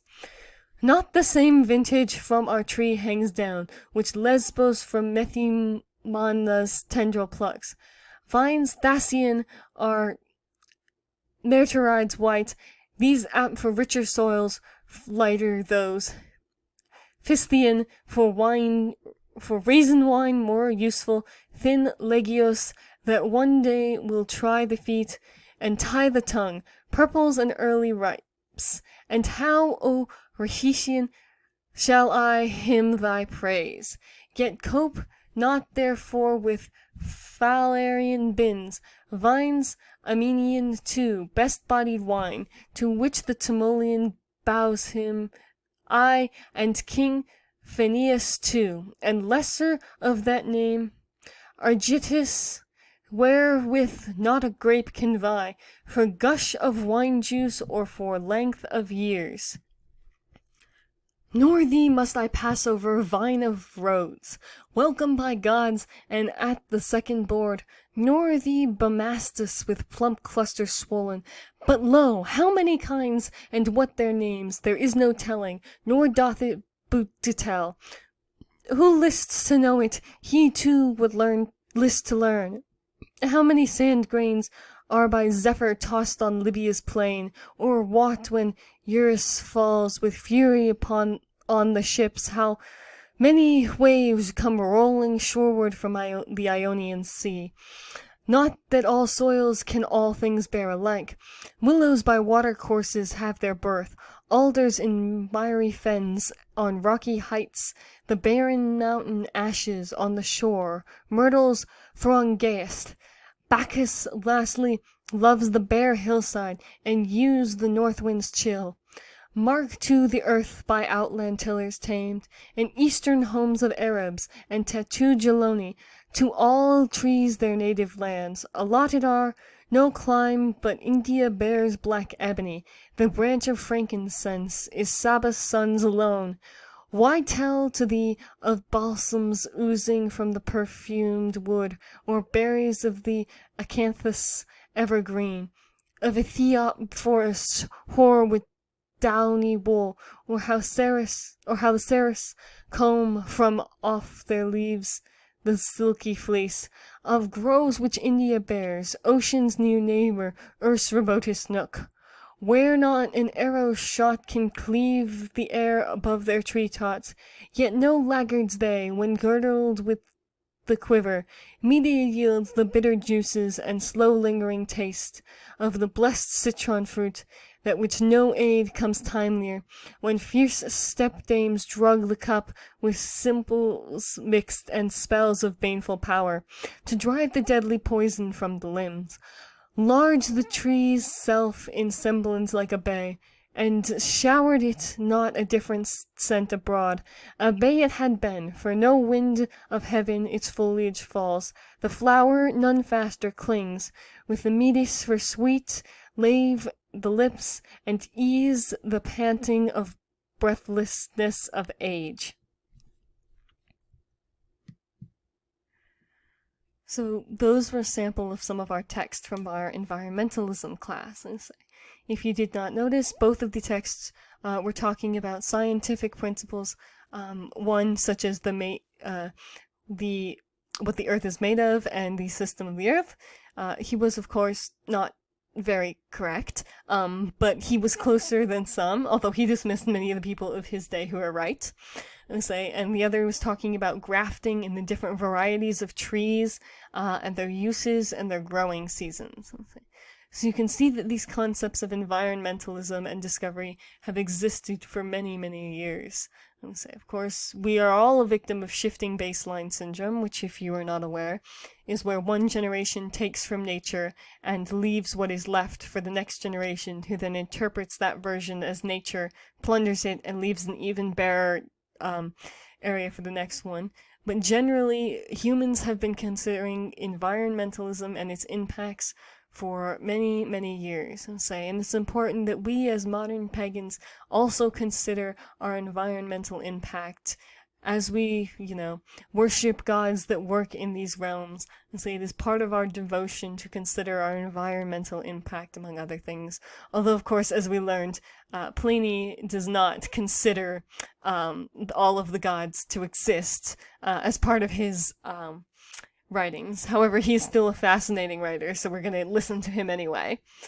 So I hope you all enjoyed some of those forays into environmentalism, and I hope all of you take some time to consider the environmental impact you're having and how it can be changed or lessened. I will also say it is very important to vote in the upcoming election, so I really hope that everyone who is able to registers to vote. So we'll now move into the ritual part of our observance, and if you want to, you can join us at home and perform the ritual, or you are welcome to simply watch the ritual on the screen.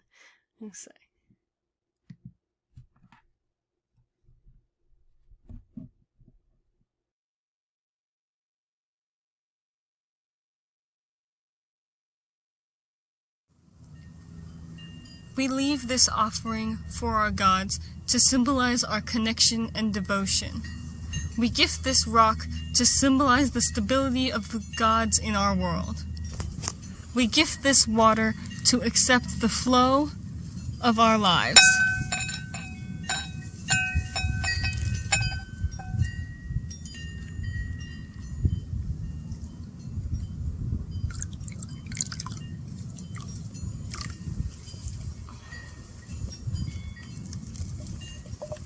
We welcome life and bless our offerings with oil to share our riches.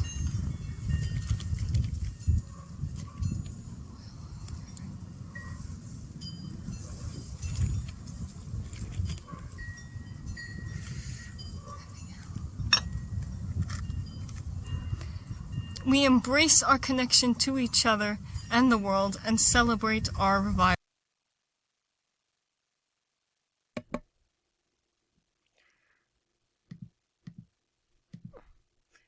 We will now read our closing words, which again you can read along beside me or just listen as I read them aloud. As we move out into the world, let us remember our community of faith. Cherish love and open your heart as you walk through life. Hold dear the light of the gods and our connection with the natural world. Go forth in celebration and carry the light of connection within your hearts. I hope everyone has a wonderful holiday season and that everyone is excited for all of our upcoming events and holidays.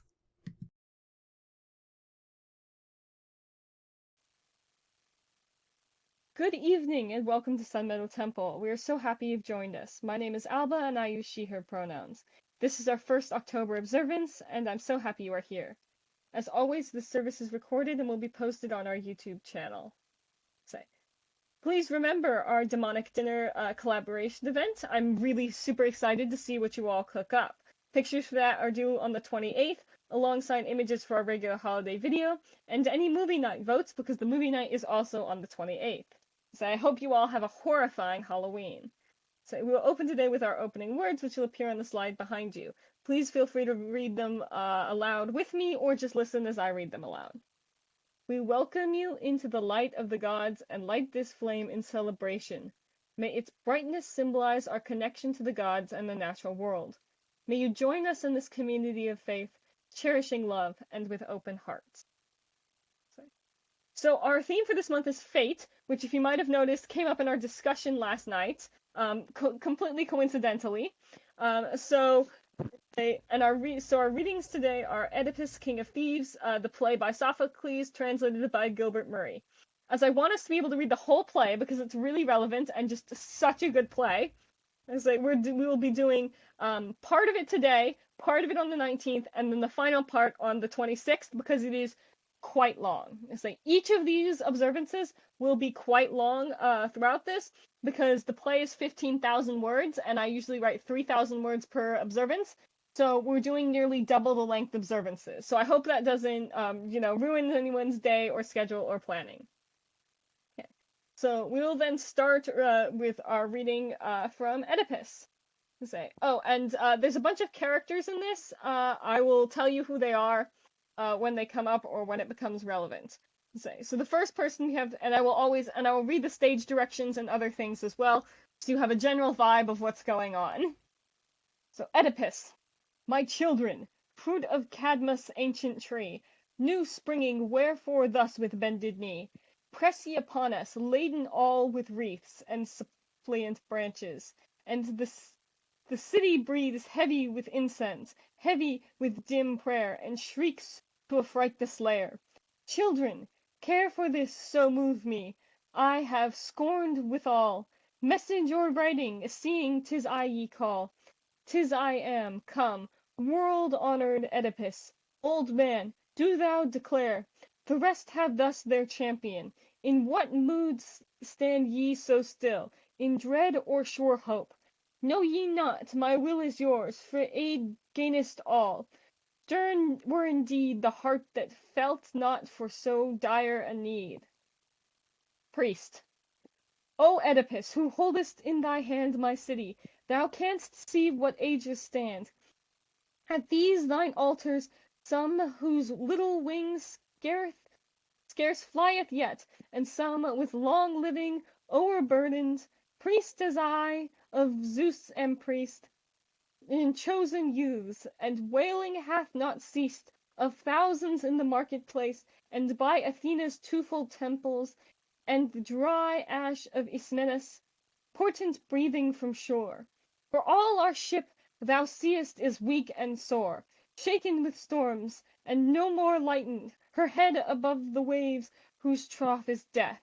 She wasteth in the fruitless buds of earth, in parched herds, and travail without birth of dying women. Yea, and midst of it a burning and loathly god hath lit, sudden, and sweeps over our land this plague of power, till Cadmus' house grows empty hour by hour, and hell's house rich with steam of tears and blood. O king, not God indeed, nor peer to God, we deem thee that we kneel before thine hearth, children and old men praying, but of earth a thing consummate by thy star confessed, thou walkest and by converse with the blessed. who came to Thebes so swift, and swept away the Sphinx's song, the tribute of dismay, that all were bowed beneath, and made us free. A stranger though, not knowing more than we, nor taught of any man, but by God's breath, filled thou didst raise our life. So the world saith, so we say. Therefore now, O Lord and Chief, we come to thee again, we lay our grief on thy head, if thou find us not some aid. Perchance thou hast heard God's talking in the shade of night, or eke to some man, to him that knows. Men say each chance that falls, each wind that blows, hath life, when he seeks counsel. Up, O chief of men, and lift thy city from its grief. Face thy own peril. All our land doth hold thee still our Saviour, for that help of old. Shall they that tell of thee hereafter tell, by him was Thebes raised up, and after fell. Nay, lift us till we slip no more. O let that bird of old that made us fortunate wing back. Be thou our Oedipus again, and let thy kingdom be a land of men, not emptiness, walls, towers, and ships, they all are nothing with no men to keep the walls. Oedipus. My poor, poor children, surely long ago I have read your trouble. Stricken well I know, ye all are stricken sore, yet verily not one so stricken to the heart as I. Your grief, it cometh to each man apart, for his own loss none others, but this heart for thee and me and all of us doth weep. Wherefore it is not to one sunk in sleep, yet come with waking. Many tears these days for your sake I have wept, and many ways have wandered on the beating of thought, and finding but one hope that I have sought and followed. I have sent Meneucus' son, Creon, my own wife's brother, forth alone, to Apollo's house in Delphi, there to ask what word, what deed of mine, what bitter task may save my city. And the lapse of days reckoned, I can but marvel what delays his journey. 'Tis beyond all thought he comes not, beyond need. But when he does, then call me false and traitor if I flee back from whatever task God sheweth me. Priest. At some point of time thou speakest, mark the cheer yonder, is that not Creon drawing near? They all crowd to gaze where Creon is approaching in the distance. Oedipus. O Lord Apollo, help, and be the star that guides him, joyous as his seemings are. Priest. O surely joyous, how else should he bear that fruited laurel wreath about his hair? Oedipus. We shall know soon, 'tis not too far for one clear voiced. Ho, brother, prince, Meneucus' son, what message from the god? Creon from a distance. Message of joy! Enter Creon. I tell thee what is now our worst annoy. If the right deed be done, shall turn to good. The crowd, which has been full of excited hope, falls to doubt and disappointment. Oedipus. Nay, what is the message? For my blood runs neither hot nor cold from words like those. Creon. Shall I speak now with all these pressing close, or pass within? To me both ways are fair. Oedipus. Speak forth to all. The grief that these men bear is more than any grief for mine own death. Creon. I speak them what I heard from God. Thus saith Phoebus, our lord and seer, in clear command. An unclean thing there is hid in our land. Eating the soil thereof, this ye shall cast out, and not foster till all help be past. How cast it out? Says Oedipus. What was the evil deed? Creon. Hunt the men out from Thebes, who make them bleed, who slew, for blood it is that stirs today. Oedipus. Who was the man they killed? Doth Phoebus say? Creon.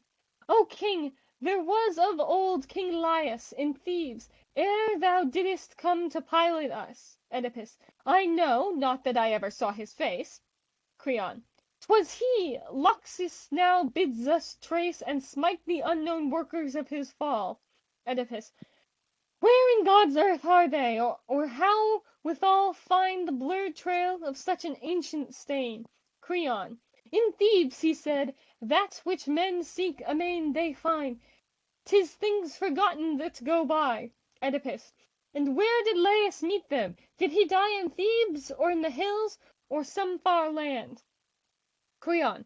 To ask God's will in Delphi he had planned his journey, started and returned no more. Oedipus. And came there nothing back, no message, nor none of his company that ye might hear? Creon. They were all slain, save one man blind with fear. He came remembering not, or almost not. Oedipus. And what was that one thing has often brought? Others could we but catch one little clue. Creon. 'Tis not one man, 'twas robbers that he knew, who barred the road and slew him, a great band. Oedipus. Robbers? What robber, save the work was planned by treason here, would dare a risk so plain? Creon. So some men thought, but Laius lay slain, and none to avenge him in his evil day. Oedipus. What strange mischief, when your master lay thus fallen, and held you back from search and deed? Creon. The dark-songed Sphinx was here. We had no heed of distant sorrows, having death so near. Oedipus. It falls on me then. I will search and clear this darkness. Well hath Phobos done, and thou too, to recall that dead king even now. And with you for the right I also stand, to obey the god and succor this dear land. Nor is it as for one that touches me far off, 'tis for mine own sake I must see this sin cast out. Whoever it was that slew Laius, the same wild hand may seek me too. And caring thus for Laius is but care for mine own blood. Up, leave this altar stair, children. Take from it every suppliant bough. Then call the folk of Thebes. Say, 'tis my vow to uphold them to the end, so God shall crown our greatness or forever cast us down. He goes into the palace.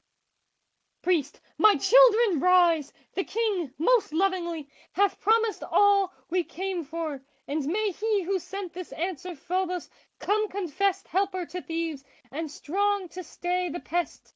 The suppliants gather up their boughs and stand at the side. Enter the chorus of Theban elders. They speak of the oracle which they have not yet heard, and cry to Apollo by his special cry. A voice that is borne on the holy way! What art thou, O heavenly one, O word of the houses of gold? Thebes is bright with thee, and my heart it leapeth, yet it is cold, and my spirit faints as I pray. Aie, aie! What task, affrighter of evil, what task shall thy people essay? One new as our new come affliction, or an old toil returned with the years? Unveil thee, thou dread benediction, hope's daughter and fears. Zeus, child, that knowest not of death, I pray to thee, O Pallas, next to thy sister who calleth Thebes her own, Artemis, of fair voices who sitteth her orbed throne in the throng of the market way. And Apollo, the peer, the far smiter, O thee that keep evil away. If of old for our city's desire, when the death cloud hung close to her brow, ye have banished the wound and the fire, oh, come to us now! Wounds beyond telling, my people, sick unto death! And where is the counsellor? Where is the sword of thought? And holy earth in her increase perisheth. The child dies, and the mother awaketh not. Aie! We have seen them, one is another, gone as a bird is gone. Souls that are flame, ye higher. Swift they pass then fire to the rocks of the dying sun. Athena their city wasteth uncumbered, their children lie where death has cast them unpitied, unwept upon. The altars stand as in seas of storm a high rock standeth, and wives and mothers grey thereon weep and pray. Lo, joy cries to fright the destroyer, a flash in the dark they rise, then die by sobs overladen. Send help, O heaven-born maiden! Let us look on the light of her eyes. To Zeus. And Ares, the abhorred slayer, who bears no sword, but shrieking wrapped in fire, stands over me. Make that he turn, yea, fly, broken, wind-wasted, high, down the vexed hollow of the vaster sea, or back to his own Thrace to harbour shelterless, where night hath spared, he bringeth end by day. Him, O thou whose hand beareth the lightning brand, O Father Zeus, now with thy thunder to slay. To Apollo, Artemis, and Dionysus. Where is thy gold-strung bow, O wolf-god, where the flow of living shafts unconquered from all ills are helpers? Where the white spears of thy sister's light, far flashing as she walks the wolf-wild hills? And thou, O golden-crowned Theban, and named our joy, O wine-gleam voice of joy, for evermore ringed with thy Maenads white, Bacchus draw near and smite with glad-eyed flame the god whom gods abhor. During the last lines, Oedipus has come out of the palace. Oedipus. Thou prayest but my words if thou wilt hear, and bow thee to their judgment. Strength is near for help, and a great lightening of ill. Thereof I come to speak, a stranger still to all this tale, a stranger to the deed. Else, save that I were clueless, little need had I to cast my net so wide and far. Howbeit I, being now, as all ye are, a Theban, to all the Thebans, high and low, do make proclaim, if any here doth know what man's hand died Laius your king, Labagtus' son, I charge him that he bring me this knowledge. Let him feel no fear, if on a townsman's body he must clear our guilt, the man shall suffer no great ill, but pass from Thebes, and live where else he will. No answer. Is it some alien from an alien shore? Ye know to have done the deed? Screen him no more. Good guerdon waits you now, and a king's love hereafter. Ha! But if ye will not move, but fearing yourself or some near friend, reject my charge, and hearken to what end ye drive me. If in this place men there be who know and speak not, lo, I make the decree that, while in Thebes I bear no diadem, no man shall greet, no man shall shelter them, nor give them water in their thirst, no share in sacrifice, nor shrift, nor dying prayer, but thrust them from our doors, the thing they hide, being this land's cursed. Thus hath the god replied this day to me from Delphi, and my sword I draw thus for the dead and for God's word. And lastly for the murderer, be it one hiding alone or more in unison, I speak on him this curse. Even as his soul is foul within him, let his days be foul, and life unfriended grind him till he die. Boar, if he ever tread my hearth, and I know it, be every curse upon my head that I have spoke this day. All I have said I charge ye strictly to fulfill and make perfect for my sake, for Apollo's sake, and this land's sake, deserted of her fruit, and cast out from her gods. Nay, were all mute at Delphi, and still 'twere strange to leave the thing unfollowed. When a true man and king lay murdered, all should search. But I, as now our fortunes fall, his crown is on my brow, his wife lies in my arms, and common fate, had but his issue been more fortunate, might well have joined our children, since this red chance hath so stamped its heel on Laius' head. I am his champion left, and as I would for mine own father, choose for ill or good this quest to find the man who slew of yore Labagdus' son of Polydore, son of great Cadmus, whom Agenor begat of Thebes' first master. And behold, for them that ate me not, I pray, no root, no seed in earth may bear them corn or fruit, no wife bear children, but this present curse cleave them close, and other woes yet worse. Enough, ye other people of the land, whose will is one with mine, may justice stand, your helper and all gods for evermore. The crowd disperses. Leader. O king, even while thy curse yet hovers over My head, I answer thee, I slew him not, nor I shrew the slayer. But God wot, if Phoebus sends this charge, let Phoebus read its meaning and reveal who did the deed. Oedipus. Ay, that were just, if of his grace he would reveal it. How shall man compel his God? Leader. Second to that, methinks 'twould help us both. Oedipus. Though it be third, speak, nothing should be lost. Leader. To our high seer on earth vision is given, most like that in high Phoebus hath in heaven. Ask of Tiresias, he could tell thee true. Oedipus. That also have I thought for, ay, and 2 heralds have sent ere now. 'Twas Creon sent me on, I marvel that he comes not. Leader. Our other clues are weak, old signs and far. Oedipus. What signs? I needs must question all that are. Leader. Some traveller slew him, the tale used to be. Oedipus. The tale, yes, but the witness, where is he? Leader. The man hath heard thy curses. If he knows the taste of fear, he will not long stay close. Oedipus. He fear my words, who never fear the deed. Leader. Well, there is one shall find him. See, they lead hither our lord Tiresias, in whose mind all truth is born, alone of humankind. Enters Tiresias, led by a young disciple. He is an old blind man in a prophet's robe, dark, unkempt, and sinister in appearance. Oedipus.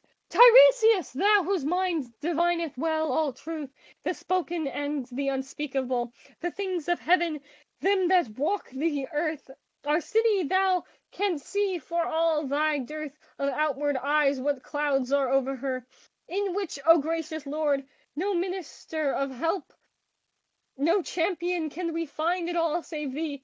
For Phobos, thou hast heard, with all his message, to our envoy hath decreed one only way of help in this great need, to find and smite with death, or banishing, him who smote Laius, our ancient king. Oh, grudge us nothing, question every cry of birds, and all roads else of prophecy thou knowest. Save our city, save thine own greatness, save me, save all that yet doth groan under the dead man's wrong. Lo, in thy hand we lay us, and methinks no work so grand hath man yet compassed with all he can of chance or power to help his fellow man. Tiresias to himself. Ah me, fearful thing is knowledge when to know helpeth no end. I knew this long ago, but crushed it dead, else had I never come. Oedipus. What means this? Comest thou so deep in gloom, Tiresias? Let me go back! Thy work shall weigh on thee the less, if thou consent, and mine on me. Oedipus. Prophet, this is not awful, nay, nor kind to Thebes, who feeds thee thus to veil thy mind. Tiresias. 'Tis that I like not thy mind, nor the way it goeth. Therefore lest I also stray, he moves to go off, and Oedipus bars his way.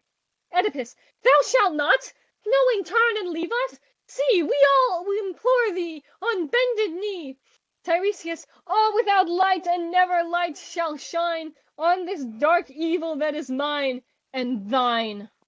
Tiresias. All with what wilt thou? Oedipus, sorry. Oh, what wilt thou? No, and speak not in my need. Be false to me, and let thy city bleed? Tiresias.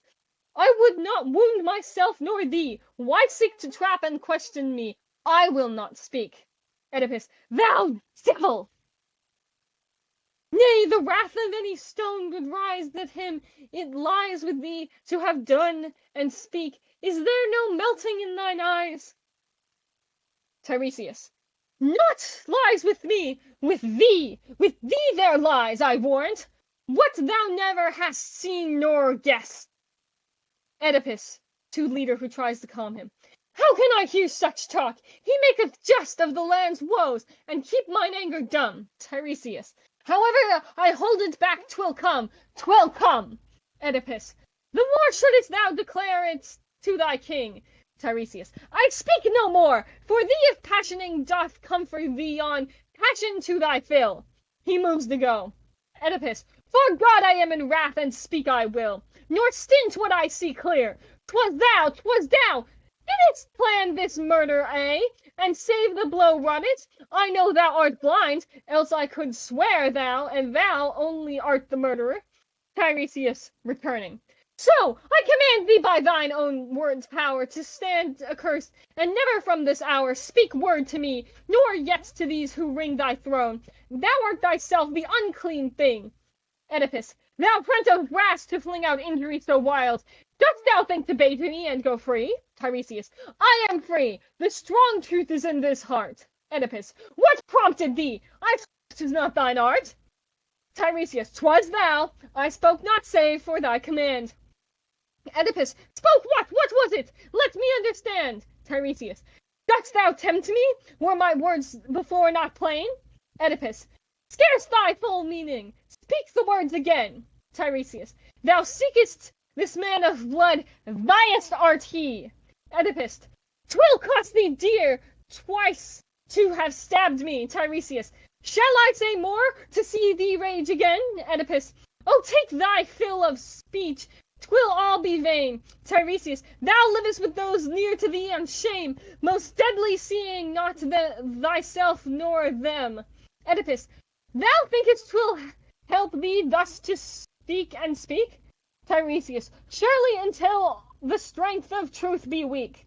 Oedipus. 'Tis weak to none save thee. Thou hast no part in truth. Thou blind man, blind eyes, blind ears, blind heart. Tiresias. More blind, more bad thy words of scorn, which none who hears but shall cast back on thee soon, soon. Oedipus. Thou spawn of night! Not I nor any free and seeing man would hurt a thing like thee. Tiresias. God is enough. 'Tis not my doom to fall by thee. He knows and shall accomplish all. Oedipus with a flash of discovery. Ha! Creon! Is it his or thine this plot? Tiresias. 'Tis thyself hates thee. Creon hates thee not. Oedipus. O wealth and majesty, O conquering skill that carved life's rebel pathways to my will! What is your heart's but bitterness, if now, for this poor crown Thebes bound upon my brow, a gift, a thing I sought not, for this crown, Creon the stern and true, Creon mine own comrade, comes creeping in the dark to ban and slay me, sending first this magic man and schemer, this false beggar priest, whose eye is bright for gold and blind for prophecy. Speak thou! When hast thou ever shown thee strong for aid? The she-wolf of the woven song came, and thy art could find no word, no breath, to save thy people from her riddling death. 'Twas scarce a secret that for common men to unravel there was need of seer craft then, and thou hadst none to show. No fowl, no flame, no god revealed it thee. 'Twas that I came, rude Oedipus, unlearned in wizard's lore, and read her secret, and she spoke no more. Whom now thou thinkest to hunt out and stand foremost in honor at King Creon's hand? I think ye will be sorry, thou, and he that shares thy sin hunt, thou dost look to me an old man. Else I swear this day should bring on thee the death thou plottest for thy king. Leader. Lord Oedipus, these be but words of wrath. All thou hast spoken, and all the prophet hath, which skills not we must join for ill or well, in search how best to obey God's oracle. Tiresias. King, though thou art, thou needs must bear the right of equal answer. Even in me is might for thus much, seeing I live no thrall of thine, but Lord Apollo's neither do I sign. Where Creon bids me I am blind, and thou hast mocked my blindness. Yea, I will speak now. Eyes hast thou, but thy deeds thou canst not see. For where thou art, nor what things dwell with thee, whence art thou born, thou knowest not, and unknown on quick and dead, on all that were thine own, thou hast wrought hate. For that lie, that across thy path rising a mother and father's wrath, two-handed shod with fire from the haunts of men, shall scourge thee in thine eyes, thou light. But then darkness, I a shriek, what harbour of the sea, what wild Kithaeron shall not cry to thee, in answer when thou hearest What bridal song, what wind among the torches, bore thy strong sail to its haven, not of peace but blood? Yea, things ill things multitude on multitude, thou seest not, which so soon shall lay thee low, low as thyself, low as thy children. Go, heap scorn on Creon and my lips withal. For this I tell thee, never was there fall of pride, nor shall be, like to thine this day. Oedipus, to brook such things from this thing! Out, I say!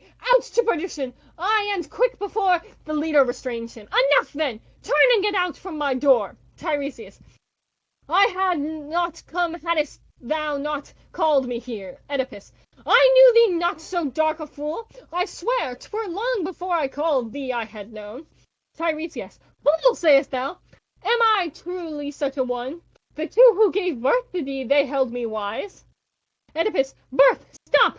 Who were they? Speak thy prophecies. Tiresias, this day shall give thee birth and blot thee out.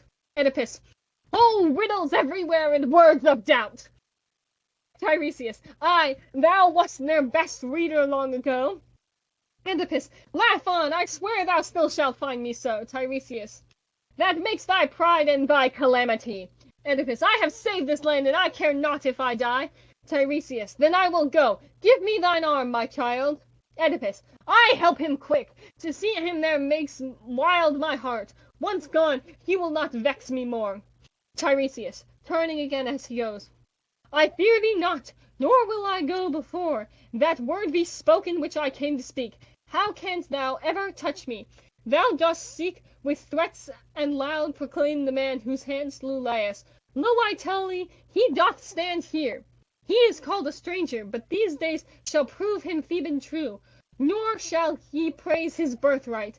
Blind, who once had seeing eyes, beggared, who once had riches, in strange guise, his staff groping before him he shall crawl, o'er unknown earth, and voices round him call, Behold, the brother father of his own children, the seed, the sower, and the sown.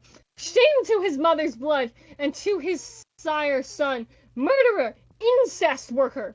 Cool thine ire with thought of these, and if thou find that aught faileth, then hold my craft a thing of naught. He exits. Oedipus returns to the palace. Chorus. What man is he, whom the voice of Delphi's cell hath named of the bloody hand, and of the deed no tongue may tell? Let him fly, fly for his need. Found him, oh, where is the speed that flew with the winds of old, the teams of north winds spell?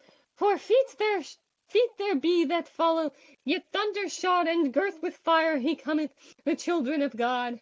And with him are they that fail not, the sin hounds, risen from hell. For the mountain hath spoken, a voice hath flashed from amid the snows, that the wrath of the world go seek for the man who no man knows. Is he fled to the wildest forest, to the caves where the eagles nest? O angry bull of the rocks, cast out from thy herd fellows rage in his heart, and rage across his way. He toileth ever to beat from his ears away the word that floateth about him, living wherever he goes. And yet strange, passing strange, the wise augur and lore, and my heart it cannot speak. I deny not nor assent, but float in wonder at things after and before. Did there lie between their houses some old wrath unspent, that Corinth against Cadmus should do murder by the way? No tale thereof they tell, nor sign thereof they show. Who dares to rise for vengeance and cast Oedipus away, for a dark, dark death long ago? Ah, Zeus knows, and Apollo, what is dark to mortal eyes. They are gods. But a prophet, hath he vision more than mine? Who hath seen? Who can answer? There be wise men and unwise. I will wait for the proving of the sign. But list not or hearken when they speak Oedipus ill. We saw his face of yore when the riddling singer passed, and we knew him that he loved us, and we saw him great in skill. Oh, my heart shall uphold him to the last. Enter Creon.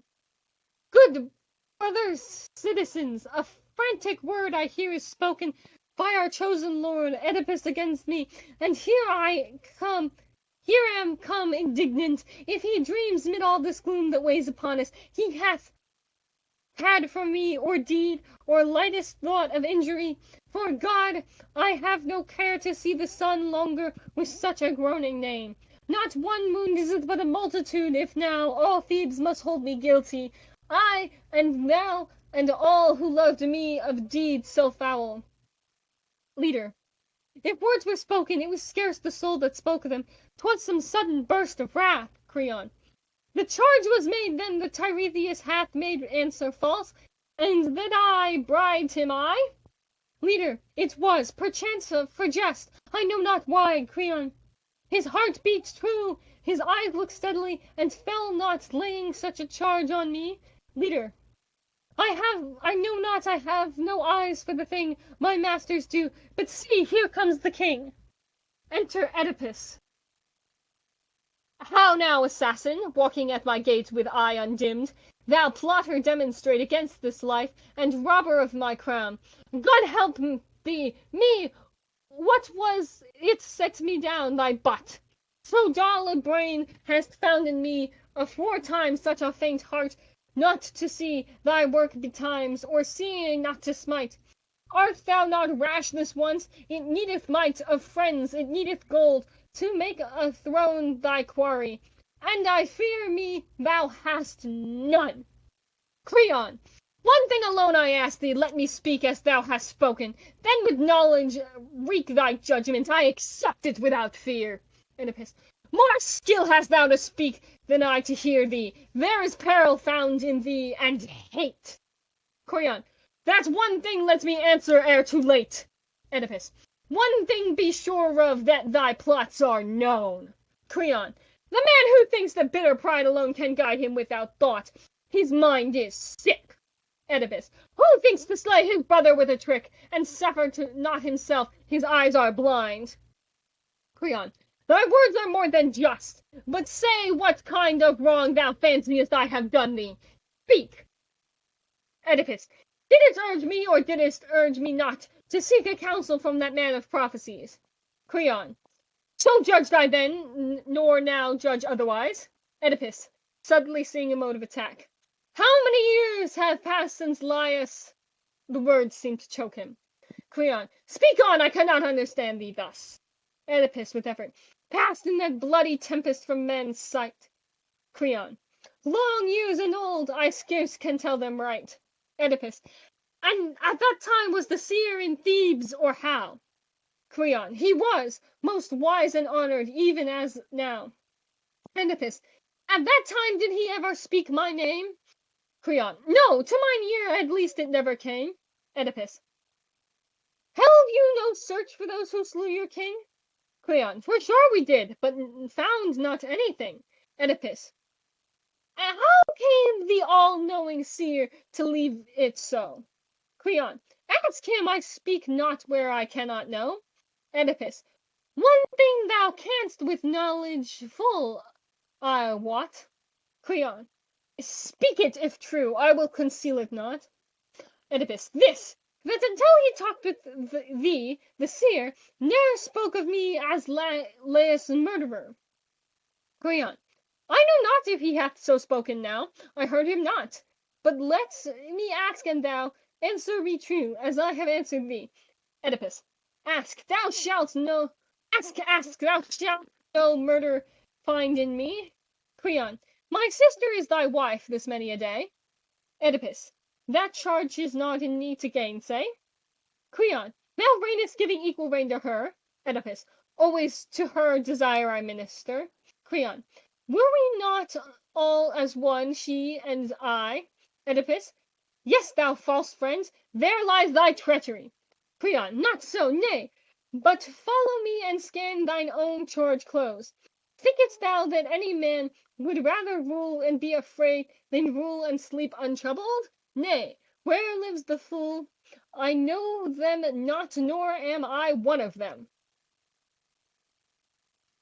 Who careth more to bear a monarch's names than do a monarch's deeds?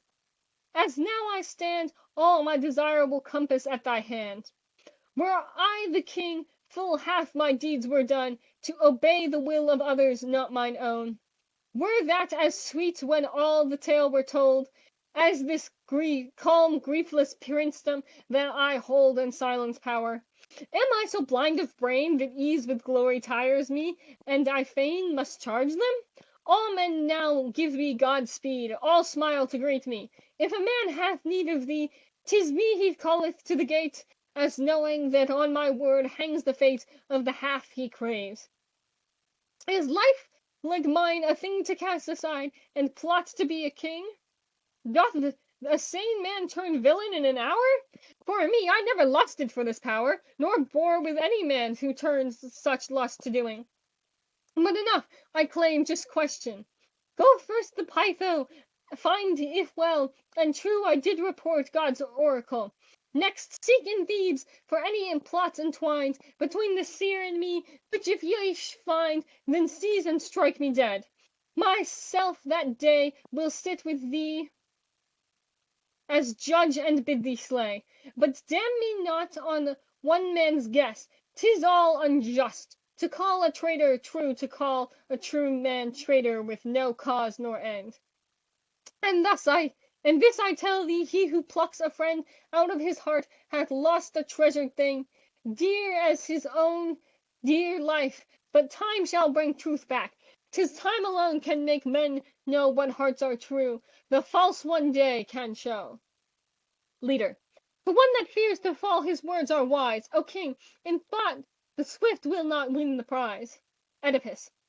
When he is swift who steals against my reign with plots, then swift I am to plot again. Wait patient, and his work shall have prevailed, before I move, and mine forever failed. Creon. How then to banish me is thy intent? Oedipus. Death is the doom I choose, not banishment. Creon. Wilt never soften, never trust thy friend? Oedipus. First I would see how traitors meet their end. Creon. I see thou wilt not think. Oedipus. I think to save my life. Creon. Think too of mine. Oedipus. Thou born knave. Creon. Yes. What if thou art blind in everything? Oedipus. The king must be obeyed. Creon. Not if the king does evil. Oedipus. To your king, ho! Thebes mine own. Creon. Thebes is my country, not the king's alone. Oedipus has drawn his sword. The chorus shows signs of breaking into two parties over Oedipus or Creon. When the door opens and Jocasta, the queen, Oedipus's wife, appears on the steps. Leader! Stay, princes, stay! See on the castle stair, the queen Jocasta standeth. Show to her your strife, she will assuage it as well. Jocasta. Vain men, what would ye with this angry swell of words heart blinded? Is there in your eyes no pity thus, when all our city lies bleeding, to ply your privy hate? Alack, my lord, come in! Thou, Creon, get thee back to thine own house, and stir not to such stress of peril griefs that are but nothingness. Creon. Sister, it is the pleasure of thy lord, our king, to do me deadly wrong. His word is passed on me. 'Tis banishment or death. Oedipus. I found him. I deny not what he saith, my queen, with craft and malice practising against my life. Ye gods, if Creon, ye gods, if such a thing hath once been in my thoughts, I may no more see any health on earth, but fester over with curses die. Have done there, mine is oath. Jocasta. In God's name, Oedipus, believe him, both for my sake and for these whose hearts are thine own, and for all mine brothers' own withal. Leader. Yield! Consent, I think, my lord, I conjure thee. Oedipus. What would you have me do? Leader. Reject not one who never failed his troth of old and now is strong in his great oath. Oedipus. Dost know what this prayer means? Leader. Yea, verily. Oedipus. Say then the true meaning. Leader. I would not have thee cast to infamy of guilt where none is proved. One hast sworn, and whom thou once hast loved. Oedipus, 'tis that ye seek. For me, then, understand. Will ye seek death or exile from the land? Leader, no, by the God of gods, the all-seeing sun, may he desert me here and every friend with him to death and utterest malison, if e'er my heart could dream of such an end. But it bleedeth sore, in a land half slain. If we join the griefs of yore, griefs of you twain. Oedipus, oh, let him go, though it be utterly my death or flight from Thebes in degree. 'Tis thy sad lips, not his, that make me know. Pity him I shall hate wherever he go. Creon, I see thy mercy moving full of hate, and slow thy wrath came swift and desperate. Methinks of all the pain that such a heart spreadeth, itself doth bear the bitterest part. Oedipus, oh, leave me and be gone. Creon, I go, wronged, sore by thee. These friends will trust me as before. Creon goes, and Oedipus stands apart, lost in the trouble of his mind. Leader, to the queen. Queen, wilt thou lead him to his house again? Jocasta, I will when I have heard. Leader, there befell some word, some blind imagining between them. Things known foolish yet can sting. Jocasta, from both the twain it rose. Leader, from both the twain. Jocasta, and what was the word? Leader, surely there is enough of evil stirred, and Thebes heaves on the swell of storm. Oh, leave this lying where it fell. Oedipus, so be it. Thou wise counsellor, make slight my wrong and blunt my purpose ere it smite. Leader, O king, not once I have answered. Visibly mad were I, lost to all wise usages, to seek to cast thee from us. 'Twas from thee we saw of old blue sky and summer seas, when Thebes in the storm and rain reeled like to die. Oh, if thou canst again, blue sky, blue sky! Jocasta, husband, in God's name say what hath ensued of ill, that thou should seek so dire a feud. Oedipus, I will, wife. I have more regard for thee than these. Thy brother plots to murder me. Jocasta, speak on, make all thy charge, only be clear. Oedipus, he says that I am Laius' murderer. Jocasta, says it himself? Says he hath witnesses? Oedipus, nay, of himself he ventures nothing. 'Tis the priest, this hellish seer, mistakes all the tale. The seer? Then tear thy terrors like a veil, and take free breath. A seer? No human thing born on earth has power for conjuring truth from the dark of God. Come, I will tell an old tale. There came once an oracle to Laius, I say not from the god himself, but from the priests and seers who trod his sanctuary. If son were ever bred from him and me, by that son's hand it says Laius must die. And he, the tale yet stays among us at the crossing of three ways, was slain by robbers and strangers, and my son, God's mercy, scarcely the third day was gone, when Laius took and by another's hand, out on the desert mountain, where the land is rock, cast him to die. Though through both of his feet a blade of iron they drove, thus did we cheat Apollo of his will. My child could slay no father, and the king could cast away the fear that dogged him by his child to die murdered. Behold the fruits of prophecy, which heed not thou. God needs not that a seer help him when he would make dark things clear. Oedipus, woman, what turmoil hath thy story wrought within me? What upstirring of old thought? Jocasta, what thought? It turns thee like a frightened thing. Oedipus, 'twas at the crossing of three ways this king was murdered. So I heard, or so I thought. Jocasta, that was the tale, it is not yet forgot. Oedipus, crossing of three ways. Ah, and in what land? Jocasta, Focus 'tis called. A road either hand from Delphi comes, and Daulia in a glen. Oedipus, how many years and months have passed since then? Jocasta, 'twas but a little time before proclaim was made of thee for king thy tidings came. Oedipus, my God, what hast thou willed to do with me? Jocasta, Oedipus, speak! What is it troubles thee? Oedipus, ask me not yet. But say, what build, what height had Laius? Rode he full of youth and might? Jocasta. Tall, with a white new gleaming on his brow, he walked in such shape, just a man as thou. Oedipus. God help me! I much fear that I have wrought a curse on mine own head, and knew it not. Jocasta. How sayest thou, O my king? I look on thee and tremble. Oedipus to himself. Or if the blind can see, answer but one thing, and 'twill all be clear. Jocasta. Speak, I will answer, though I shake with spear. Oedipus. When he with scant array, or a great band of armed followers, like a lord of land. Jocasta. 4 men were with him, one a herald, one chariot there was, where Laius rode alone. Oedipus. Ay me, 'tis clear now, woman who could bring to Thebes the story of that man slaying. Jocasta. A house thrall, the one man they failed the slaying. Oedipus. One man, is he in the house to-day?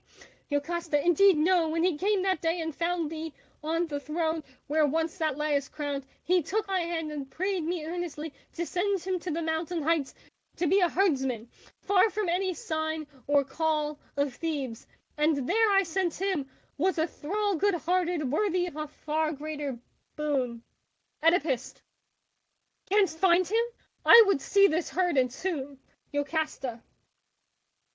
'Tis easy, but what wouldest thou with the herd? Oedipus. I fear mine own voice, lest it spoke a word too much, whereof this man must tell me true. Jocasta. The man shall come. My lord, methinks I too should know what fear doth work thee this to spite. Oedipus.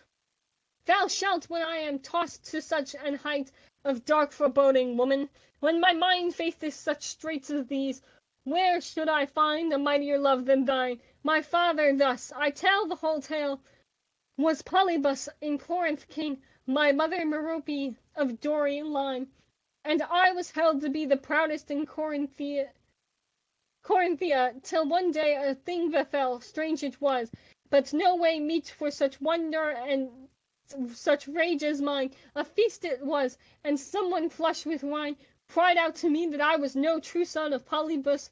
Oh, I was wroth that one day I kept silence, but morrow morn I sought my parents, told that tale of scorn, and claimed the truth, and they rose in their pride and smote the mocker. Ay, they satisfied all my desire, yet still the cavil gnawed my heart, and still the story crept abroad. At last I rose, my father knew not, nor my mother, and went forth to Pytho's floor to ask, and God in that for which I came rejected me.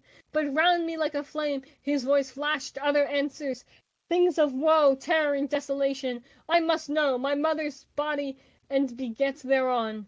A race no mortal eye durst look upon, and spill in murder mine own father's blood.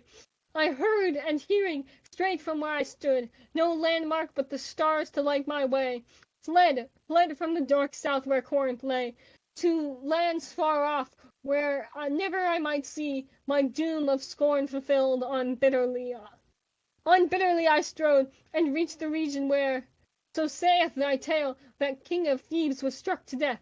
Wife, I tell thee true, as one in days, I walked till at the crossing of 3 ways, a herald like thy tale, and over his head a man behind strong horses charioted, met me, and both would turn me from the path, he and a thrall in front, and I in wrath smote him that was pushed to me. 'Twas a groom who led the horses, not a word the master said, but watched as I passed him on the road, down on my head his iron branched goad stabbed.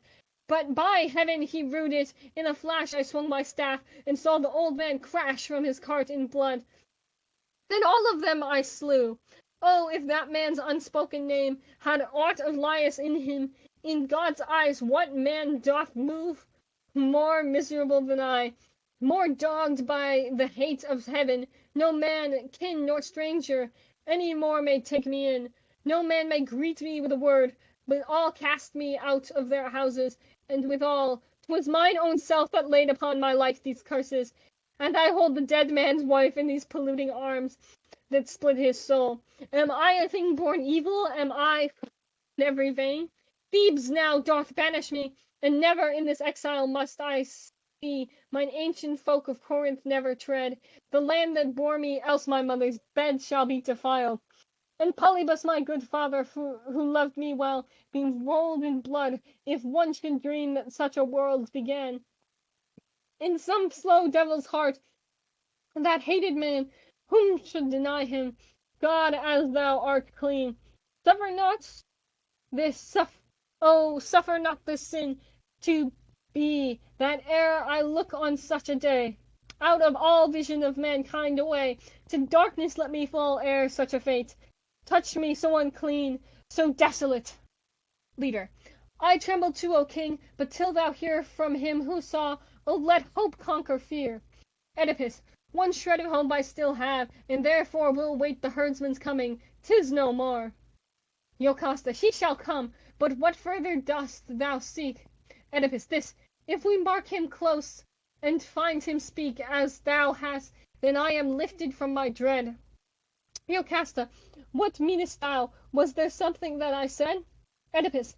Thou said he spoke of robbers, a great band that slaughtered Laius' men.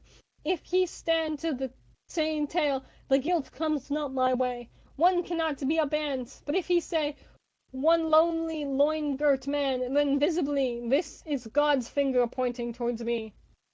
Be sure of Jocasta, be sure of this, he told the story so when first he came, and they that heard him know, not only I, he cannot change again now. And if change he should, O Lord of men, no change of this can make the prophecy of Laius' death fall true. He was to die, slain by my son, so Loxus spake, my son. He slew no man, that poor deserted one that died. And I will no more turn mine eyes this way nor that for all their prophecies. Oedipus. Women, thou counsellest well, yet let it not escape thee. Send and have the herdsman brought. Jocasta. That I will. Come, thou knowest I never would do nor think of aught save thou wouldest have it so. Jocasta and Oedipus go together into the palace. Chorus. Toward my God, great mysteries, oh let me move unstained till I die, in speech or doing, for the laws thereof are holy, walkers upon ways above. Born in the far blue sky, their father is Olympus uncreate. No man hath made nor told their being, neither shall oblivion set sleep on their eyes, for in them lives a great spirit and grows not old. 'Tis pride that breeds the tyrant, drunken deep with perilous things is she, which brings not peace. Up reeling, steep on deep, she climbs till low the rock edge, and a leap to that which needs must be the land where the strong foot is no more. Yet there is surely pride that saves a city. God preserve it long. I judge not, only through all maze of wrong be God not man my guide.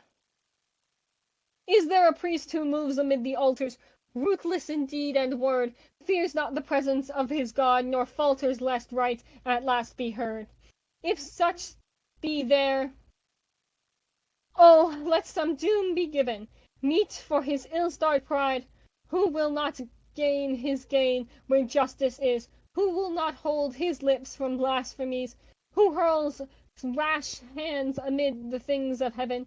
From man's touch sanctified, in a world where such things be, what spirit hath shield or lance to ward him secretly from the arrow that slays askance? If honour to such things be, why should I dance my dance?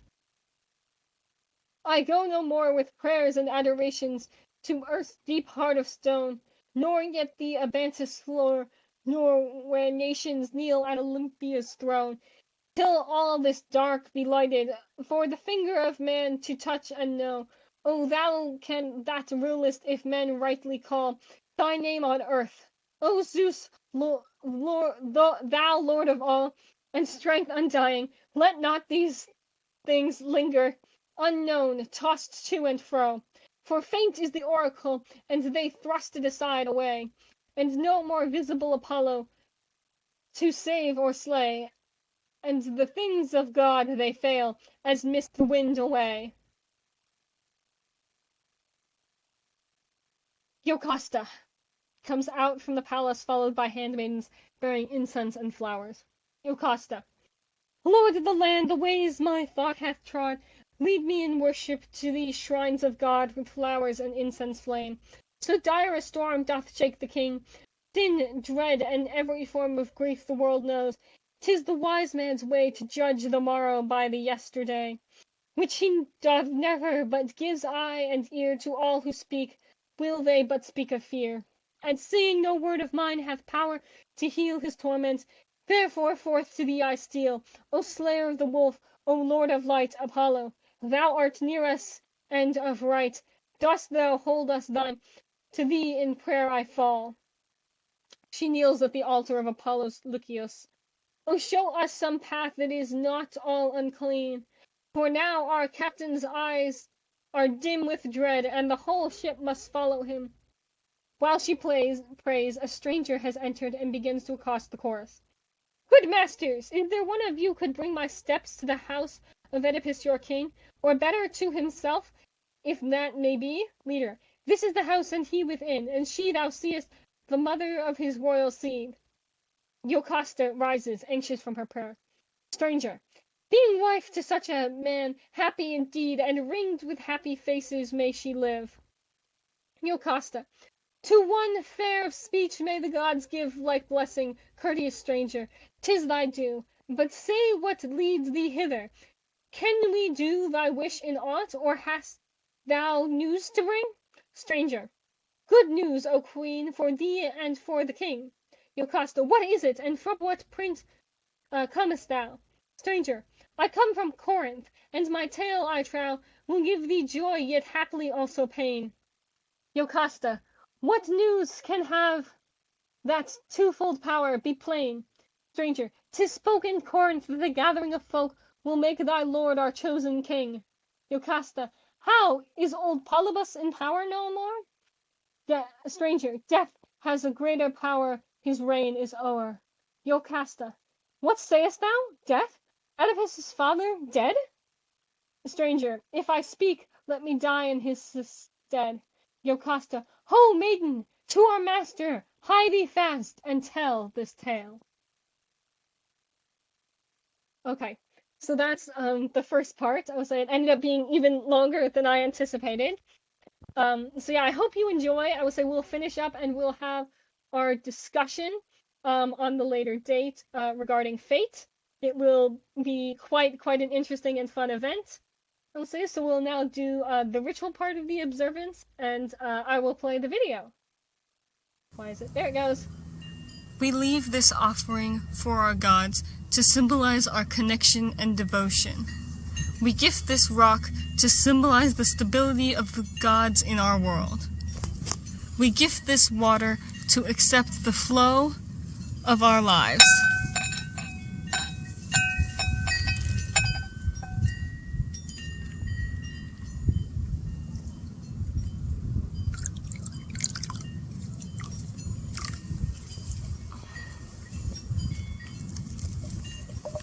We welcome life and bless our offerings with oil to share our riches.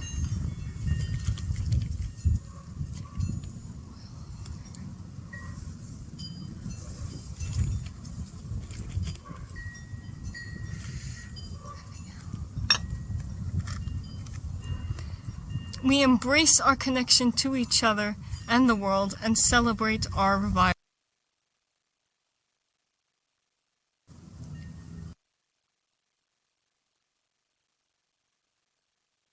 Sorry about that. And then I will read aloud our closing words, and you are free to read them aloud as well, or listen as I read the words aloud.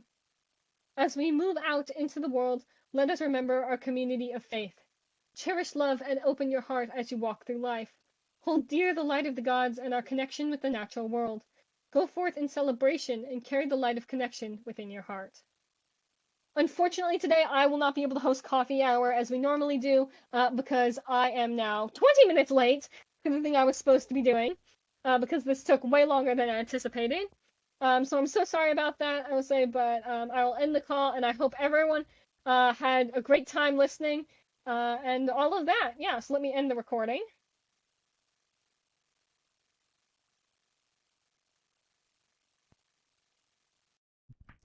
Good evening and welcome to Sun Meadow Temple. We're so happy you've joined us. My name is Alba and I use she, her pronouns.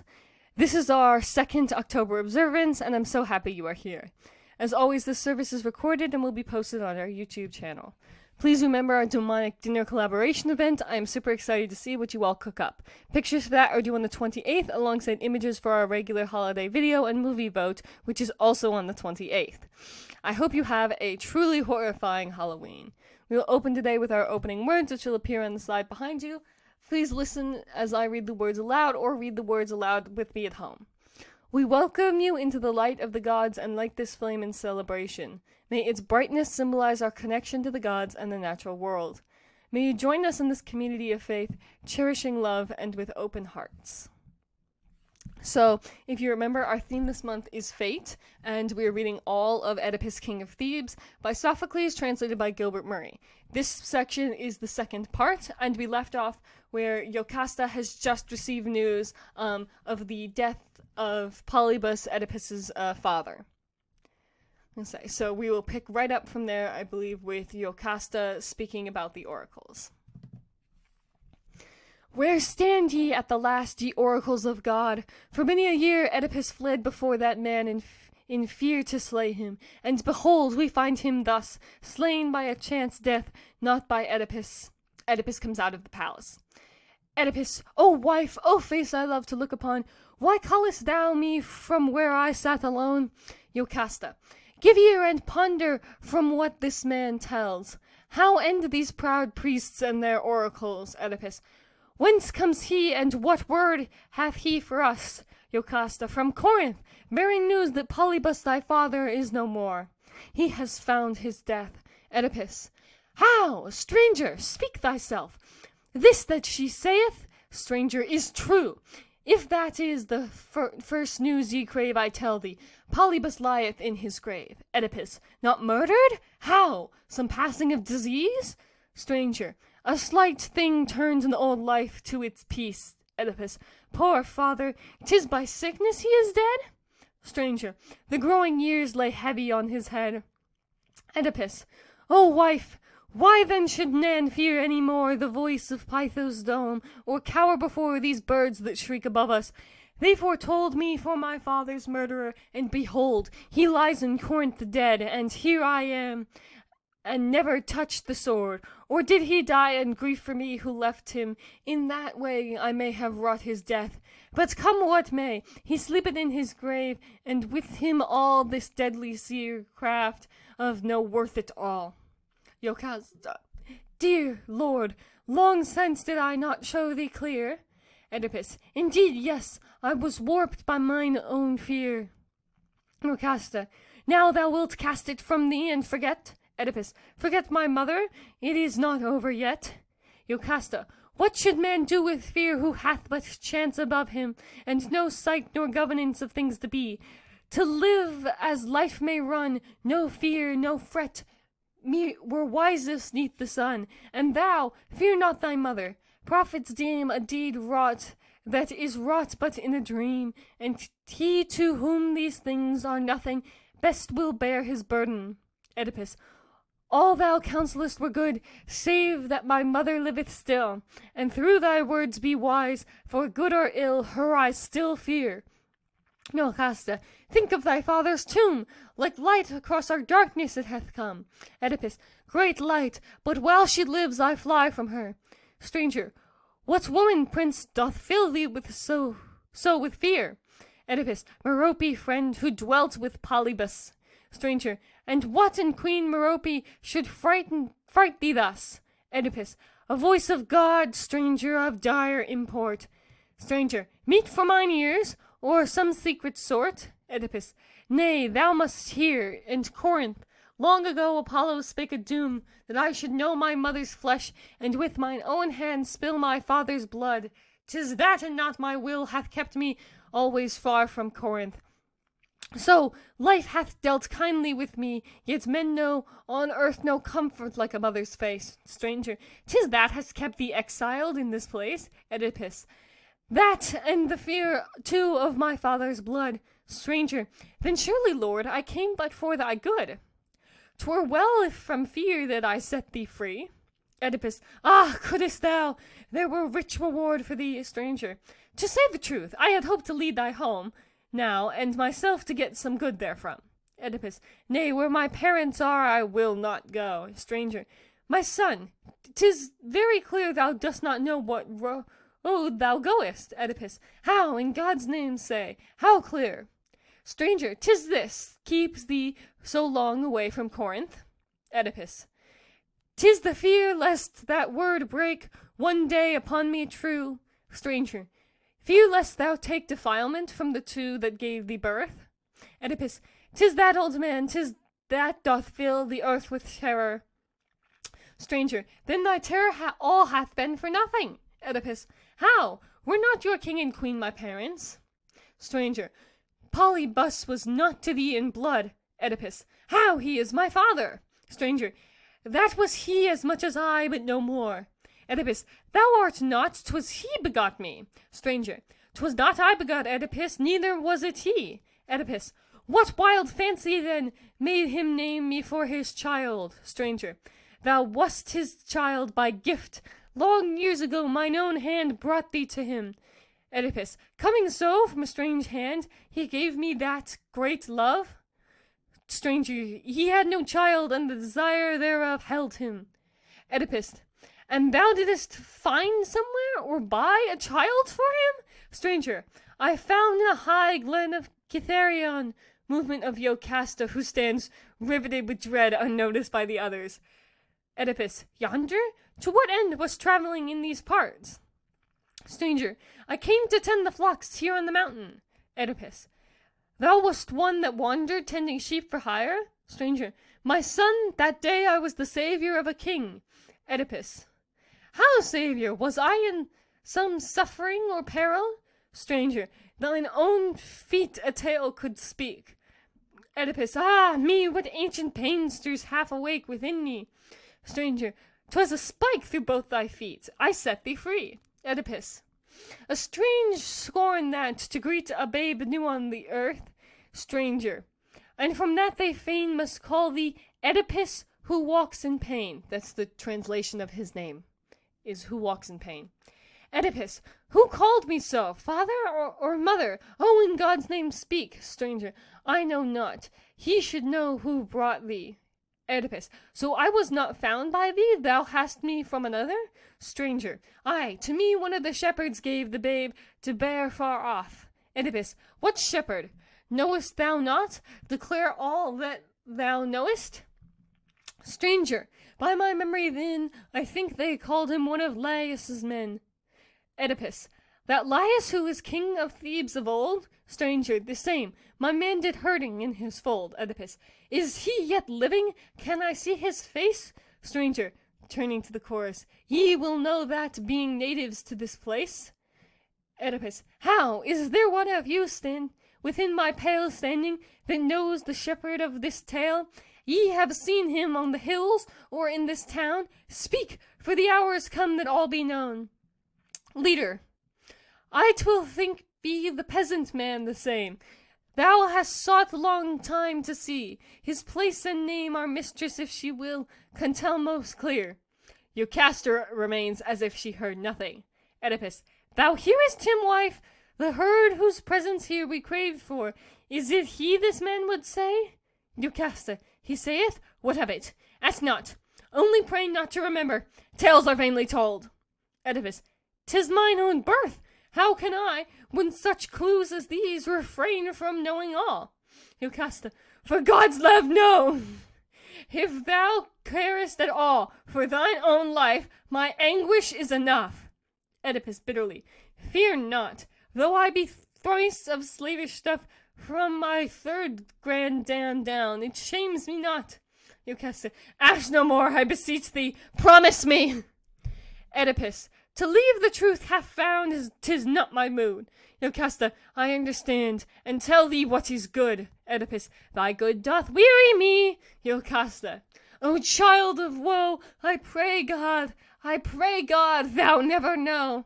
Oedipus, turning from her, go, fetch the herdsman straight. This queen of mine may walk alone to boast her royal line. Yocasta, she draws in her breath through her teeth as if in some sharp pain. Unhappy one! Goodbye, goodbye before I go, this once and nevermore. She comes towards him as though to take a last farewell, then stops and suddenly turns and rushes into the palace. Leader, King, what was that? She passed like one who flies in very anguish. Dread is o'er mine eyes, lest from this silence break some storm of wrong. Oedipus, break what break will. My mind abideth strong to know the roots, how low soe'er they be, which grew to Oedipus. This woman, she is proud, methinks, and fears my birth and name will mar her nobleness. But I, no shame, can ever touch me. I am fortune's child, not man. Her mother face has ever smiled above me, and my brethren of the sky. The changing moons have changed me low and high. There is my lineage true, which none shall wrest from me. Who then am I to fear this quest? Chorus. If I, O Cytherean, some vision can borrow from seacraft, if there is wit in the old, long, long through the deep or moon of the morrow, so hear me, Olympus, thy tale shall be told. O mountain of Thebes, a new Theban shall praise thee, one born of thy bosom, one nursed at thy springs, and the old men shall dance to thy glory, and raise thee to worship, O bearer of joy to my kings, and thou, we pray, look down in peace, O Apollo. Aye, aye! Oh, what Oren mother, unaging, unweeping, did bear thee, O babe, to the crag walker Pan, or perchance to Apollo? He loveth the leaping of herds on rockways unhaunted of man. Or was it the lord of Cyllene who found thee, or glad Dionysus whose home is the height, who knew thee his own on the mountain, as round thee the white brides of Helicon laugh for delight? 'Tis there, 'tis there, the joy-mouth liveth of all his dance and prayer. Oedipus, if I may judge ye elders, who have ne'er seen him, methinks I see the shepherd there, whom we have sought so long, for his weight of years fits well with our Corinthian messengers, and, more, I know the men who guide his way, bondsmen of mine own house. Thou, friend, wilt say, most surely who hast known the man of old. Leader, I know him well, a shepherd of the fold of Laius, one he trusted more than all. The shepherd comes in, led by two thralls. He is an old man and seems terrified. Oedipus, thou first art guest from Corinth, say withal, is this the man? Stranger, this is the man, O king. Oedipus, addressing the shepherd, old man, look up and answer everything I ask thee. Thou wast Laius man of old? Shepherd, born in his house I was, not brought with gold. Oedipus, what kind of work, what way of life was thine? Shepherd, in most of my days I tended sheep or kine. Oedipus, what was thy camping ground at midsummer? Shepherd, sometimes Cythereon, sometimes mountains near. Oedipus, sawest ever there this man thou seest now? Shepherd, there, lord? What's doing? What man meanest thou? Oedipus points the stranger. Look, hath he ever crossed thy path before? Shepherd, I call him not to mind and must think more. Stranger, small wonder that, O king, but I will throw light on his memories. Right well I know he knows the time when all Cythereon through, I was with one wandering herd, and he with two. 3 times we neighbored one another, clear from spring to autumn stars, a good half year. At winter's fall we parted, he drove down to his master's fold, and I back to mine. Dost call it back, friend? Was it as I say? Shepherd, it was, it was. 'Tis all so far away. Stranger, say then, thou gavest me once there in the wild, a babe to rear far off as mine own child. Shepherd, his terror returning, what does this mean? To what end asketh thou? Stranger, pointing to Oedipus, that babe has grown, friend. 'Tis our master now. Shepherd, as he slowly understands. No, in the name of death, fool, hold thy peace. He lifts his staff at the stranger. Oedipus, ha, greybeard, wouldst thou strike him? 'Tis not his own offences, 'tis thine own we need to mend. Shepherd, most gentle master, how do I offend? Oedipus, whence came that babe, whereof he questioneth? Shepherd, He does not know 'tis folly. What he saith? Oedipus. Thou wilt not speak for love, but pain maybe. Shepherd. I am very old. Ye would not torture me. Oedipus. Back with his arms, ye bondmen! Hold him so! The bondmen drag the shepherd's arms back, ready for torture. Shepherd. Woe's me! What have I done? What wouldst thou know? Oedipus. Didst give this man the child, as he doth say? I did! Would God that I had died this day! Oedipus. For heaven, thou shalt yet, if thou speak not true. Shepherd. 'Tis more than death, and darker if I do. Oedipus. This dog, it seems, will keep us waiting. Shepherd. Nay, I said at first I gave it. Oedipus. In what way it came it to thee? Was it thine own child, or another? Shepherd. Nay, it never crossed my door another. Oedipus. Whose? What man? What house? Of these about thee? Shepherd. In the name of God who sees, ask me no more. Oedipus. If once I ask again, thou diest. Shepherd. From the folk of Laius then it came. Oedipus. A slave, or born of Laius' blood? There comes the word I dread to speak, O God. Oedipus. And I to hear, yet heard, it needs must be. Shepherd. Know then, they said 'twas Laius' child, but she within thy wife best knows its fathering. Oedipus. 'Twas she that gave it? Shepherd. It was she, O king. Oedipus. And bade you what? Shepherd. Destroy it. Oedipus. Her own child? Cruel. Shepherd. Dark words of God had made her wild. Oedipus. What words? Shepherd. The babe must slay his father, so 'twas written. Oedipus. So why didst thou then let him go with this old man? Shepherd. O king, I pitied him. I thought the man would save him to some dim and distant land, beyond all fear, and he, to worse than death, did save him. Verily, if thou art he whom this man telleth of, to sore affliction thou art born. Oedipus. Enough! All shall be fulfilled. Oh, on these eyes shed light no more, ye everlasting skies, that I know my sin. I have sinned in birth and breath. I have sinned with woman. I have sinned with death. He rushes into the palace, and the shepherd is led away. Chorus. Nothingness, nothingness, ye children of man, unless I count you waking or dreaming. And none among mortals, none, seeking to live, hath won more than to seem and to cease again from his seeming. While ever before mine eyes one fate, one ensample lies, thine, O Oedipus, sore of God oppressed, what thing that is human more I dare call blessed? Straight to his archery flew the joy, to the heart of living he knew joy and the fullness of power. O Zeus, when riddling breath was stayed, and the maid of death slain, and we saw him through the death cloud a tower. For that he was called my king, yea, every precious thing, wherewith men are honored down, we cast before him, and great Thebes brought her crown, and kneeled to adore him. But now what man's story is such bitterness to speak, when life hath delusion so visited and pain, and swiftness of disaster?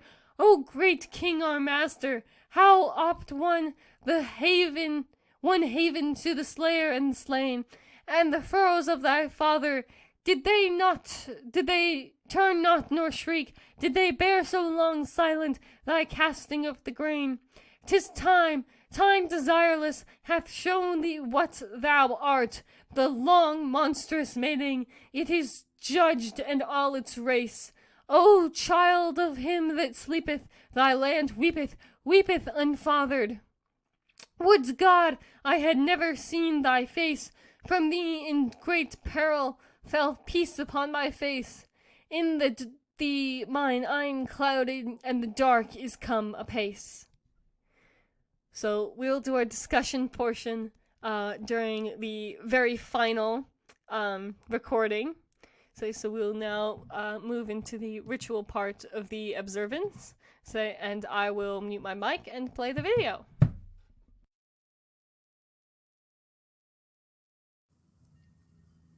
We leave this offering for our gods to symbolize our connection and devotion. We gift this rock to symbolize the stability of the gods in our world.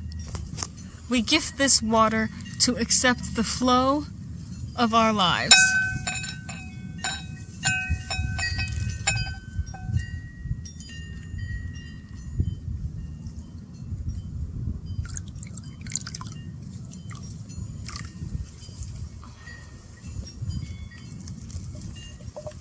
We welcome life and bless our offerings with oil to share our riches.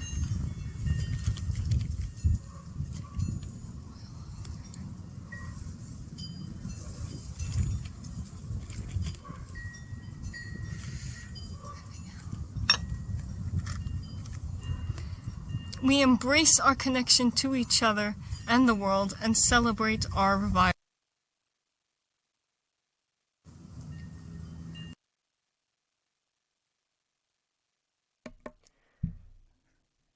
I will now read the closing words, and just like always, you can read them aloud or listen as I read them aloud. As we move out into the world, let us remember our community of faith. Cherish love and open your heart as you walk through life. Hold dear the light of the gods and our connection with the natural world. Go forth in celebration and carry the light of connection within your heart.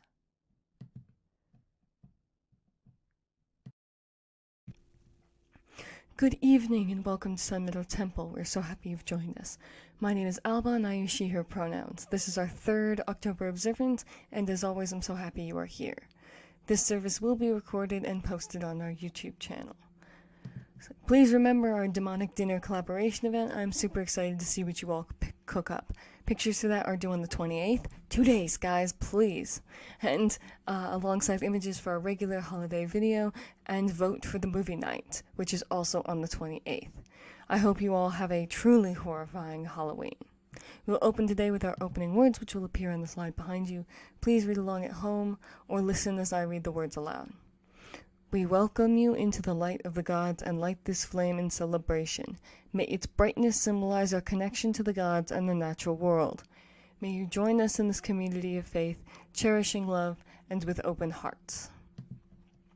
So if you remember, our theme this month is fate, and we are doing Oedipus, King of Thieves by Sophocles, translated by Gilbert Murray. So this is our third and final part, so I will jump right in.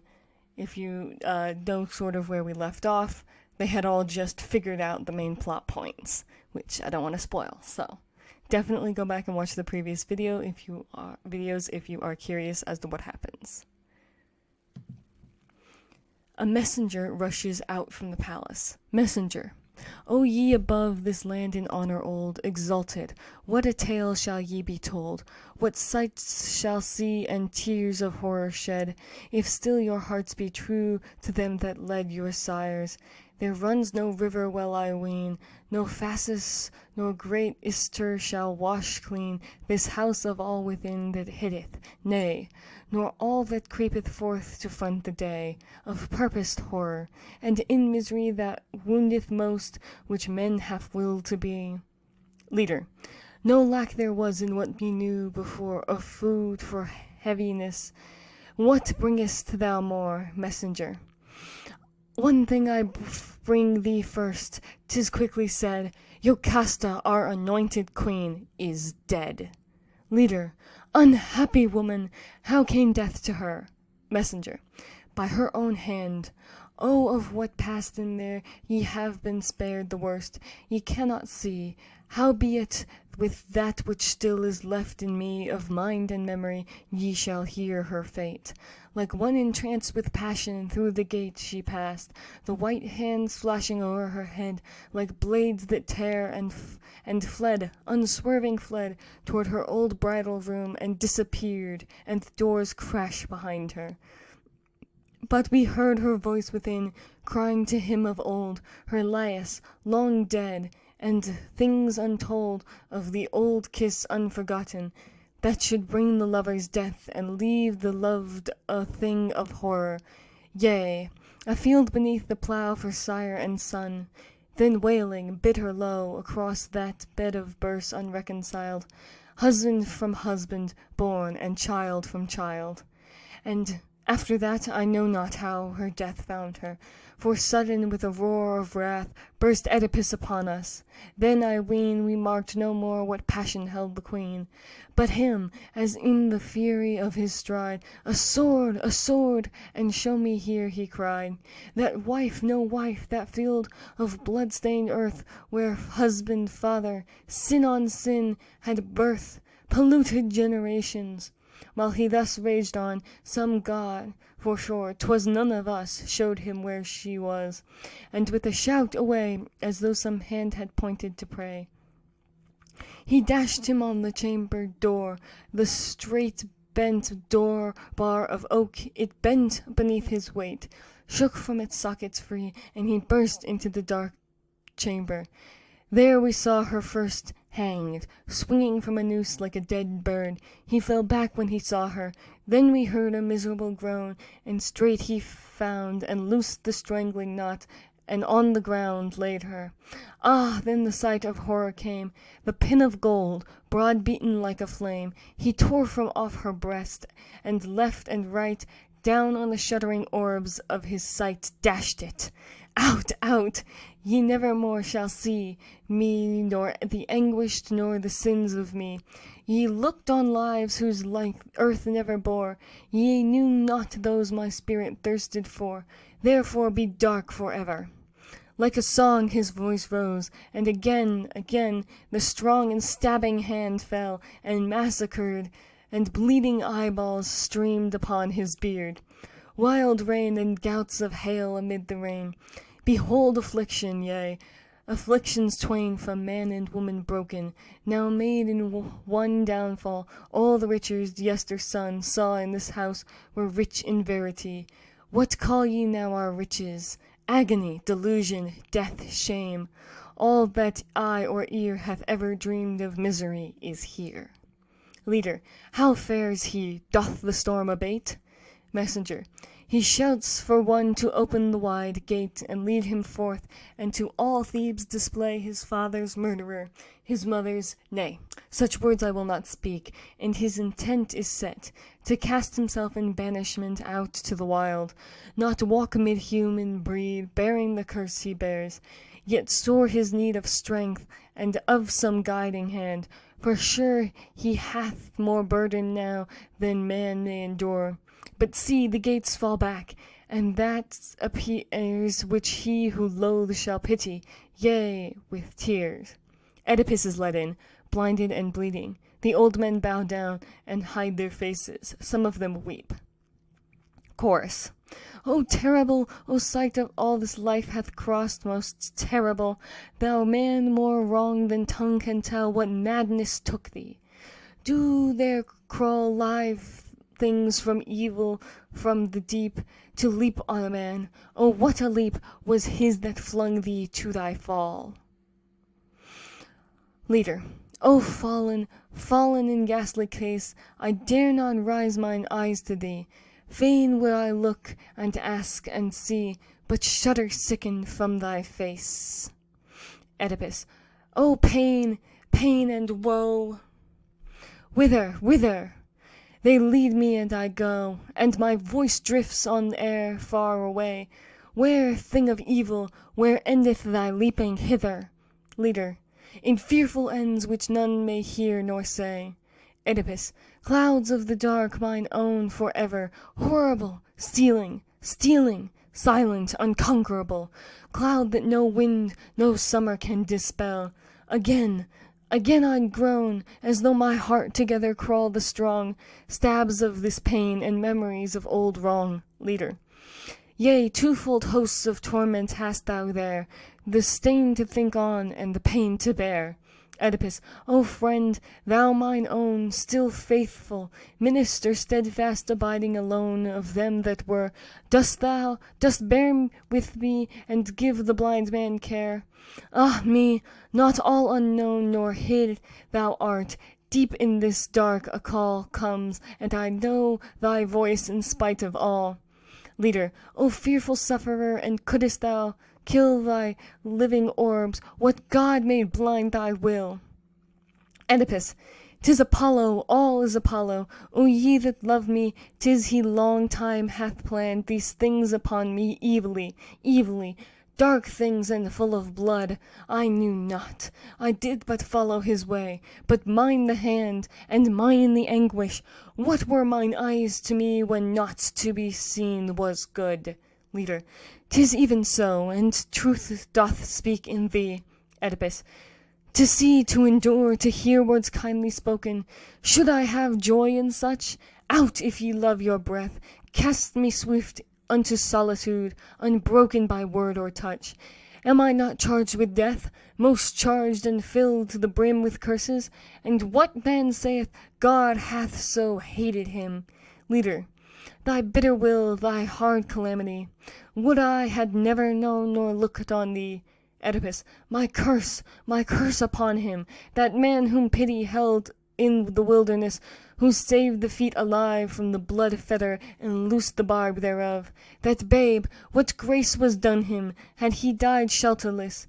He had not laid on himself and this grief to bear, and all who gave him love. Leader. I too, O friend, I had been happier.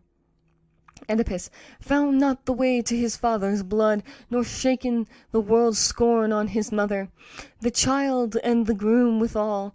But now, of murderers born, of God forsaken, mine own son's brother, all this, and if aught can fall upon man more perilous and elder in sin, lo, all is the portion of Oedipus. Leader. How shall I hold this counsel of thy mind true? Thou wert better dead than living blind. Oedipus. That this deed is not well and wisely wrought, thou shalt not show me, therefore school me not. Think, with what eyes hereafter in the place of shadows could I see my father's face, or my poor mother's, both of whom this hand hath wronged too deep for man to understand, or children, born as mine were born, to see their shape should bring me joy? Great God! To me there is no joy in city nor in tower, nor temple, for all whom in this mine hour, I that was chief in Thebes alone, and ate the king's bread, I have made me separate for ever. Mine own lips have bid the land cast from it one so evil, one whose hand to sin was dedicate, whom God hath shown birth branded, and my blood the dead king's own. All this myself have proved. And can I then look with straight eyes into the eyes of man? I trow not. Nay, if any stop there were, to dam this fount that welleth in mine ear for hearing, I had never blenched nor stayed till this vile shell were all one dungeon made, dark without sound. 'Tis thus the mind would fain find peace, self-prisoned from a world of pain. O wild Cytheron, why was it thy will to save me? Why not take me quick and kill? Kill before ever I could make men know the thing I am, the thing from which I grow. Thou dead king, Polybus, thou city wall of Corinth, thou old castle I did call my father's, what a life did ye begin, what splendor rotted by the worm within when ye bred me? O crossing of the roads, O secret glen and dusk of crowding woods, O narrow path creeping to the brink, where meet thee, I gave you blood to drink. Do ye remember? 'Twas my life-blood, hot, from mine own father's heart. Have ye forgot what deed I did among you, and what new and dire deed I fled from you to do? O flesh, horror of flesh! But what is shame to do should not be spoken. In God's name, take me somewhere far off and cover me from sight, or slay or cast me to the sea, where never eye may see me any more. What, do ye fear to touch a man so sore stricken? Nay, tremble not, my misery is mine, and shall be borne by none but me. Leader. Lo, yonder comes for answer to thy prayer Creon, to do and to decree. The care of all our land is his, now thou art weak. Oedipus. Alas, what word to Creon can I speak? How make him trust me more? He hath seen of late so vile a heart in me, so full of hate. Enter Creon. Creon. not to make laughter, Oedipus, nor cast against thee any evil of the past. I seek thee, but I, God, ye ministers, have ye no hearts? Or if for man there stirs no pity in you, fear at least to call slain on our Lord the Sun, who feedeth all, nor show in nakedness a horror such as this, which never Mother Earth may touch, nor God's clean rain nor sunlight. Quick within, guide him. The ills that in a house have been, they of the house alone should know or hear. Oedipus, in God's name, since thou hast undone the fear within me coming thus, all noblest, to one so vile, grant me one only grace, for thy sake more I crave it than my own. Creon, let me first hear what grace thou wouldest be shown. Oedipus, cast me from Thebes, now, quick, where none may see my visage more, nor mingle words with me. Creon, that had I done for sure, save that I still tremble, and fain would ask Apollo's will. Oedipus, his will was clear enough to stamp the unclean thing out, the bloody hand, the heart of sin. Creon, 'twas thus he seemed to speak, but in this sore strait we must needs learn surer than before. Oedipus, thou needs must trouble God for one so low. Creon, surely thyself will trust his answer now? Oedipus, I charge thee more, and if thou fail, my sin shall cleave to thee. For her who lies within, make as thou wilt her burial. 'Tis thy task to tend thine own. But me, let no man ask this ancient city of my sires to give harbour and life to me. Set me to live on the wild hills, and leave my name to those deeps of Kithaeron, which my father chose, and mother, for vast and living tomb, as they, my murderers, willed it, let my doom find me. For this is my very heart doth know, no sickness now, nor any mortal blow, shall slay this body. Never had my breath been thus kept burning in the mists of death, save for some frightful end. So let my way go where it listeth. But my children, nay, Creon, my sons will ask thee for no care. Men they are, and can find them everywhere what life needs. But my two poor desolate maidens, there was no table ever set apart for them, but what so royal fare I tasted. They were with me, and had share in all. Creon, I pray, forget them not. And if it may be, go, bid them be brought, that I may touch their faces, and so weep. During this part, Creon has left and returned with the two princesses. Oedipus thinks he is there the whole time. Go, prince, go, noble heart. If I might touch them, I should seem to keep, and not to have lost them, now mine eyes are gone. What say I? In God's name, can it be I hear mine own beloved one sobbing? Creon of his grace hath brought my dearest to this place. Is it true? Creon, 'tis true, I brought them, for in them I know thy joy is, the same now as long ago. Oedipus, God bless thee, and in this hard journey give some better guide than mine to help thee live. Children, where are ye? Hither, come to these arms of your brother, whose wild offices have brought much darkness on the once bright eyes of him who grew your garden, who, nowise seeing nor understanding, dig the ground the world shall shudder at. Children, my wound is yours too, and I cannot meet your gaze now, as I think me what remaining days of bitter living the world hath for you. What dance of damsels shall ye gather to? What feast of Thebes? But quick ye shall turn home, all tears, or ere the feast or dancers come. And children, when ye reach the years of love, who shall dare wed you, whose heart rise above the peril, to take on him all the shame that cleaves to my name, and my children's name? God knows it is enough. My flowers, ye needs must die, waste things, bereft and fruitless. Creon, thou alone art left their father now, since both of us are gone who cared for them. Oh, leave them not alone to wander masterless, these thine own kin, and beggared. Neither let of them such sin as ye all know in me, but let their fate touch thee. So young they are, so desolate, of all save thee. True man, give me thine hand, and promise. Oedipus and Creon clasp hands. If your age could understand, children, full of many counsels I could give, but now I leave this one word. Pray to live as life may suffer you, and find a road to travel easier than your father trod. Creon, enough, thy heart hath poured its tears, now back into thine house repair. Oedipus, I dread the house, yet go I must. Creon, fair season maketh all things fair. Oedipus, one oath, then give me, and I go. Creon, name it, and I will answer thee. Oedipus, to cast me from this land. Creon, a gift not mine, but God's thou asketh me. Oedipus, I am a thing of God abhorred. Creon, the more then will he grant thy prayer. Oedipus, thou givest thine oath? Creon, I see no light, and seeing not, I may not swear. Oedipus, then take me hence, I care not. Creon, go in peace, and give these children o'er. Oedipus, ah, no, take not away my daughters. They are taken from him. Creon, seek not to be master more. Did not thy masteries of old forsake thee when the end was near? Chorus. Ye citizens of Thebes, behold, 'tis Oedipus that passeth here, who read the riddle word of death, and mightiest stood of mortal men.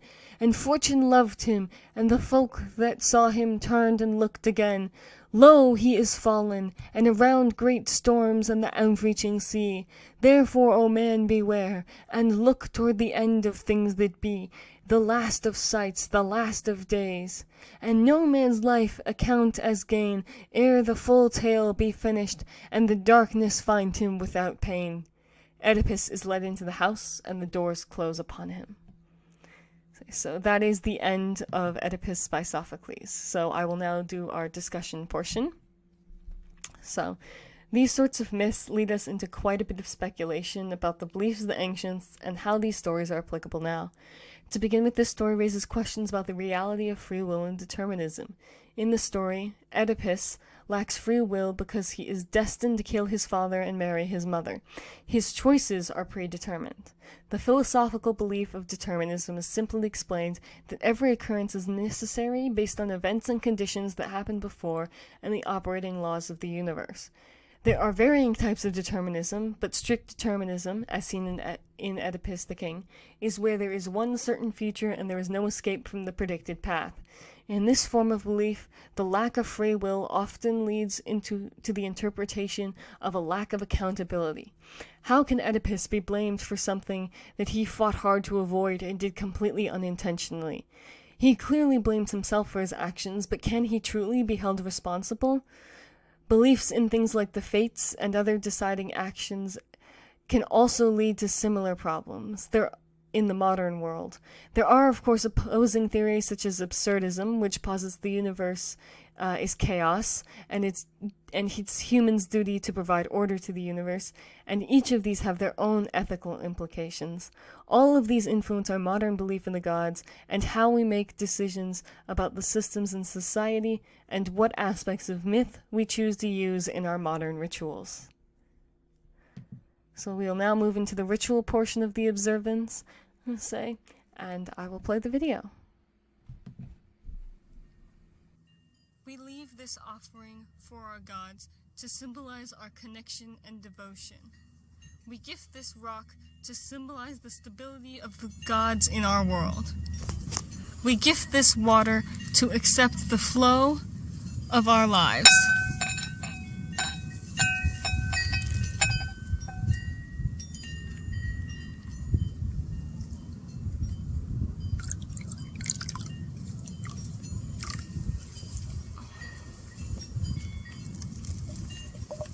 We welcome life and bless our offerings with oil to share our riches.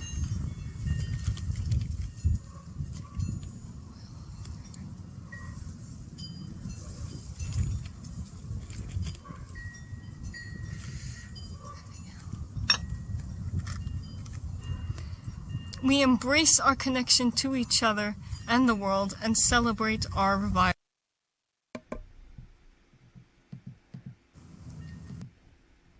We will now move into the closing words. As usual, you can listen as I read the words aloud or read along at home. As we move out into the world, let us remember our community of faith. Cherish love and open your heart as you walk through life. Hold dear the light of the gods and our connection with the natural world. Go forth in celebration and carry the light of connection within your heart. I wish you all a absolutely wonderful, happy Halloween season and hope that everyone can have a wonderful, wonderful time. Good evening and welcome to Sun Middle Temple. We are so happy you've joined us. My name is Alba and I use she, her pronouns. This is our first November observance and I'm so happy you are here. As always, this service is recorded and will be posted on our YouTube channel. Please remember to fill out our What We Have Accomplished survey. We're asking people to contribute their favorite thing we have done and vote for the upcoming movie. I also encourage everyone to participate in our weird bit of American culture by decorating their turkey to pardon and submitting it so we can see everyone's results. We'll open today with our opening words, which will appear on the slide behind you. Please listen as I read the words aloud or read aloud yourself at home. We welcome you into the light of the gods and light this flame in celebration. May its brightness symbolize our connection to the gods and the natural world. May you join us in this community of faith, cherishing love and with open hearts. So our theme for this month is the dangers of ignorance, and our reading today is Clifford's Ethics of Belief, which is super long, so I have edited it to be shorter. There are huge sections that are snipped out of this, but I highly recommend you go read the whole thing. It's fascinating, and I will be willing to provide the link to you if you are interested in that. So we're only doing this one because it's so long, despite me cutting everything out of it as well. So we will start with that.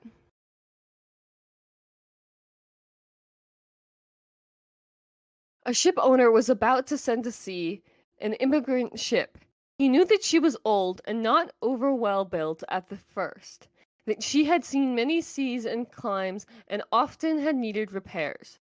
Doubts had been suggested to him that possibly she was not seaworthy. These doubts preyed upon his mind and made him unhappy. He thought that perhaps he ought to have her thoroughly overhauled and refitted, even though this should put him to great expense. Before the ship sailed, however, he succeeded in overcoming this melancholy reflection. He said to himself that she had gone safely through so many voyages and weathered so many storms, it was idle to suppose she would not come safely home from this trip also. He would put his trust in Providence, which could hardly fail to protect all these unhappy families that were leaving their fatherland to seek better times elsewhere. He would dismiss from his mind all ungenerous suspicions about the honesty of builders and contractors. In such ways he acquired a sincere and comfortable conviction that his vessel was thoroughly safe and seaworthy. He watched her departure with a light heart and benevolent wishes for the success of exiles in their strange new home that was to be. And he got insurance money when she went down mid-ocean and told no tales. What shall we say of him? Surely this, that he was verily guilty of the death of those men. It is admitted that he did sincerely believe in the soundness of his ship, but the sincerity of his conviction can in no wise help him, because he had no right to believe on such evidence as was before him. He acquired his belief not by honestly earning in patient investigation, but by stifling his doubts. And although in the end he may have felt so sure about it that he could not think otherwise, yet inasmuch as he had knowingly and willingly worked himself into that frame of mind, he must be held responsible for it. Let us alter the case a little, and suppose that the ship was not unsound after all, that she made her voyage safely and many others after it. Will that diminish the guilt of her owner? Not one jot. When an action is once done, it is right or wrong forever. No accidental failure of its good or evil fruits can possibly alter that. The man would not have been innocent, he would only have not been found out. The question of right or wrong has to do with the origin of his belief, not the matter of it, not what it was, but how he got it, not whether it turned out to be true or false, but whether he had a right to believe on such evidence as was before him.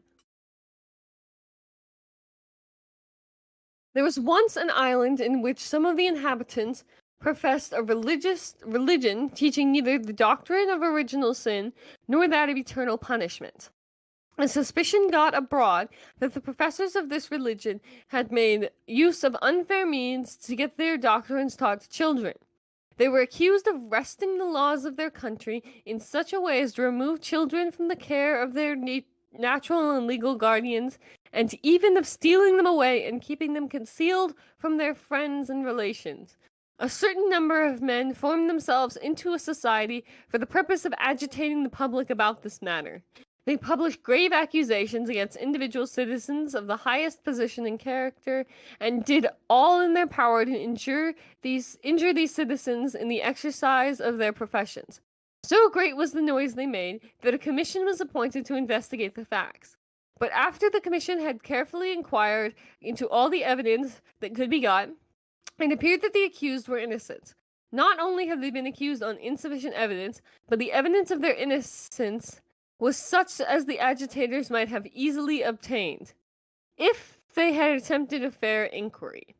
After these disclosures, the inhabitants of that country looked upon the members of the agitating society not only as persons whose judgment was to be distrusted, but also as no longer to be counted honorable men.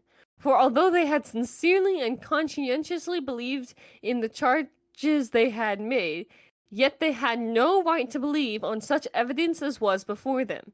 Their sincere convictions, instead of being honestly earned by patient inquiring, were stolen by listening to the voice of prejudice and passion.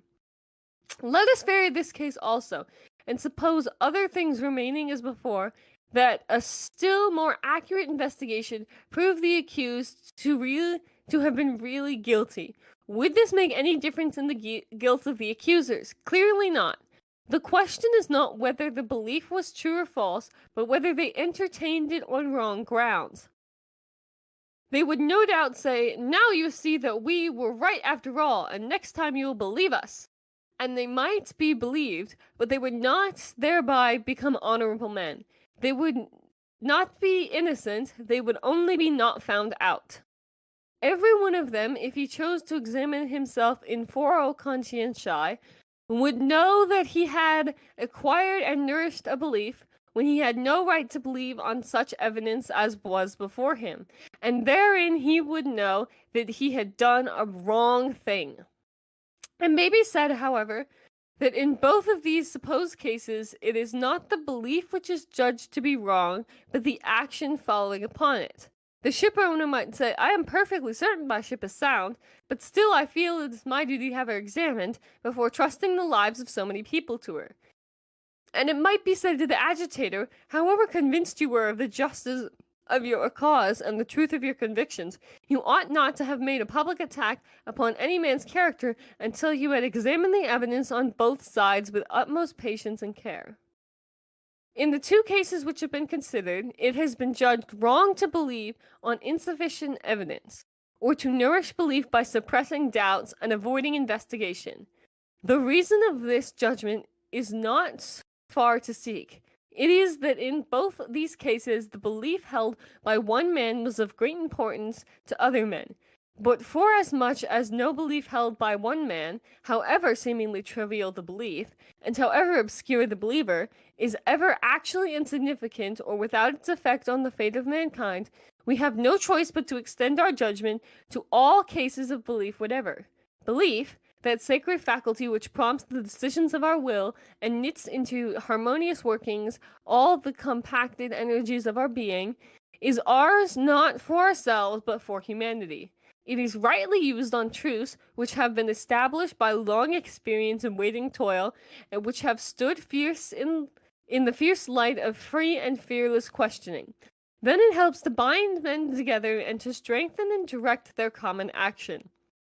It is desecrated when given to unproved and unquestioned statements, for the solace and private pleasure of the believer, to add tinsel splendor to the plain straight road of our life and to display a bright mirage beyond it, or even to drown the common sorrows of our kind by a self-deception which allows them not only to cast down but also to degrade us.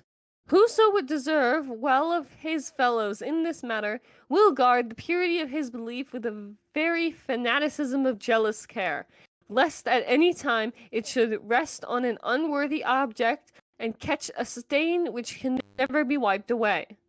It is not only the leader of men, statesman, philosopher, or poet, that owes this bounden duty to mankind. Every rustic who delivers in the village alehouse his slow and frequent sentences may help to kill or keep alive the fatal superstitions which clog his race. Every hard-worked wife of an artisan may transmit to her children beliefs which shall knit society together or rend it in pieces. No simplicity of mind, no obscurity of station, can escape the universal duty of questioning that we all believe. To sum up, it is wrong always, everywhere, and for anyone to believe anything upon insufficient evidence. If a man holding a belief which he was taught in childhood or persuaded of after keeps down and pushes away any doubts which arise about it in his mind, purposely avoids the reading of books and the company of men that call in question or discuss it, and regard as impious those questions which cannot easily be asked without disturbing it, the life of that man is one long sin against mankind. If this judgment seems harsh, would apply to those simple souls who have never known better, who have been brought up from the cradle with a horror of doubt, and taught that their eternal welfare depends on what they believe, then it leads to the very serious question, who hath made Israel to sin? It may be permitted for me to fortify this judgment with a sentence of Milton. A man may be a heretic in truth, and if he believes things only because his pastor said so, or the assembly so determined, without knowing other reason, though his belief be true, yet the very truth he holds becomes his heresy. And with this famous aphorism of Coleridge, he who begins by loving Christianity better than truth will proceed by loving his own sect or church better than Christianity, and ends in loving himself better than all. Inquiry into the evidence of a doctrine is not to be made once for all and then taken as finally settled. It is never lawful to stifle a doubt, for either it can be honestly answered by means of an inquiry already made, or else it proves the inquiry was not complete. But, says one, I am a busy man. I have no time for the long course of study which would be necessary to make me in any degree a competent judge of certain questions, or even able to understand the nature of the arguments. Then he should have no time to believe. There is no practical danger that such consequences will ever follow from scrupulous care and self-control in the matter of belief. Those men who have nearly done their duty in this respect have found that certain great principles, and these most fitted for all the guidance of life, have stood out more and more clearly in proportion to the care and honesty with which they were tested, and have acquired in this way a practical certainty, the belief about right and wrong, which guide our actions in dealing with men and society, and the beliefs about physical nature, which guide our actions in dealing with the animate and inanimate bodies. These never suffer from investigation. They can take care of themselves without being propped up by acts of faith, the clamor of paid advocates, or the suppression of contrary evidence.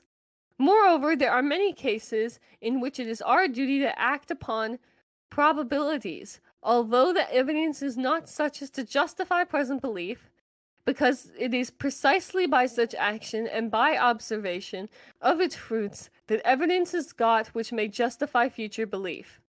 So that we have no reason to fear lest a habit of conscientious inquiry should paralyze the actions of our daily life. But because it is not enough to say it is wrong to believe on unworthy evidence without saying also what evidence is worthy, we shall now go on to inquire what circumstances it is lawful to believe on the testimony of others, and then further we shall inquire more generally when and why we may believe that which goes beyond our own experience, or even beyond the experience of mankind. The goodness and greatness of man does not justify us in accepting a belief upon the warrant of his authority, unless there are reasonable grounds for supposing that he knew the truth of what he was saying, and there can be no grounds for supposing that a man knows that which we, without ceasing to be men, could not be supposed to verify. If a chemist tells me, who am no chemist, that a certain substance can be made by putting together other substances in proportions and subjecting them to a known process, I am quite justified in believing this upon his authority, unless I know anything against his character or his judgment. For his professional training is one which tends to encourage veracity and the honest pursuit of truth, and to produce a dislike of hasty conclusions and slovenly investigation. And I have reasonable ground for supposing that he knows the truth of what he is saying, for although I am no chemist, I can be made to understand so much of the methods and processes of the science as it makes it conceivable to me that, without ceasing to be man, I might verify the statement. I may never actually verify it, or even see any experiment which goes towards verifying it, but I still have quite reason enough to justify me in believing that the verification is within the reach of human appliances and powers, and in particular that it has been actually performed by my informant. His result, the belief to which he has been led to believe by his inquiries, is valid not only for himself, but for others. It is watched and tested by those who are working in the same ground and who know that no greater service can be rendered to science than the purification of accepted results from the errors which may have crept into them. It is in this way that the result becomes common property, a right object of belief, which is a social affair and a matter of public business.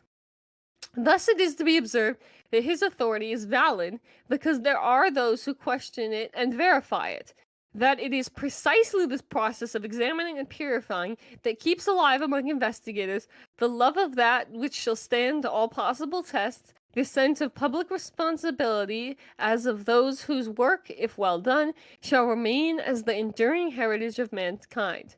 But if my chemist tells me that an atom of oxygen has existed unaltered in weight and rate of vibration throughout all time, I have no right to believe this on his authority, for it is a thing which he cannot know without ceasing to be man. He may quite honestly believe that this statement is a fair inference from his experiments, but in that case his judgment is at fault. A very simple consideration of the character of experiments would show him that they can never lead to the results of such a kind, that being themselves only approximate and limited. They cannot give us knowledge. They cannot give us knowledge of which is exact and universal. No eminence of character and genius can give man authority enough to justify us in believing him when he makes statements implying exact or universal knowledge. We shall find reason to answer that it is not only possible and right, but our bound in duty, that the main purpose of the tradition itself is to supply us with the means of asking questions, of testing and inquiring into things, that if we misuse it, and take it as a collection of cut and dried statements, to be accepted without further inquiry, we are not only injuring ourselves here, but refusing to do our part toward the building up of the fabric which shall be inherited by our children. We are tending to cut off ourselves and our race from the human line. In regard then to the sacred tradition of humanity, we learn that it consists not in propositions or statements which are to be accepted and believed on the authority of the tradition, but in questions rightly asked, in conceptions which enable us to ask further questions, and in methods of answering questions. The value of all of these things depends on their being tested day by day. The very sacredness of the precious deposit imposes upon us the duty and the responsibility of testing it, of purifying and enlarging it to the utmost of our power. He who makes use of its results to stifle his own doubts, or to hamper the inquiry of others, is guilty of a sacrilege which centuries shall never be able to blot out. When the labors and questionings of honest and brave men shall have built up the fabric of known truth to a glory which we in this generation can neither hope for nor imagine, in that pure and holy temple he shall have no part nor lot, but his name and his works shall be cast out forever into the darkness of oblivion.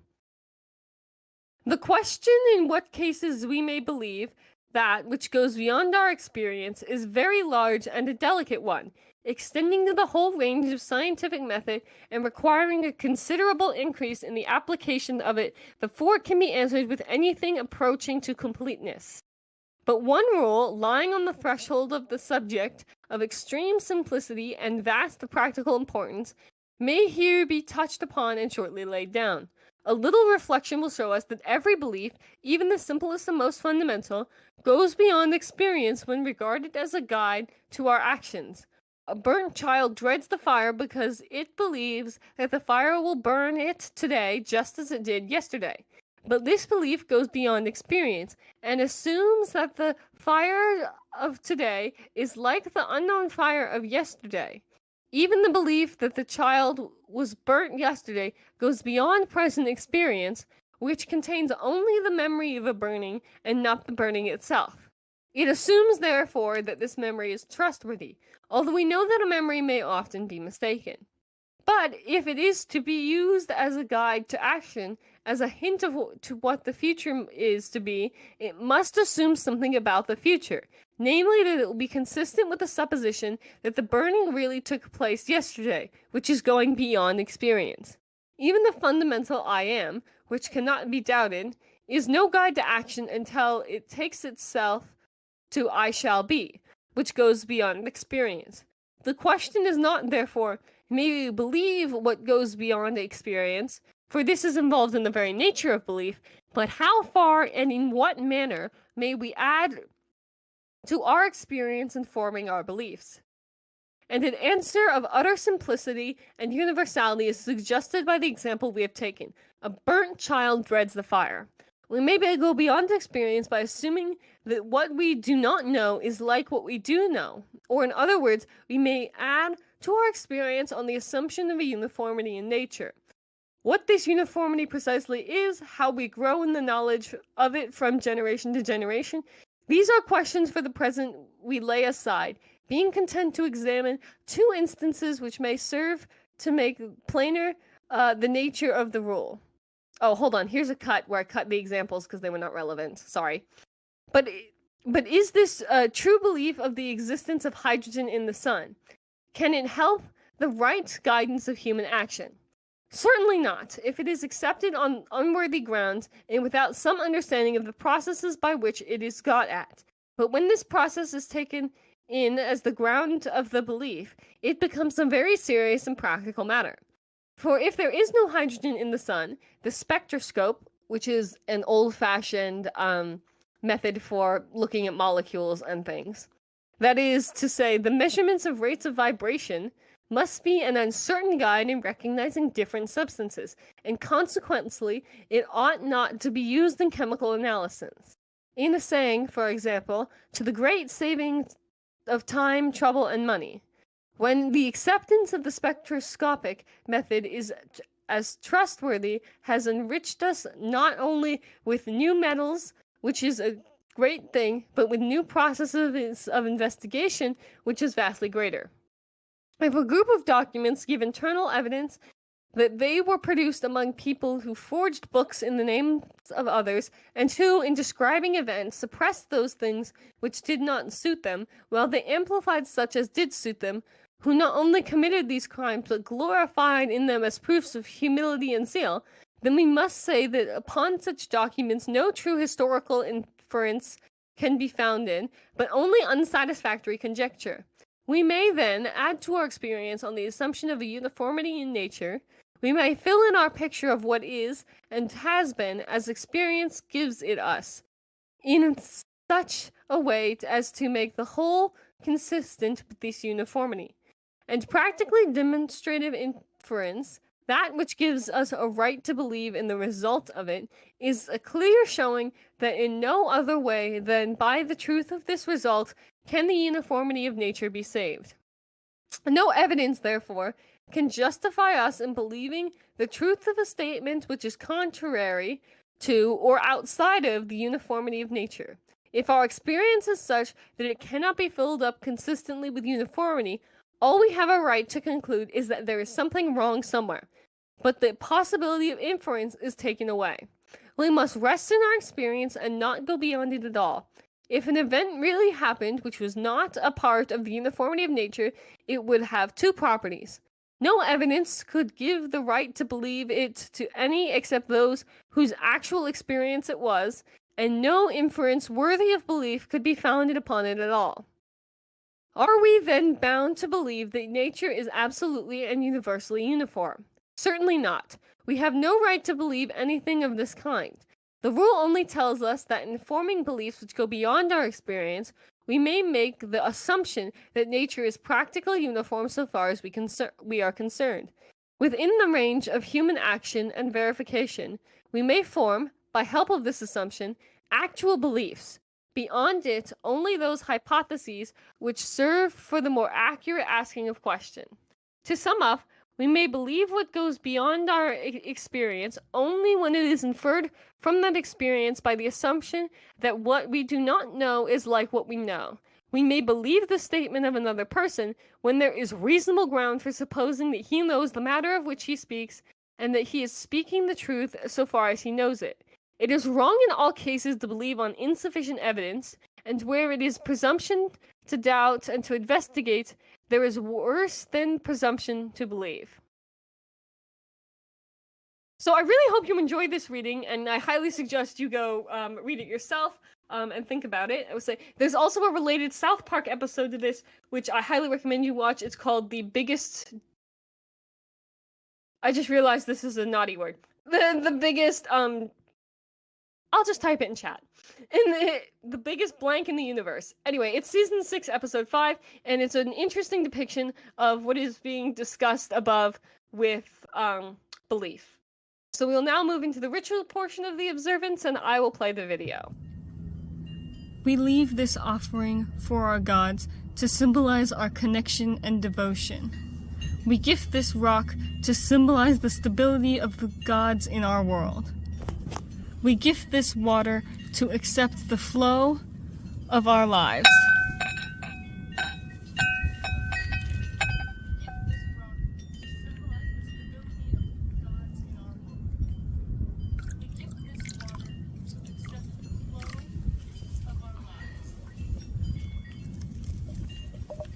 We welcome life and bless our offerings with oil to share our riches.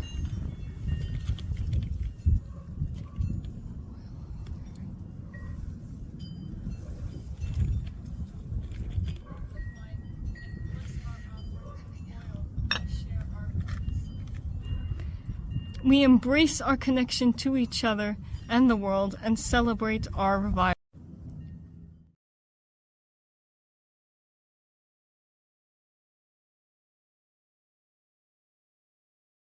We embrace our connection to each other and the world and celebrate our revival.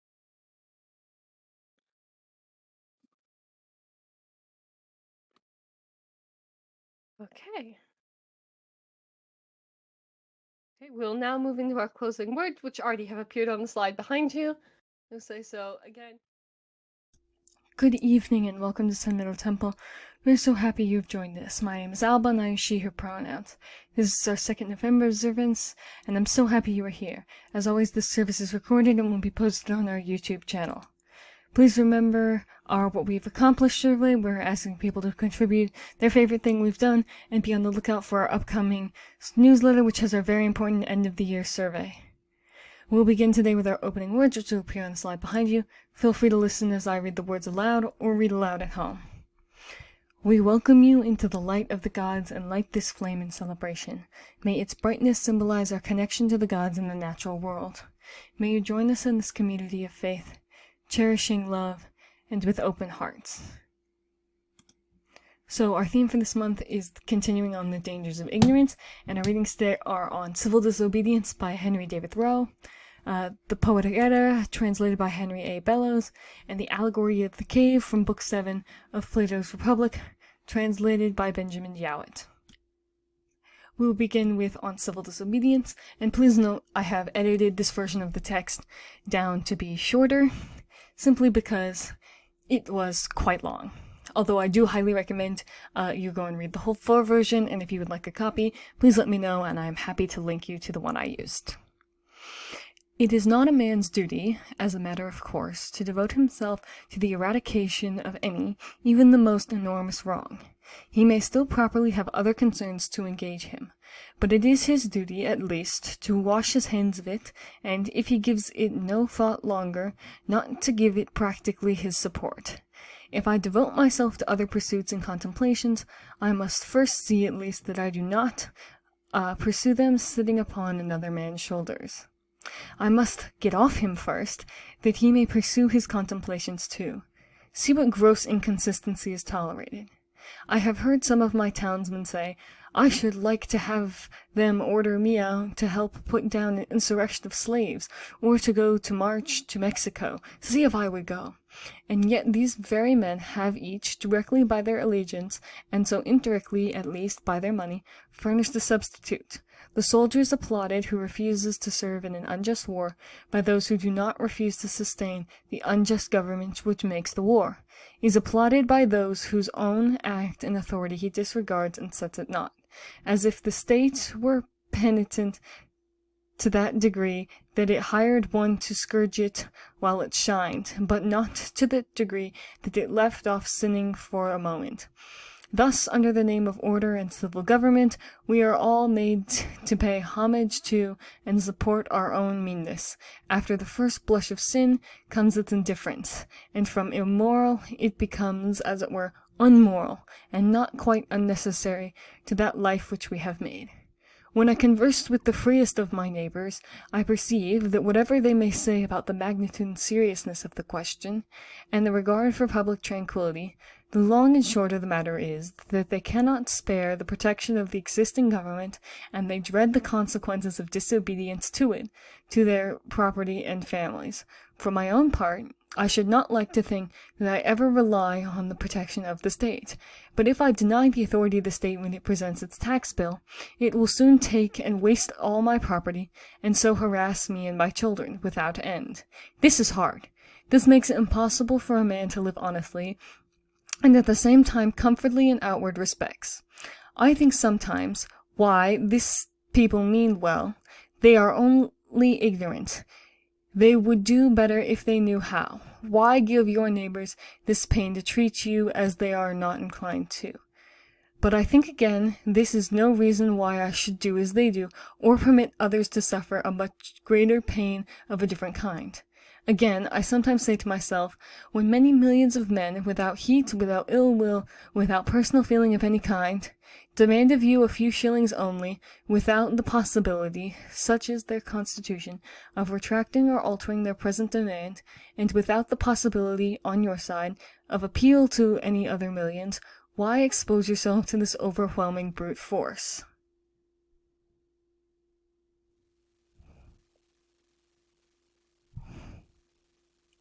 You do not resist cold and hunger, the winds and the waves, thus obstinately. You quietly submit to 1,000 similar necessities. You do not put your head into the fire. But just in proportion as I regard this as not wholly a brute force, but partly a human force, and consider that I have relations to those millions as to so many millions of men, and not of mere brute nor inanimate things, I see that appeal is possible, first and instantaneously from them and to the maker of them, and secondly, from them to themselves. But if I put my head deliberately into the fire, there is no appeal to fire or to the maker of fire, and I have only myself to blame. If I could convince myself that I have any right to be satisfied with men as they are, and to treat them accordingly, and not according, in some respects, to my requisitions and expectations of what they and I ought to be, then, like a good Mussulman and fatalist, I should endeavor to be satisfied with things as they are, and say it is the will of God, and above all, there is this difference between resisting this and a purely brute or natural force, that I can resist this with some effect, but I cannot expect, like Orpheus, to change the nature of the rocks and trees and beasts. Okay. Then our next reading is the Poetic Edda. This is the Havamal section. translated by Henry A. Bellows. A man shall not boast of his keenness of mind, but keep it close in his breast. To the silent and wise does ill seldom come, when he goes as a guest to a house, for faster a friend one never finds than wisdom tried and true. The knowing guest who goes to the feast in silent attention sits. With his ears he hears, with his eyes he watches, thus wary are wise men all. Happy the one who wins for himself favor and praises fair. Less safe by far is the wisdom found that is hid in another's heart. Happy the man who has, while he lives, wisdom and praise as well, for evil counsel a man full oft has from another's heart. A better burden may no man bear for wanderings wide than wisdom. It is better than wealth on unknown ways, and in grief a refuge it gives. A better burden may no man bear for wanderings wide than wisdom. For worse food for the journey he brings not afield than over drinking of ale. Less good there lies than most believe in ale for mortal men. For the more he drinks, the less does man of his mind the mastery hold. Over beer the bird of forgetfulness broods, and steals the minds of men. With the hair and feathers fettered I lay, and Gunloth's house was held. Drunk I was dead drunk, when Fjall wise I was. 'Tis the best of drinking, if back one brings his wisdom home with him. The son of a king shall be silent and wise, and bold in battle as well.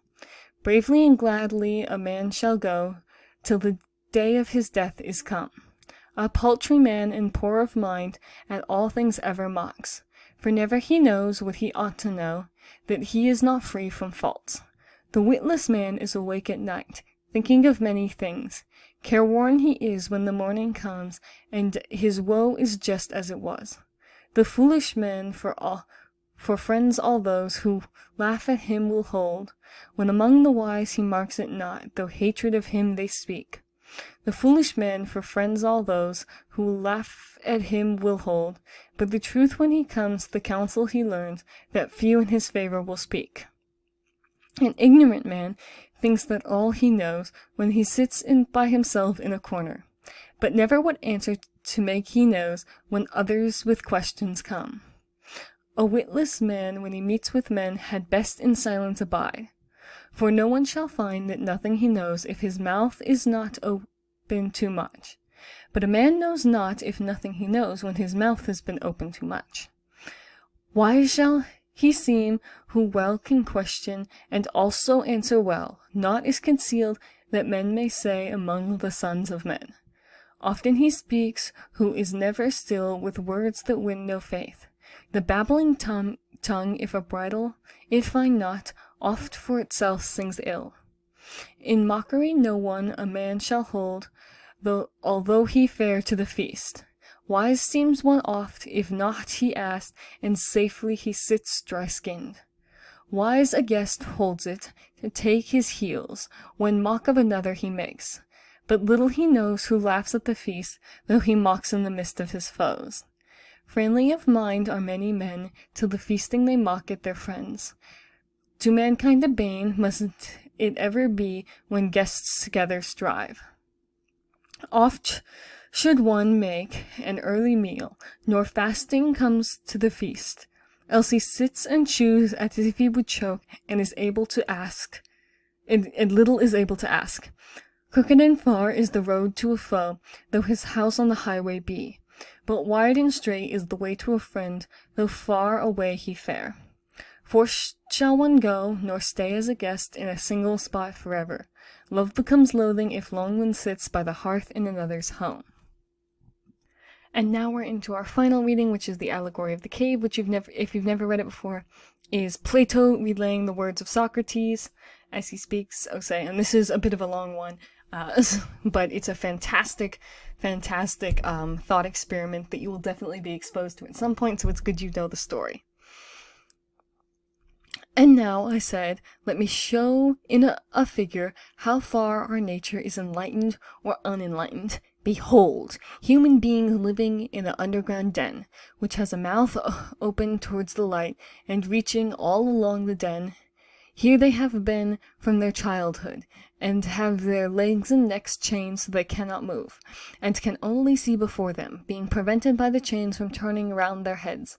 Above and behind them is a fire, is blazing at a distance, and between the fire and the prisoners there is a raised way, and you will see if you look, a low wall built along the way, like the screen which marionette players have in front of them, over which they show the puppets.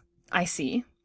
And do you see, I said, men passing along the wall, carrying all sorts of vessels and statues, and figures of animals made of wood and stone and various materials which appear over the wall. Some of them are talking, others silent. You have shown me a strange image, and they are strange prisoners. Like ourselves, I replied, and they see only their own shadows, or the shadows of one another, which the fire throws on the opposite wall of the cave. True, he said. How could they see anything but the shadows if they were never allowed to move their heads? And of the objects which are being carried in like manner, they would only see the shadows? Yes, he said. And if they were able to converse with one another, would they not suppose that they were naming what was actually before them? Very true. And suppose further that the prison had an echo which came from the other side. Would they not be sure to fancy, when one of the passers-by spoke, that the voice which they heard came from the passing shadow? No question, he replied. To them, I said, the truth would be literally nothing but the shadows of the images. That is certain. And now look again, and see what will naturally follow if the prisoners are released and disabused of their error. At first, when any of them is liberated and compelled to suddenly stand up and turn his neck round, and walk and look up towards the light, he will suffer sharp pains. The glare will distress him, and he will be unable to see the realities of which in his former state he had seen as shadows, and then conceive some one saying to him that what he saw before was an illusion, but that now, when he is approaching nearer to being, and his eye turned towards more real existence, he has a clearer vision. What will be his reply? And you may further imagine that his instructor is pointing to the objects as they pass, and requiring him to name them. Will he not be perplexed? Will he not fancy that the shadows which he formerly saw are truer than the objects which are shown to him? Far truer. And if he is compelled to look straight at the light, will he not have a pain in his eyes which will make him turn away, to take refuge of the objects of vision which he can see, and which he will conceive to be in reality clearer than the things which are now being shown to him? True, he said. And suppose once more that he is reluctantly dragged up a steep and rugged ascent, and held fast until he is forced in the presence of the sun himself. Is he not likely to be pained and irritated? When he approaches the light, his eyes will be dazzled, and he will not be able to see anything at all of what are now called realities. Not all in a moment, he said. He will require to grow accustomed to the sight of the upper world. At first he will see the shadows best, next the reflections of men and other objects in the water, then the objects themselves. And then he will gaze upon the light of the moon and the stars and the spangled heaven, and he will see the sky and the stars by night better than the day, or the light of the sun by day. Certainly. Last of all he will be able to see the sun, and not mere reflections of him in the water, but he will be able to see him in his own proper place and not in another, and he will contemplate him as he is. Certainly. He will then proceed to argue that this is he who gives the season and the years, and is the guardian of all that is in the visible world, and in a certain way the cause of all things which he and his fellows have been accustomed to behold. Clearly, he said, he would first see the sun, then reason about him. And when he remembered his old habitation and the wisdom of the den and his fellow prisoners, do you not suppose that he would felicitate himself on the change and pity them? Certainly he would. And if they were in the habit of conferring honors among themselves on those who were quickest to observe the passing shadows, and to remark which of them went before, and which followed after, and which were together, and who were therefore able to draw the best conclusions as the future, do you think that he would care for such honors and glories, or the envy and the possessors of them? Would he not say with Homer, better to be the poor servant of a poor master, and to endure anything, rather than think as they do and live in their manner? Yes, he said, I think that he would rather suffer anything than entertain these false notions and live in this miserable manner. Imagine once more, said, such a one coming suddenly out of the sun to be replaced in his old situation. Would he not be certain to have his eyes full of darkness? To be sure.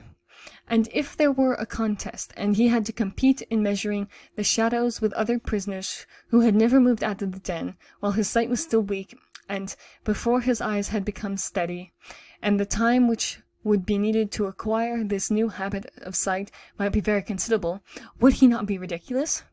Men would say of him that up he went and down he came without his eyes, and that it was better to not even think of ascending, and if any one tried to loose another and lead him up to the light, let them only catch the offender, and they would put him to death.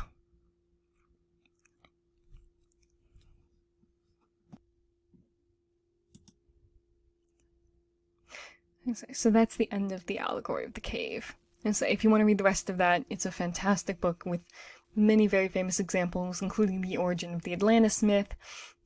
It's truly wonderful. I really hope you go and read all of it.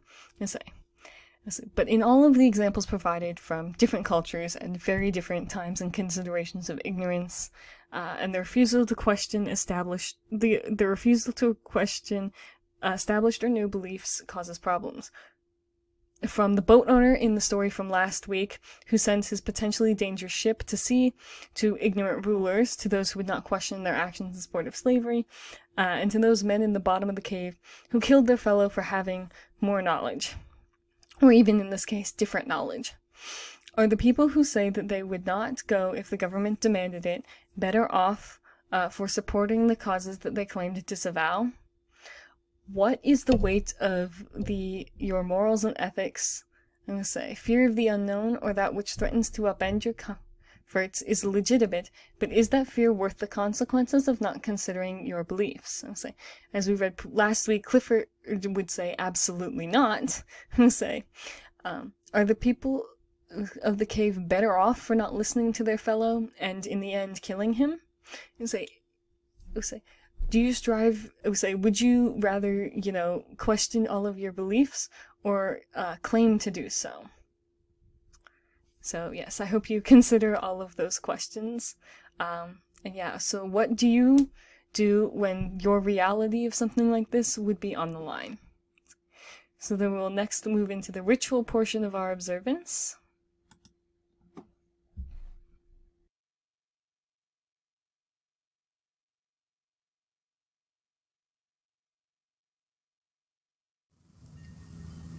We leave this offering for our gods to symbolize our connection and devotion. We gift this rock to symbolize the stability of the gods in our world. We gift this water to accept the flow of our lives.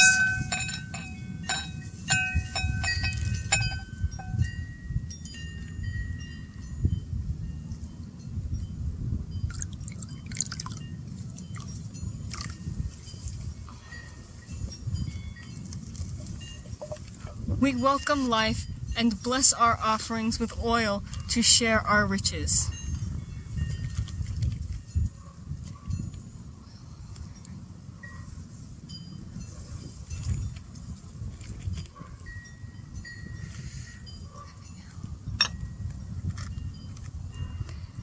We embrace our connection to each other and the world and celebrate our revival.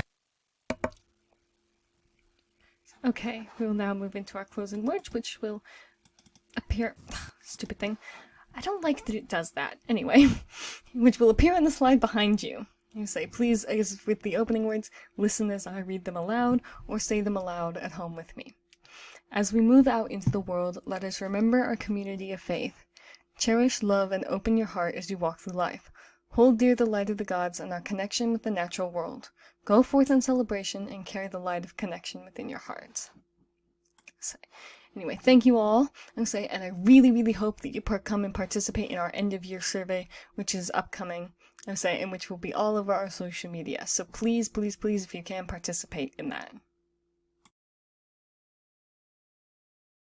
Good evening and welcome to Sun Meadow Temple. We are so happy you joined us. My name is Alba and I use she, her pronouns.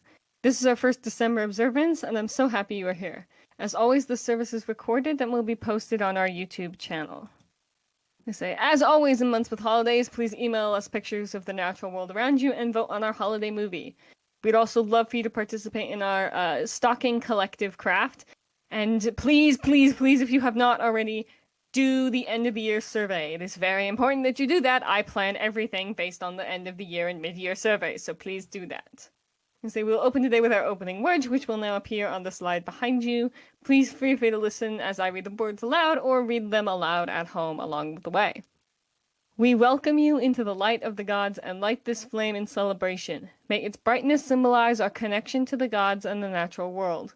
May you join us in this community of faith, cherishing love and with open hearts. So our theme for this month is loneliness, and we have several readings today, and I'm going to sort of quickly get to those because I have limited time today, unfortunately. So we have our readings are Plato's Symposium, translated by Benjamin Jowett, Beowulf, translated by Leslie Hall, and Of a Happy Life by Seneca, translated by Roger L'Estrange. It's French, I don't know how to say it, sorry. Okay, so we'll begin with the speech from Plato's Symposium, and we're only doing the speech from Alcibiades. And now, my boys, I shall praise Socrates, in a figure which will appear to him to be a caricature, and yet I speak not to make fun of him, but only for the truth's sake. I say that he is exactly like the busts of Silenus, which are set up in the statuaries' shops, holding pipes and flutes in their mouths, and they are made to open in the middle and have images of gods inside them. I say also he is like Marsyas, the satyr. You yourself will not deny, Socrates, that your face is like that of a satyr. Aye, and there is a resemblance in other points too. For example, you are a bully, as I can prove by witness, if you will not confess. And are you not a flute player? That you are, and a performer far more wonderful than Marsyas. He, indeed, with instruments used to charm the souls of men by the power of his breath, and the players of his music do so still, for the melodies of Olympus are derived from Marsyas, who taught them, and these, whether they are played by a great master or a miserable flute girl, have a power which no others have. They alone possess the soul and reveal the wants of those who have needs of gods and mysteries, because they are divine. But you produce the same effect with your words only, and do not require the flute. That is the difference between you and him.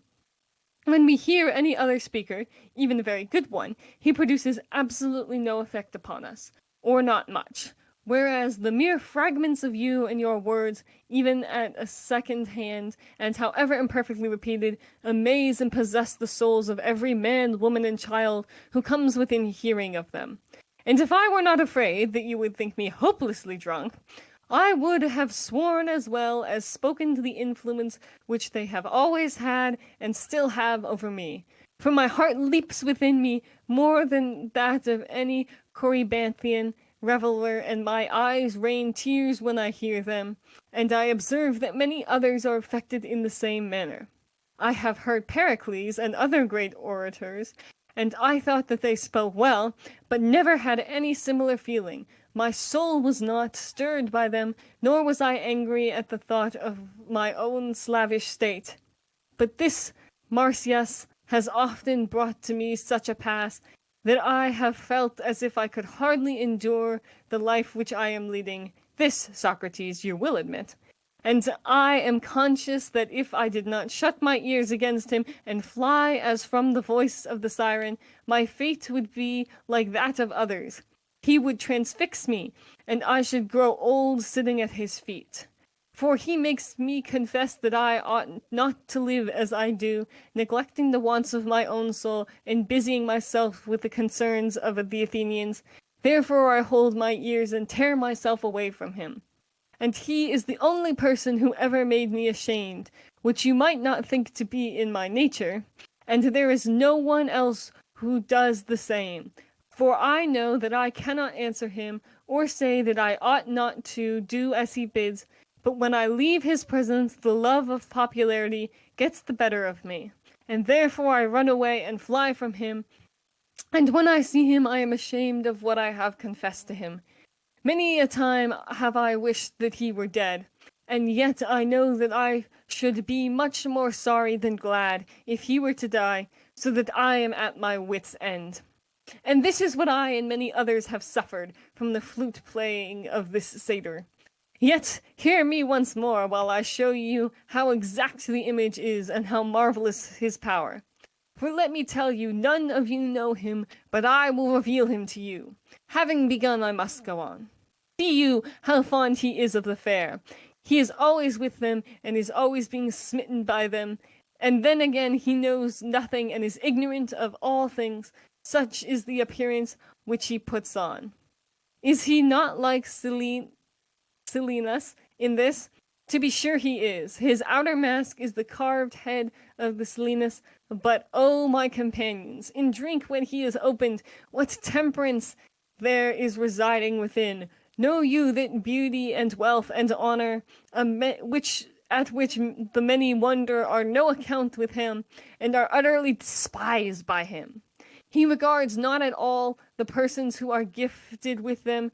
Mankind are nothing to him. All his life is spent in mocking and flouting at them. But when I opened him and looked within at his serious purpose, I saw in him divine and golden images of such fascinating beauty that I was ready to do, in a moment, whatever Socrates commanded. They may have escaped the observation of others, but I saw them. Now I fancied that he was seriously enamored of my beauty, and I thought that I should therefore have a grand opportunity of hearing him tell what he knew, for I had a wonderful opinion of the attractions of my youth. In the prosecution of this design, when I next went to him, I sent away the attendant who usually accompanied me. I will confess the whole truth and beg you to listen, and if I speak falsely, do you, Socrates, expose the falsehood? Well, he and I were alone together, and I thought that when there was nobody with us, I should hear him speak the language which lovers use to their loves when they are by themselves, and I was delighted. Nothing of the sort. He conversed as usual, and spent the day with me, and then went away. Afterwards I challenged him to the palestra, and he wrestled and closed with me several times when there was no one present. I fancied that I might succeed in this manner. Not a bit.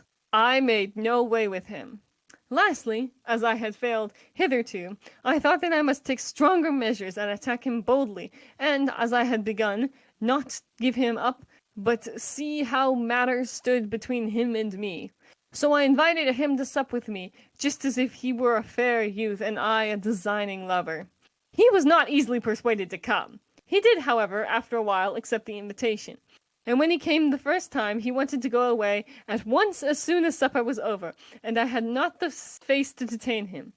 The second time, still in pursuance of my design, after we had supped, I went on conversing far into the night, and when he wanted to go away, I pretended that the hour was late and that he had much better remain. So he lay down on the couch next to me, and the same on which he had supped, and there was no one but ourselves sleeping in the apartment. All this may be told without shame to anyone, but what follows I could hardly tell you if I were sober. Yet, as the proverb says, in vino veritas, whether with boys or without them, and therefore I must speak.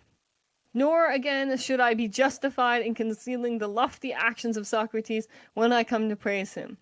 Moreover, I have felt the serpent's sting, and he who has suffered, as they say, is willing to tell his fellow sufferers only, as they alone will be likely to understand him, and will not be extreme in judging of the sayings or doings which have been wrung from his agony. For I have been bitten by more than a viper's tooth. I have known in my soul, or in my heart, or in some other part, that worst of pangs, more violent in ingenious youth than any serpent's tooth, the pang of philosophy, which will make a man say or do anything.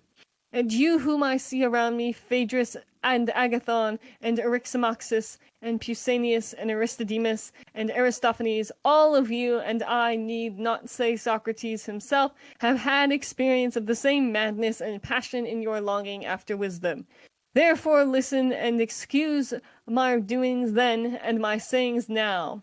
But let the attendants and other profane and unmannered person close up the doors of their ears.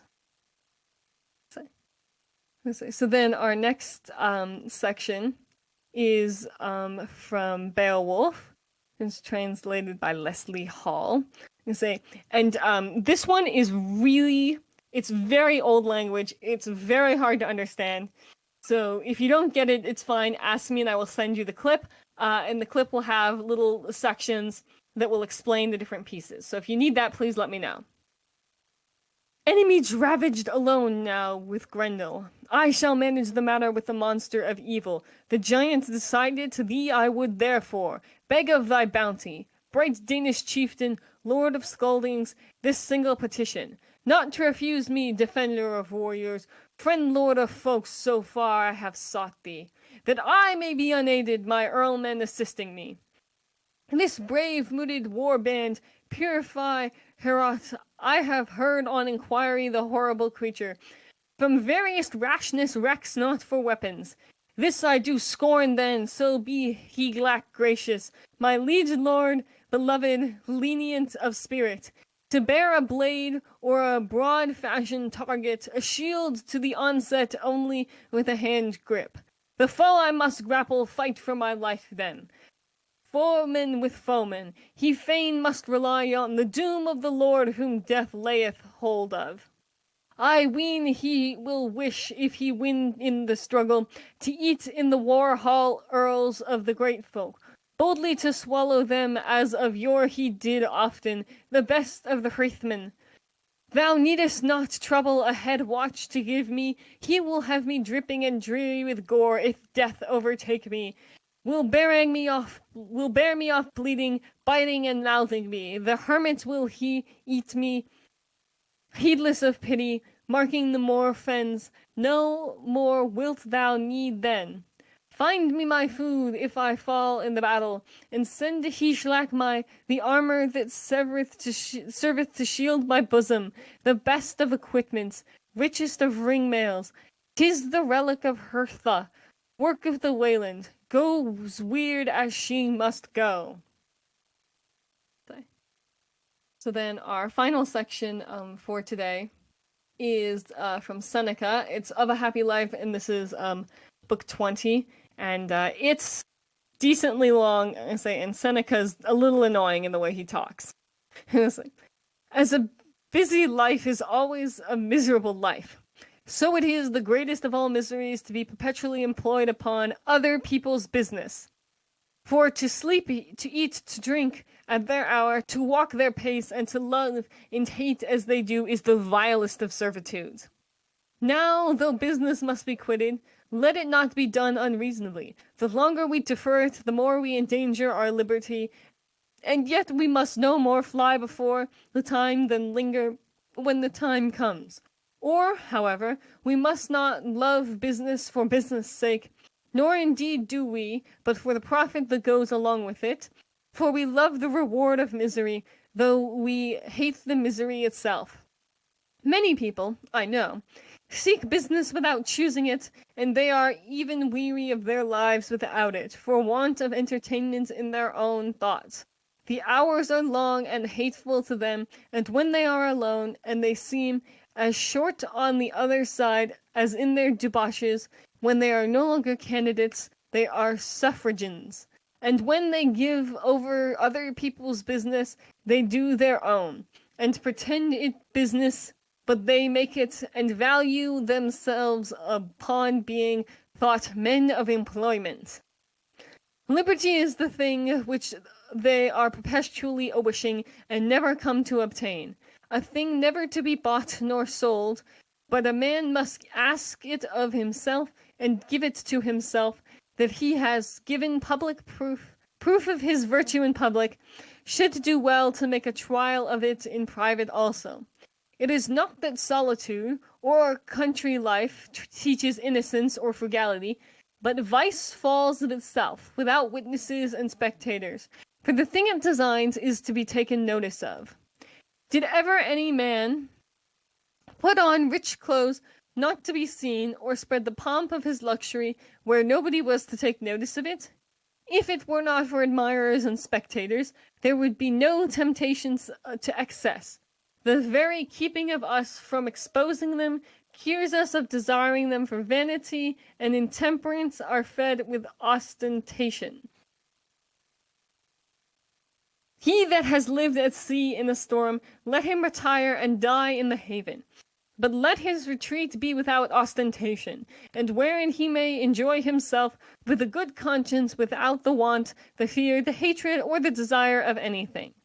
Not out of malevolent detestation of mankind, but for satisfaction and repose. He that shuns both business and men, either out of envy or any other discontent, his retreat is but to the life of a mole. Nor does he live to himself, as a wise man does, but to his bed, his belly, and his lusts. Many people seem to retire out of a weariness of public affairs and the trouble of disappointments, and yet ambition finds them out even in that recess into which fear and weariness had cast them, and so does luxury, pride, and most of the distempers of a public life. There are many that lie close, not that they may live securely, but that they may transgress more privately. It is their conscience, not their states, that makes them keep a porter, for they live at such a rate that to be seen before they be aware is to be detected. Crates saw a young man walking by himself. Have care, he says, of lewd company. Some men are busy in idleness, and make peace more laborious and troublesome than war. Nay, and more wicked too, when they bestow it upon such lusts and other vices, which even the license of a military life would not endure. We cannot call these people men of leisure, that are wholly taken up with their pleasures. A troublesome life is much to be preferred before a slothful one. And it is a strange thing, methinks, that any man should fear death, that has buried himself alive, as privacy without letters is but the burying of a man quick. There are some that make a boast of their retreat, which is but a kind of lazy ambition. They retire to make people talk of them, whereas I would rather withdraw to speak to myself. And what shall that be, but that which we are apt to speak of one another? I will speak ill of myself. I will examine, accuse, and punish my infirmities. I have no design to be cried up for a great man that has renounced the world in a contempt of the vanity and madness of human life. I blame nobody but myself, and I address only to myself. He that comes to me for help is mistaken. For I am not a physician, but a patient. And I shall be well enough content to have it said, when any man leaves me, I took him for a happy and learned man, and truly I find no such matter. I had rather have my retreat pardoned than envied. There are some creatures that confound their footing about their dens, that they may not be found out, and so should a wise man in the case of his retirement. When the door is open, the thief passes it by, as not worth his while, but when it is bolted and sealed, it is a temptation for people to be prying. To have it said that such a one is never out of his study and sees nobody, etc. This furnishes matter for discourse. He that makes his retirement too strict and severe does as good as call company to take notice of it. Every man knows his own constitution. One eases by his stomach by vomit, another supports it with good nourishment. He that has the gout forbears wine and bathing, and every man applies to the part that is most infirm. He that shows a gouty foot or a lame hand or contracted nerves shall be permitted to lie still and attend his cure. and why not so in the vices of the mind? We must discharge all impediments and make way for philosophy as a study inconsistent with common business. To all other things we must deny ourselves open and frankly when we are sick, refuse visits, keep ourselves close, and lay aside all public cares. And shall we not do as much when we philosophize? Business is the drudgery of the world, and only fit for slaves. But contemplation is the work of wise men. Not but that solitude and company may be allowed to take their turns. The one creates in us the love of mankind, the other that of ourselves. Solitude relieves us when we are sick of company, and conversation when we are weary of being alone. So that the one cures the other. There is no man in fine so miserable as he that is at a loss of how to spend his time. He is restless in his thoughts, unsteady in his counsel, dissatisfied with the present, solicitous for the future, whereas that he prudently computes his hours and his business, does not only fortify himself against the common accidents of life, but improves the most rigorous dispensations of providence to his comfort, and stands firm under all the trials of human weakness.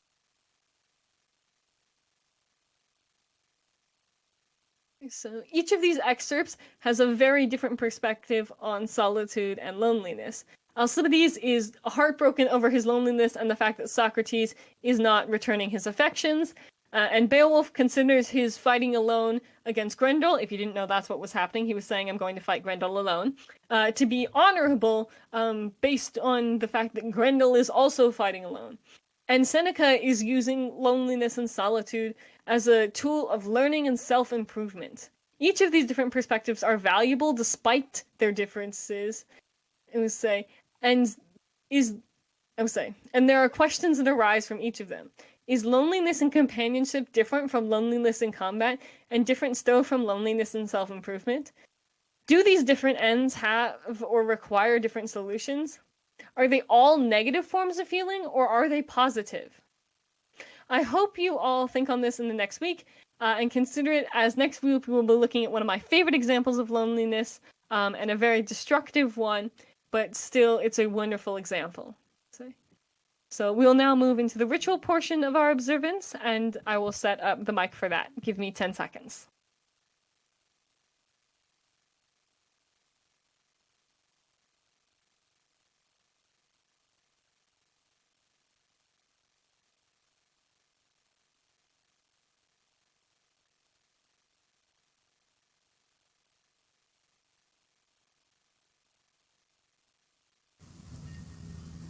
We leave this offering for our gods to symbolize our connection and devotion. We gift this rock to symbolize the stability of the gods in our world. We gift this water to accept the flow of our lives.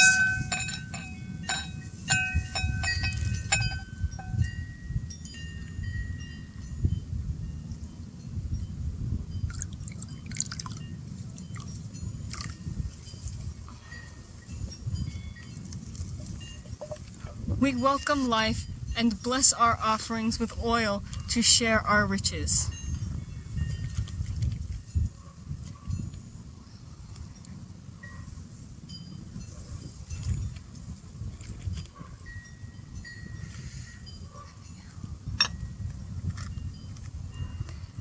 We embrace our connection to each other and the world and celebrate our revival. So now we'll move into our closing words and as always, please feel free to read along at home or just listen as I read the words aloud. As we move out into the world, let us remember our community of faith. Cherish love and open your heart as you walk through life. Hold dear the light of the gods and our connection with the natural world. Go forth in celebration and carry the light of connection within your heart. I will also take this time to again remind you to pretty please do the end of year survey. So thank you very much.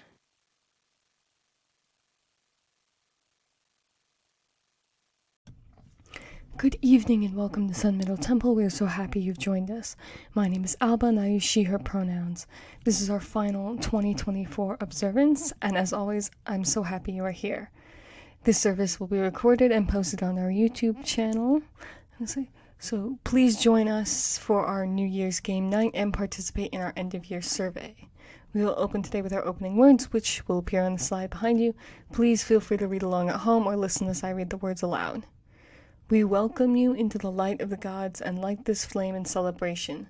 May its brightness symbolize our connection to the gods and the natural world.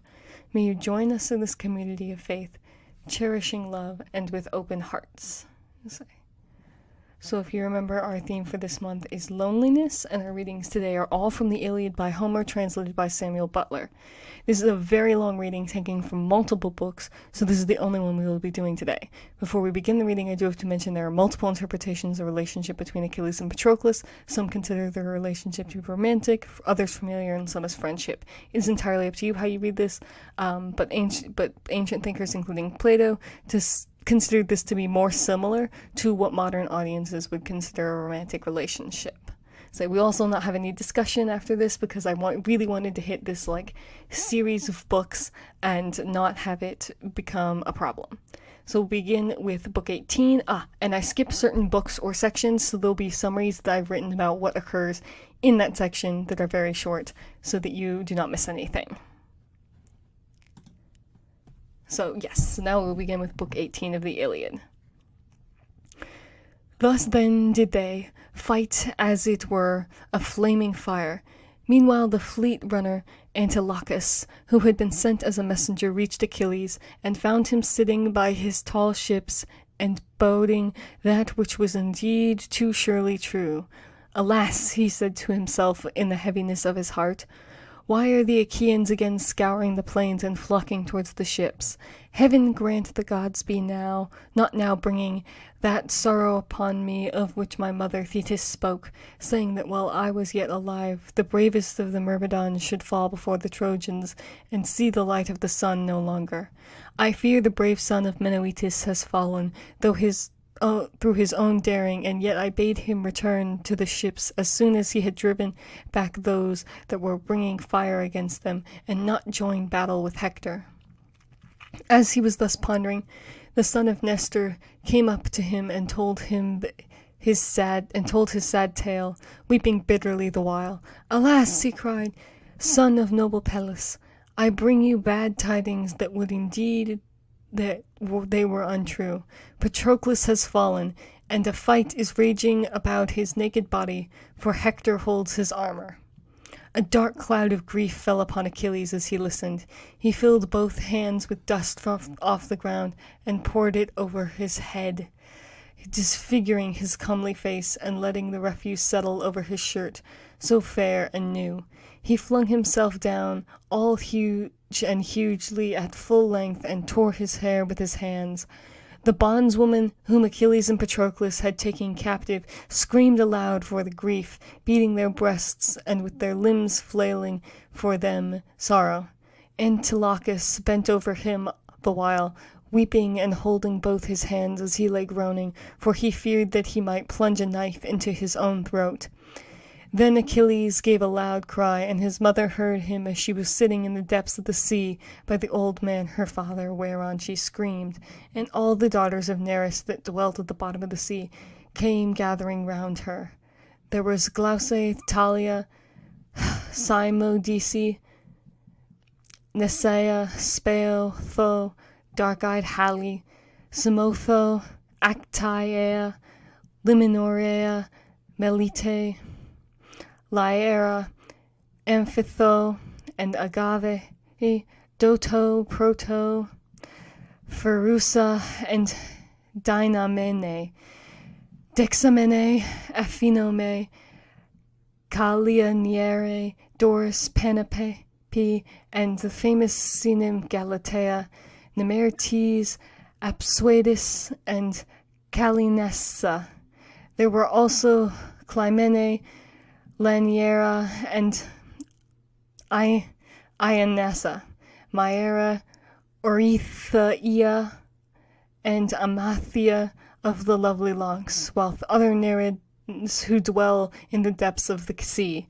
The crystal cave was filled with their multitude, and they all beat their breast while Thetis led them in their lament. "Listen," she cried, "sisters, daughters of Nereus, that you may hear the burden of my sorrows. Alas, woe is me! Woe in that I have borne the most glorious of offspring. I bore him fair and strong, hero among heroes, and he shot up as a sapling. I tended him as a plant in a goodly garden, and sent him with his ships to Ilus to fight the Trojans. But never shall I welcome him back to the house of Peleus. So long as he lives to look upon the light of the sun, he is in heaviness, and though I go to him, I cannot help him. Nevertheless I will go, that I may see my dear son, and learn what sorrow has befallen him, though he is still holding aloof from battle." She left the cave as she spoke, while the others followed weeping after, and the waves opened a path before them.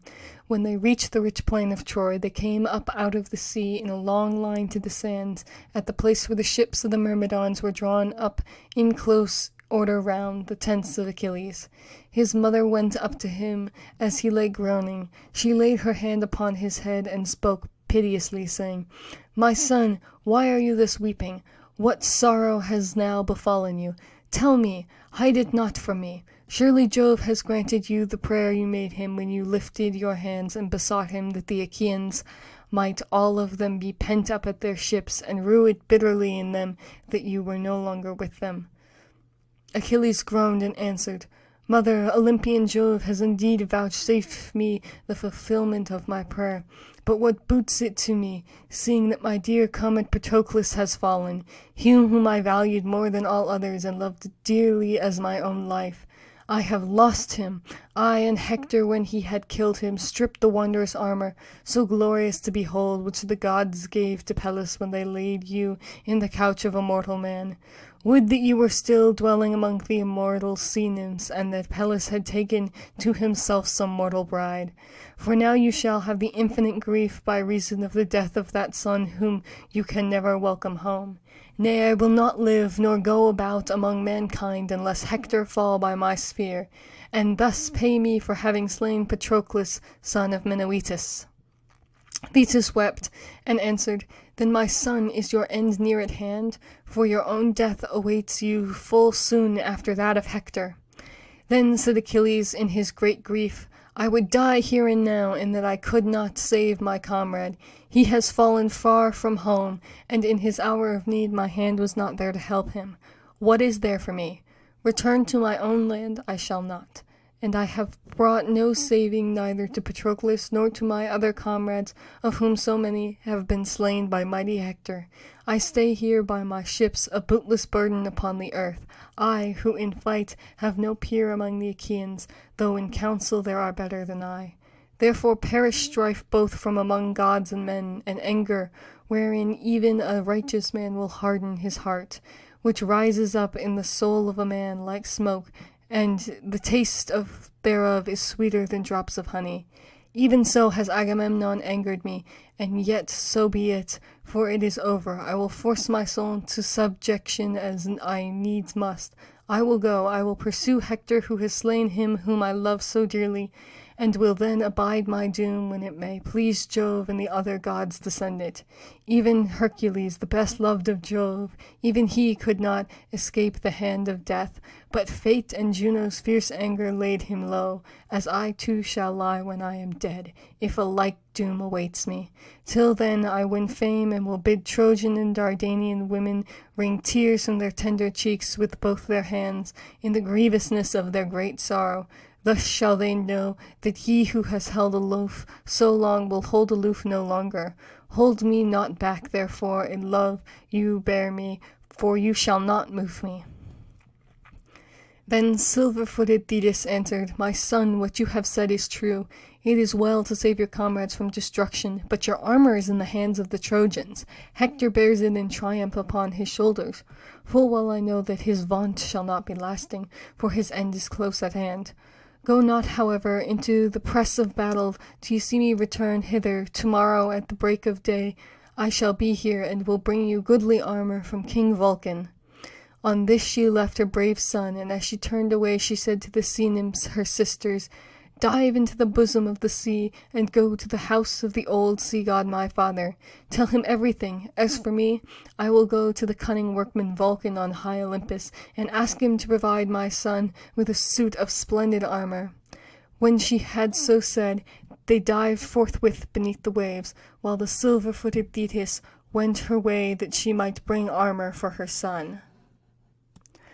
Okay, so between that previous clip and the next one, Achilles basically mates up with Agamemnon and says that he is going to go fight again, what he's just basically described to his mother. And of course, because he is so heartbroken over the death of Patroclus, he goes on a bit of a rampage and kills quite a few Trojans. And also he fights a literal river god while chasing Hector around. And he is so just obscenely violent that all of the Trojans have to hide in their city, and everyone begs Hector not to go and fight Achilles because they know it's suicide, but he does it anyway, and Achilles basically chases Hector around for a while. So then we pick up again in Book 22. Achilles was still in full pursuit of Hector as a hound chasing a fawn, which he has started from its covert on the mountains and hunts through glade and thicket. The fawn may try to elude him by crouching under a cover of a brush, but he will scent her out and follow her up until he gets her.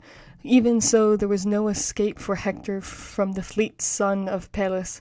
Whenever he made a set to get near the Dardanian gates and under the walls, that his people might help him by showering down weapons from above, Achilles would gain on him and head him back towards the plain, keeping himself as always on the city side. As a man in a dream who fails to lay hands upon another whom he is pursuing, the one cannot escape, nor the other overtake. Even so, neither could Achilles come up with Hector, nor Hector break away from Achilles. Nevertheless, he might even yet have escaped death, had not the time come when Apollo, who thus far had sustained his strength and nerved his running, was now no longer to stay beside him. Achilles made signs to the Achaean host that shook his head to show that no man was to aim a dart at Hector, lest another might win the glory of having hit him, and he might himself come in second. Then at last, as they were nearing the fountains for the fourth time, the father of all balanced his golden scales and placed a doom in each of them, one for Achilles and the other for Hector. As he held the scales by the middle, the doom of Hector fell down deep into the house of Hades, and then Phobos Apollo left him. Thereon Minerva went close to the son of Peleus and said, "Noble Achilles, favoured of heaven, we too shall surely take back the ships by a triumph for the Achaeans by slaying Hector for all his lust of battle. Do what Apollo may as he lies grovelling before his father, Aegeus-bearing Jove. Hector cannot escape us longer. Stay here and take breath while I go up to him and persuade him to make a stand and fight you." Thus spoke Minerva. Achilles gladly obeyed her gladly, and stood still, leaning on his bronze-pointed ashen spear, while Minerva left him and went after Hector in the form and with the voice of Deiphobus. She came close to him and said, "Dear brother, I see you are hard pressed by Achilles, who is chasing you at full speed round the city of Priam. Let us await his onset and stand our defense." And Hector answered, "Phobos, you have always been dearest to me of all my brothers, children of Hecuba and Priam, but henceforth I shall rate you more highly, inasmuch as you have ventured outside the wall for my sake, when all the others remain inside." Then Minerva said, "Dear brother, my father and mother went down on their knees and implored me, as did all my comrades, to remain inside, so great a fear has fallen upon them. But I was in agony of grief when I beheld you. Now, therefore, let us two make a stand and fight, and let there be no keeping our spears in reserve, that we may learn whether Achilles shall kill us and bear off our spoils to the ships, or whether he shall fall before you." Thus did Minerva inveigle him by her cunning, and when the two were now close to one another, great Hector was first to speak. "I will no longer fly, you son of Peleus. said he, as I have been doing hitherto. 3 times have I fled around the mighty city of Priam without daring to withstand you. But now let me either slay or be slain, for I am in the mind to face you. Let us then give pledges to one another by our gods, who are the fittest witnesses and guardians of all covenants. Let it be agreed between us that if Jove vouchsafes me the longer I stay, and I take your life, I am not to treat your dead body in any unseemly fashion. But when I have stripped you of your armor, I am to give up your body to the Achaeans, and you do likewise. Achilles glared at him and answered, Fool! Prate not to me about covenants. There can be no covenants between men and lions, wolves and lambs, can never be of one mind, but hate each other out and out, all through. Therefore there can be no understanding between you and me, nor may there be any covenants between us till one or the other shall fall, and glut grim Mars with his life-blood. Put forth all your strength. You have need now to prove yourself indeed a bold soldier and a man of war. You have no more chance, and Pallas Minerva will forthwith vanquish you by my spear. You shall now pay me in full for the grief you have caused me on account of my comrades whom you have killed in battle. He poised his spear as he spoke and hurled it. Hector saw it coming and avoided it. He watched it and crouched down so that it flew over his head and struck in the ground beyond him. Minerva then snatched it up and gave it back to Achilles, without Hector seeing her. Hector thereon said to the son of Peleus, You have missed your aim, Achilles. Peer of the gods, and Jove has not revealed to you the hour of my doom, though you made sure that he had done so. You were a false-tongued liar when you deemed that I should forget my valor and quail before you. You shall not drive your spear into the back of a runaway. Drive it, should heaven grant you so power, drive it into me as I make straight towards you. And now, for your own part, avoid my spear if you can. Would that you might receive the whole of it into your body. If you were once dead, the Trojans would find the war an easier matter, for it is you who have harmed the most. He poised his spear and hurled it. His aim was true, for he hit the middle of Achilles' shield, but the spear rebounded from it and did not pierce it. Hector was angry when he saw that the weapon had sped from his hand in vain, and stood there in dismay, for he had no second spear. With a loud cry he called to Deiphobus and asked him for one, but there was no man. And then he saw the truth and said to himself, Alas, the gods have lured me to my destruction. I deemed that the hero Deiphobus was by my side, but he is within the wall, and Minerva has inveigled me. Death is now indeed exceedingly near at hand, and there is no way out of it. For so Jove and his son Apollo, the far darter, have willed it. Though heretofore they have been ever ready to protect me, my doom has come upon me. Let me not then die ingloriously and without a struggle, but let me first do some great thing that shall be told among men hereafter. As he spoke, he drew the keen blade that hung so great and strong at his side, and gathering himself together, he sprang on Achilles like a soaring eagle, which swoops down from the clouds onto some lamb or timid hare. Even so did Hector brandish his sword and spring upon Achilles. Achilles, mad with rage, darted towards him, his wondrous shield before his breast, and his gleaming helmet, made with 4 layers of metal, nodding fiercely forward. The thick tresses of gold with which Vulcan had crested the helmet floated around it, and as the evening star that shines brighter than all others through the stillness of the night, even such was the gleam of the spear which Achilles poised in his right hand, fraught with the death of noble Hector. He eyed his fair flesh over and over to see where he could best wound it, but all was protected by the goodly armor of which Hector had spoiled Patroclus after he had slain him, save only the throat, where the collar bones divide the neck from the shoulders, and this is the most deadly place. Here then did Achilles strike him as he was coming on towards him, and the point of his spear went right through the fleshy part of his neck, but it did not sever his windpipe so that he could still speak. Hector fell headlong, and Achilles vaunted over him, saying, Hector, you deemed that you should come off scatheless when you were spoiling Patroclus, and I recked not of myself, who was not with him. Fool that you were, for I, his comrade, mightier far than he, was still left behind him at the ships, and now I have laid you low. The Achaeans shall give him all due funeral rites, while dogs and vultures shall work their will upon yourself.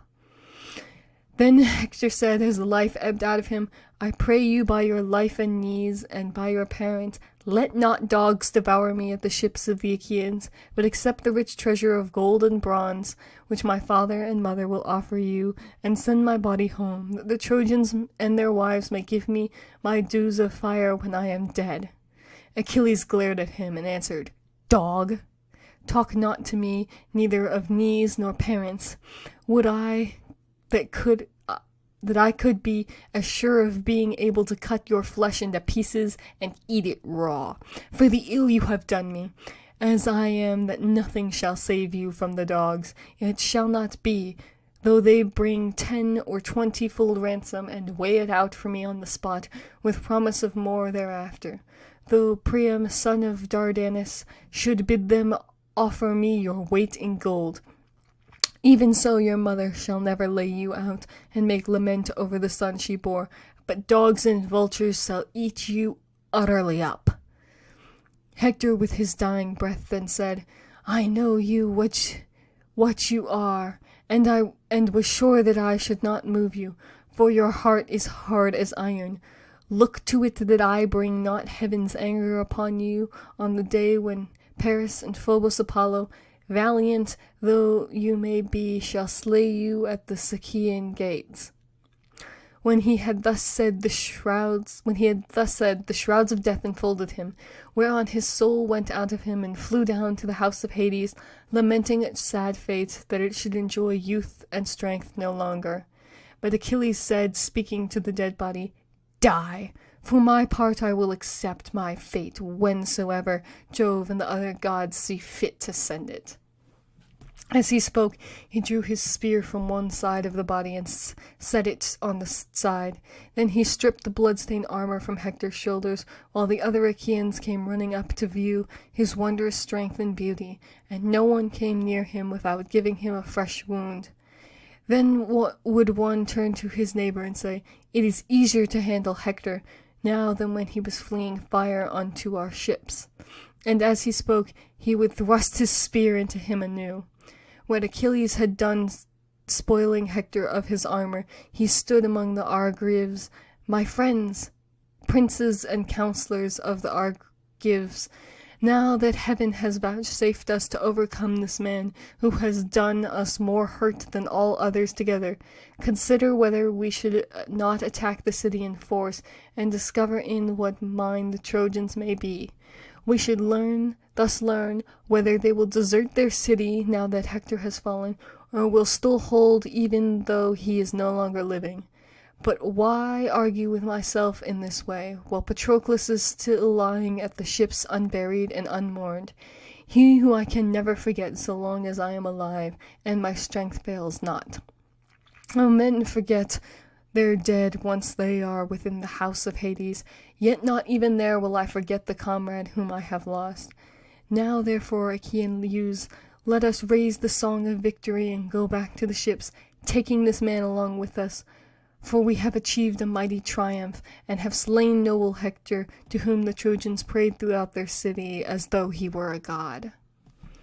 On this he treated the body of Hector with contumely. He pierced the sinews at the back of both his feet from heel to ankle, and passed thongs of oxhide through the slits he had made. Thus he made the body fast to his chariot, letting the head trail upon the ground. And then when he had put the goodly armor on the chariot, and had himself mounted, he lashed his horses on, and they flew onward nothing loth. The dust rose from Hector as he was being dragged along. His dark hair flew all abroad, and his head, once so comely, was laid low on earth, for Jove had now delivered him into the hands of his foes to do him outrage in his own land. Thus was the head of Hector being dishonored in the dust. His mother tore her hair and flung her veil from her with a loud cry as she looked upon her son. His father made a piteous moan, and throughout the city the people fell to weeping and wailing. It was as though the whole of frowning Ilus was being smirched with fire. Hardly could the people hold Pyrrhon back in his hot haste to rush without the gates of the city. He grovelled in the mire and besought them, calling each one of them by his name. "Let be, my friends," he cried, "and for all your sorrow suffer me to go single-handed to the ships of the Achaeans. Let me beseech this cruel and terrible man, if maybe he will respect the feeling of his fellow men, and have compassion on my old age. His own father is even such another as myself, Pallas, who bred him and reared him to be the bane of us Trojans, and of myself more than of all others. Many a son of mine has he slain in the flower of his youth, and yet, grieve for these as I may, I do so for one, Hector, more than for them all, and the bitterness of my sorrow will bring me down to the house of Hades. Would that he had died in my arms, for so both his ill-starred mother who bore him and myself should have had the comfort of weeping and mourning over him." Thus he did speak with many tears, and all the people of the city joined in his lament. Hecuba then raised the cry of wailing among the Trojans. "Alas, my son," she cried, "what have I left to live for now that you are no more? Night and day did I glory in you throughout the city, for you were a tower of strength to all in Troy. Both men and women alike hailed you as a god. So long as you lived, you were their pride, but now death and destruction have fallen upon you."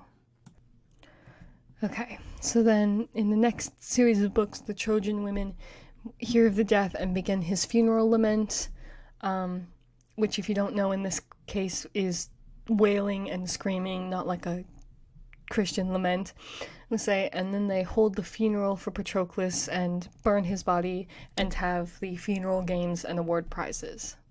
So then we'll pick up again in book 24 after the funeral games. The assembly now broke up, and the people went their ways to each to his own ship. There they made ready their supper, and then bethought them of the blessed boon of sleep.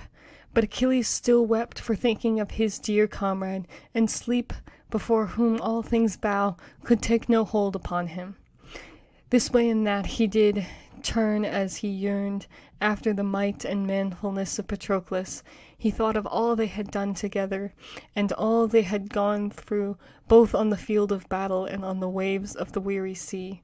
As he dwelt on these things, he wept bitterly, and lay now on his side, now on his back, and now face downwards, till at last he rose and went out, as one distraught, to wander upon the seashore. Then when he saw dawn breaking over beach and sea, he yoked his horses to the chariot, and bound the body of Hector behind it, that he might drag it about. Thrice did he drag it around the tomb of the son of Menoetus, and then went back to his tent, leaving the body on the ground, full length, with its face downwards. But Apollo would not suffer it to be disfigured, for he pitied the man, dead though he now was. Therefore he shielded him with his golden Aegeus continually, that he may take no hurt while Achilles was dragging him. Thus shamefully did Achilles in his fury dishonor Hector. But the blessed gods looked down in pity from heaven, and urged Mercury, slayer of Argus, to steal the body. All were of this mind, save only Juno, Neptune, and Jove's grey-eyed daughter, whom persisted in the hate which they had ever borne towards Ilus with Priam and his people. For they forgave not to the wrong done to them by Alexandrus in disdaining the goddesses who came to him when he was in his sheepyards, and preferring her who had offered him a wanton to his ruin. When therefore the morning of the 12th day had now come, Phobos Apollo spoke among the immortals, saying, "You gods ought to be ashamed of yourselves. You are cruel and hard-hearted. Did not Hector burn you thigh bones of heifers and of unblemished goats? And now dare you not rescue even his dead body, for his wife to look upon, with his mother and child, with his father Priam, and with his people, whom would forthwith commit him to the flames and give him his due funeral rites? So then you would all be on the side of mad Achilles, who knows neither right nor truth. He is like some savage lion that in the pride of his great strength and daring springs upon men's flocks and gorges on them. Even so has Achilles flung aside all pity and all that conscience which at once so greatly banes, yet greatly boons him. That will heed it. A man may lose one far dearer than Achilles has lost, a son, it may be, or a brother born from his own mother's womb. Yet when he has mourned him and wept over him, he will let him bide, for it takes much sorrow to kill a man, whereas Achilles, now that he has slain noble Hector, drags him behind his chariot round the tomb of his comrade. It were better of him, and for him, that he should not do so, for brave though he be, we gods may take it ill that he should vent his fury upon dead clay." So that is the end of the readings for this week. And so I really hope you compare these readings to the ones we did last week, and they help to think about and develop your own perspectives on loneliness. So we'll now move into the ritual portion of the observance, and I will play the video.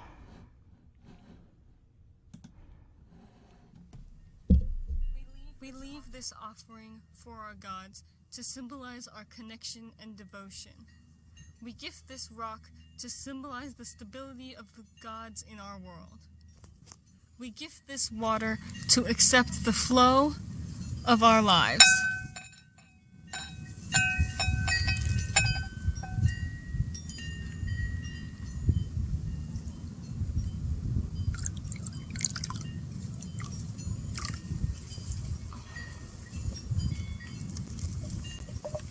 We welcome life and bless our offerings with oil to share our riches.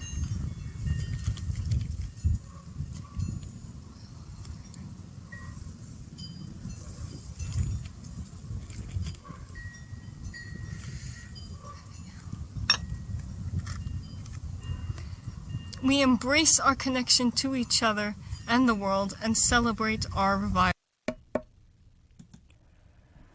So now we will close with our closing words, and as always, you're free to listen as I read the words aloud, or read them aloud alongside me. As we move out into the world, let us remember our community of faith. Cherish love and open your heart as you walk through life. Hold dear the light of the gods and our connection with the natural world. Go forth in celebration and carry the light of connection within your heart. And also, as another reminder, please fill out all of our end-of-year information and surveys. We'd love any information that you can provide. All right, thank you.